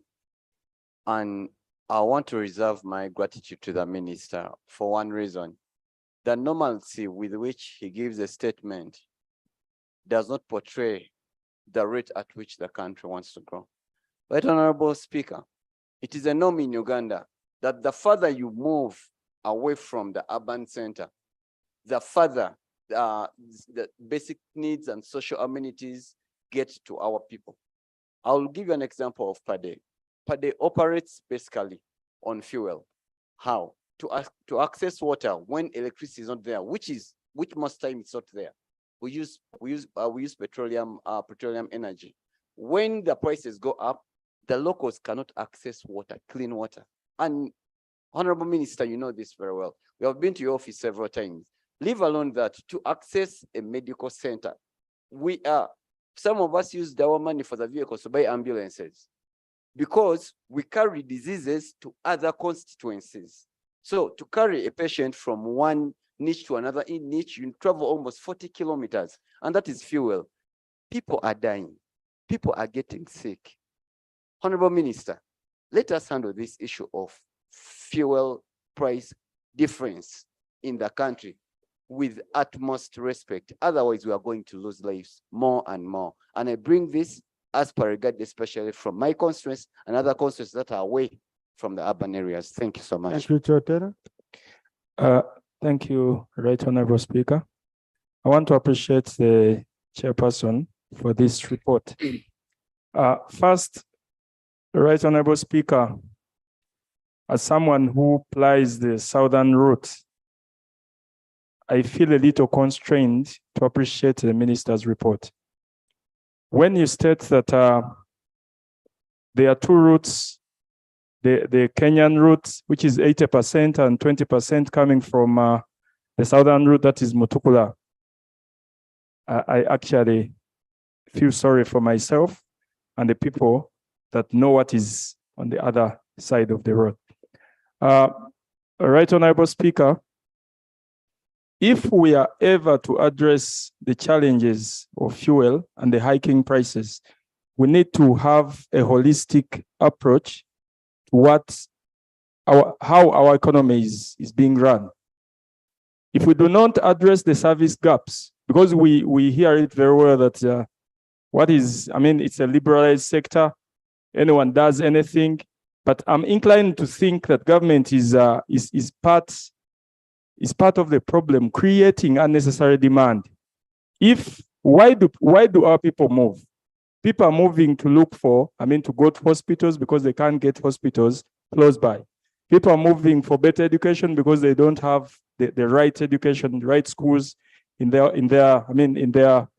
close by, closest areas. So I think we need to have a holistic approach to address this issue, of course, as we address other issues as well.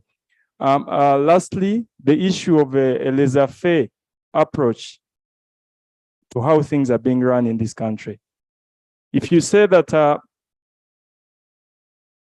Thank you, Honorable Aaron Mayanja and Honorable. Thank you so much, Honorable Speaker, for the opportunity. My concern is about the decision made by the cabinet to finance the national strategic oil reserves.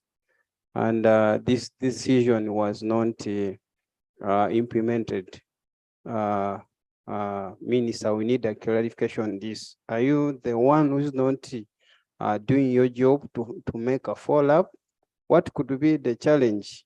What could be the problem? And secondly, you said, the minister, that that you don't have a control on the price increase, that because we are in liberalized economy.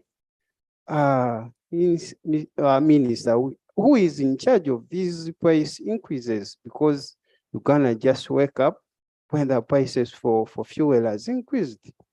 our common people are suffering in villages. They are using kerosene and also known as paraffin.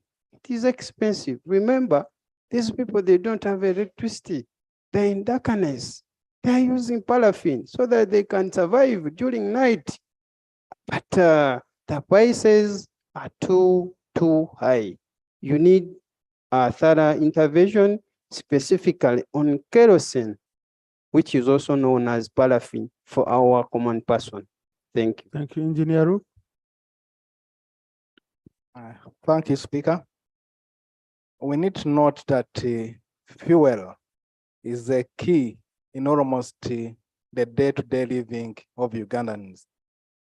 Without controlling the price of fuel, it determines the cost of production, it determines the cost of end products, it determines the infrastructure we should have. So without looking at the cost of fuel, Honorable Minister, which means the rest of the things will go so high, and the standard of living, including anything we can look at, will be very high for an ordinary Ugandan, including everybody. So I pray that the government, we should come up with a way of controlling the cost of fuel, and it will lower the cost of the rest of everything. I thank you. Thank you, Honorable Taringa. Thank you, Right Honorable Speaker, again for the opportunity. Thank you, Honorable Minister, for the statement and the committee for the report. We are talking about fuel prices versus cost of living. Who is affected? Schools. We have talked about no increase on school fees here, and yet food prices, scholastic materials are going up. How would we expect them to be funded? So we need to work on that fuel. 2, MPs. There is no decrease in the distance we cover to our constituencies. Yet the fuel price has almost doubled. Right Honorable Speaker, the fuel you are paid may be enough to take you up to Mbarara. So how will you superintend over your constituency in Mitoma? It becomes a very serious issue that needs attention. Thirdly, the citizens who use taxis and border borders and other public transport. This will also ultimately affect the performance of the PDM. I beg to submit. So, Honorable Minister. Thank you, Chair Mutai, and then Honorable question. Thank you, Right Honorable Speaker. I want to thank the committee for the report. Also thank the minister for the responses he made. I come from an area where cattle has been stolen by the cattle rustlers, and the only method, the only method that we use for cultivating land is by use of tractor. So to open up large land in our area, the whole region of Sebei, we use tractors. Some 2 years ago, the cost of cultivation per acre was 60,000 per acre. But right now, because of increase of prices of fuel, the price has gone high. It is oscillating between 120,000 to 150,000 per acre. And given the poverty that is still looming in our areas, this one may not be afforded by many farmers. So I call upon government to continue to work hard to ensure that these prices of fuel go down so that our programs of PDM and other programs in production may not be affected badly. Thank you. Thank you, Honorable Question Kaya. Thank you, Right Honorable Speaker. And thank you, Minister, for the report, for the statement, and the committee for the report. Right Honorable, together with the Committee on Natural Resources, we visited Tanzania, and we see a number of demonstrations because we want to reduce the demand for fossil fuels. And then We have also demonstrated some technologies like producing of fuel from the jatropha crop. This was demonstrated in Iruero, and it worked. And also the use of electric cars, and also the use of natural gas is possible. And all these are also demonstrated in the East African countries. I beg that we borrow a leaf. And then one time in the Natural Resources Committee, we were informed that Honorable Minister is too much responsible for issues to do on electricity, Honorable Minister Nankabirwa for oil, and then the other one for minerals. Maybe we are thinking that probably the line minister would give us the long term, probably, because the short term proposals and solutions do not have a chronology of actions to be taken. We need to move step by step. If we agree that let's reduce by doing this, we need to see this. All fuel companies have reserves. All of them have reserves. But where they establish them is the question. Nobody's monitoring the safety of the people around those reserves. And they also don't want the line ministers to know that they do have them. But all of them have reserves. So probably if we have failed as a country to make reserves that can produce the 6.5 million liters, let's see how to go PPP under this arrangement and work with the reserves by the different companies to ensure that we are safe, we are aware that in case of any challenge, we can bench on the private sector reserves. I thank you. Thank you, Rob.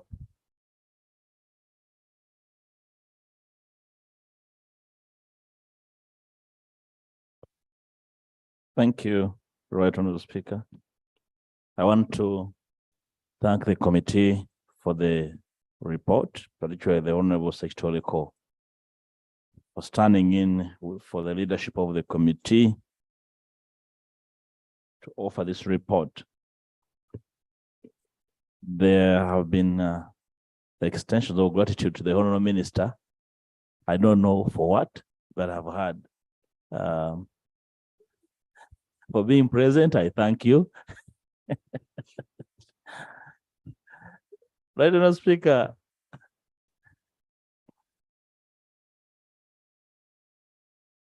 You know, the Honourable Kasai is a very good man, and he understands the banter. He has no problem. There are global interventions in what we plan. Unfortunately, there's no global government. So we only have the government of Uganda. And if the government surrenders sovereignty to global forces, that government is on the verge of disappearance. The local market for petroleum products is a small oligopoly market controlled by two powerful players controlling 70% of the market. So the rest can only follow what the two powers determine. And unfortunately, government seems to have surrendered responsibility to these two powers. The whole idea of controlling prices, that was the main thrust of the report, should not be that. It has nothing to do with stopping prices from changing, but remaining within manageable realm.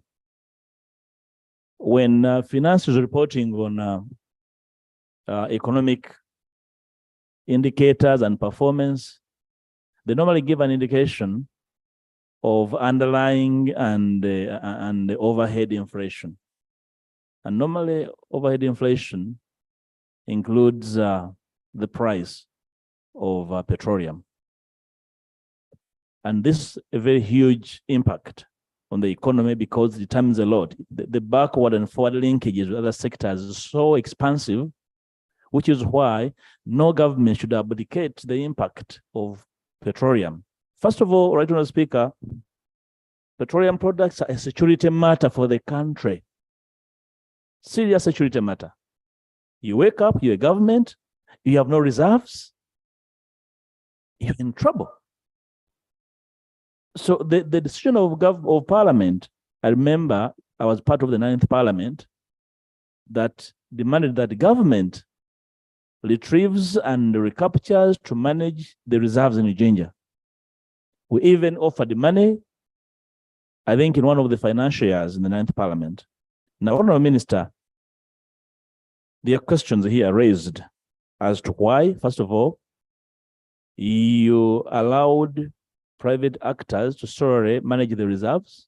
You went into a consortium arrangement, and in a turn of 2 years, you amended the consortium agreement, one, to extend the period from 10 years to another 5 years.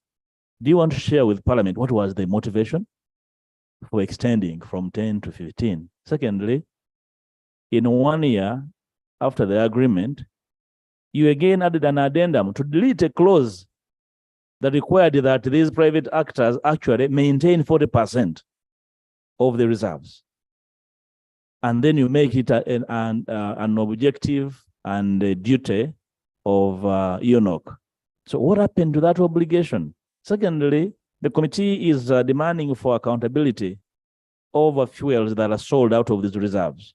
I think for me, it's not even the issue. The issue is, do you have a plan for maintaining strategic reserves for the country so that even when prices oscillate, they oscillate within a manageable range? That's the objective. The reserves are a buffer. Right Honourable Speaker, the government has to get out of the box. You cannot run government by cram work, that you are running private sector. No, a policy mix is what serious governments do in the face of a very serious, matter that impacts performance of the economy. So when you go and empower your team, the Prime Minister is here, there's nothing irregular with the government going for a policy mix in this sector, because it has far-reaching implications on the performance of the economy. If government is going to run by cram work, that you see, we are liberalize the economy. Even the US, the high priest of capitalism, interferes in key strategic sectors to make sure the economy remains buoyant and that the forces that disfigure the economy into disequilibrium are managed. So do not manage by cram work, sir. A policy mix can be proposed and leverage on this very volatile sector until the first drop of oil is obtained. It must find you grounded in terms of policy and in terms of management. Otherwise, the oil will come and the government can flow with the oil into the sea. I thank you, I will speak. Thank you. Honourable Minister, are you running the sector by cram?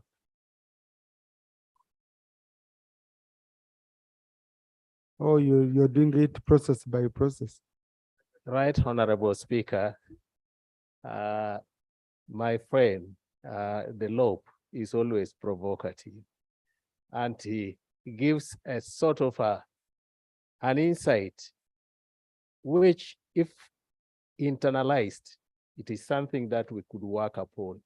I actually urge the Lope that let's discuss and see how we can have that mix.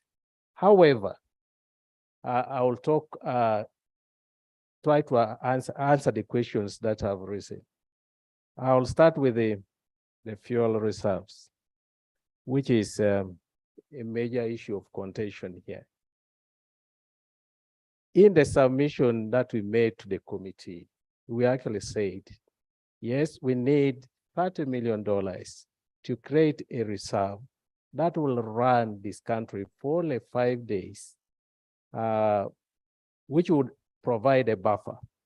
It is not a buffer on pricing, because if you used the reserve to provide a buffer, it means we are going to lose money. You maintain the price when the global prices of petroleum products have gone up, you would actually be losing money. So our emphasis, can we guarantee the supply? Supply plays to checking the prices because there will be no hoarding. The prices normally go up when there is no supply and the private sector now actually hoards the petroleum products, and that would create artificial prices of petroleum products. So we guarantee that one.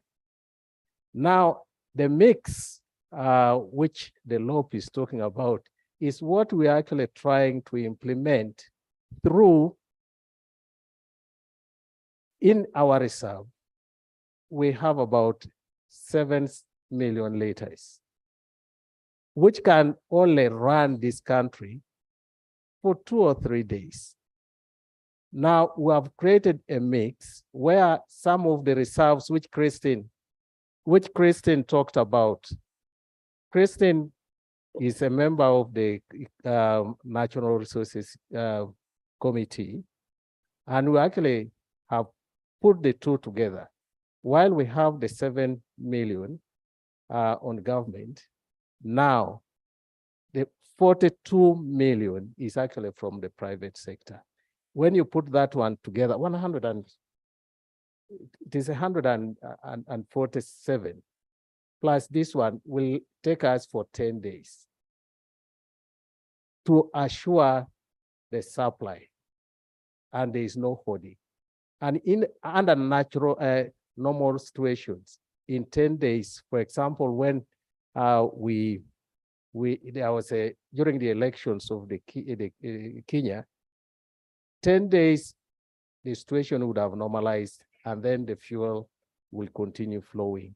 And that's how we managed to go through the crisis which we had because of that mixed approach to creating the reserves. On the reserves, we budgeted for 30 million, but that money was not released. So now to answer the question, to the satisfaction of the members, that was what we thought as a ministry. It was approved by cabinet, but that money was not provided. So we don't have the reserve that we would desire as a ministry. We plan, but it goes beyond us to actually get the money to provide the reserves which you are talking about here. We have a strategy to actually provide energy. I do agree, any development of any country, any development of any household is hinged on the energy consumption of that household. And would wish to move everybody out of charcoal to get them into clean energy, but it takes time. And we have a strategy to get this one out. We have what we think as immediate to actually address the rising prices of petroleum products. Number one, we say immediate. Would wish to, as a ministry, we emphasize the continuity and assuring the supply to control hoarding.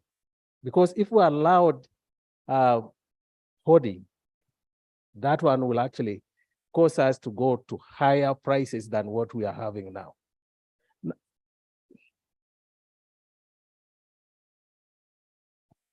Thank you. We are discussing price oscillations and you are assuring supply, which is very okay. Have you captured what component of the palm price comes with fuel marking that you can share with the House? Because fuel marking has been marked out as a void in the palm price. Would you share with the House what is the component of the price that is on fuel marking?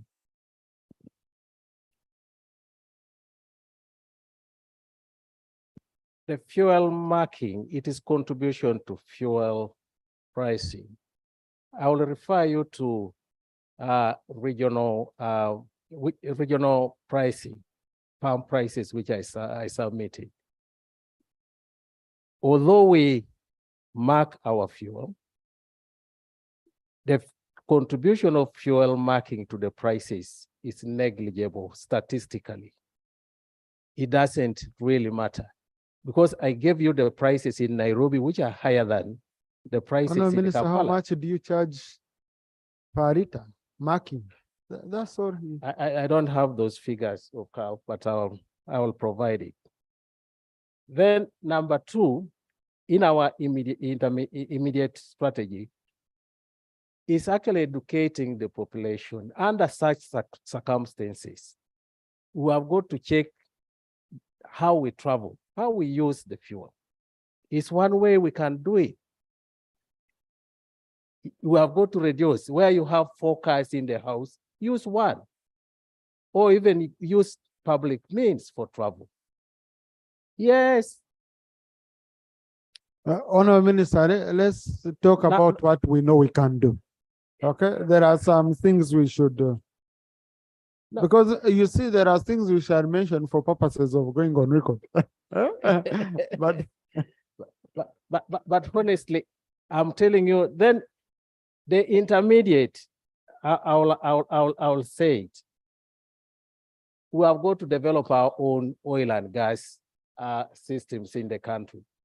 It is only we shall only get a control of the prices of fuels in this country if we produce our own fuel. So let's focus on now addressing how do we get our first oil out. Thank you. That strategy I cannot give now. I cannot. Honorable colleagues, we need to move. No, no, please. Honorable colleagues, we are late. Yeah. No, we cannot conclude this issue today. We shall go on. Honorable Minister. Allow me to finish. Yeah. And then, just as Christine said, developing biofuels and promoting fuel blending would actually reduce on our reliance. Which would also trigger increased fuel for agricultural produce, because the biofuels are going to get out of maize, we are going to get it out of sugarcane, even cassava can, and that will enable us to give the farmers actually the benefit of their production, increasing the prices of the products. And then intermediate is, like Christine said, moving to e-mobility. And this one we have got to emphasize and support the development of our electric buses like the Kira as a country. We should focus on that. And this will reduce and enable us to reduce the fossil fuel consumption. And we shall rely on what we can produce as a country, other than relying on imported products, and we shall be able to contain the prices. Colleagues. No, only on that one, charging stations, you know. Charging stations, yes. We are carrying out a study, as we develop the e-mobility, we're also working on how we shall put charging stations. Currently for the e-motorcycles, the proprietors are actually having a battery which is interchangeable over a period of time. This one runs down, but within the locality, you'll go to a place where you're able to exchange the battery. But in the case of the cars, we have got to establish a robust system to provide charging stations all over the urban areas and also rural areas. And this one blends very well with our strategy on electrification. Finally, colleagues, I know what we are pushing for. And I'll recommend, let's not look into subsidies, because the experience of the countries who went into a subsidy has actually taken them into a very deep economic, deep hole. Let's not attempt to go into subsidies. Let's manage the supply to assure there is no hoarding. The quality of petroleum products is actually not a responsibility of my ministry. It's actually National Bureau of Standards, and somebody talked about it. it's not my responsibility. That one we can address with the Minister of Trade. And finally, Honorable, it's not your responsibility, but you should be concerned that your product is being adulterated. That's why you mark it. Marking is your work. Yeah. So you should be concerned. I'm extremely concerned. I'm extremely concerned, and I will take it up with my colleague, the Ministry of Trade, to emphasize the quality across the divide. And the law talked very well. The monopoly is one other thing we as a ministry are trying to minimize by allowing small oil marketing companies to actually reduce the monopoly of Total and Shell. These other companies, the small companies, are checking on the prices. If we can address the quality and put it as a standard quality, you get the same product in the small oil marketing companies as Shell and Total, then we would have achieved checking the prices across the board. Because the small ones actually are, most of the time are cheaper. So I would wish the ideas which have been put in the House, if we can put our heads, the committee's report was a very good committee report, but we have got to jointly work out a strategy how we can have this, because it cuts across the various programs of government. Once the price goes here, the farmers are affected, like my sister said. Thank you, Honorable Minister. So Thank you. I thank you for this opportunity, right, Honorable Speaker. Thank you. Honorable colleagues, I already guided you on how we are going to handle this. I will not put a vote on it, but there are critical issues, Honorable Minister, which you've picked, and they will continue coming. You get it? So I need you to look at them seriously. House adjourned to tomorrow at 2 p.m.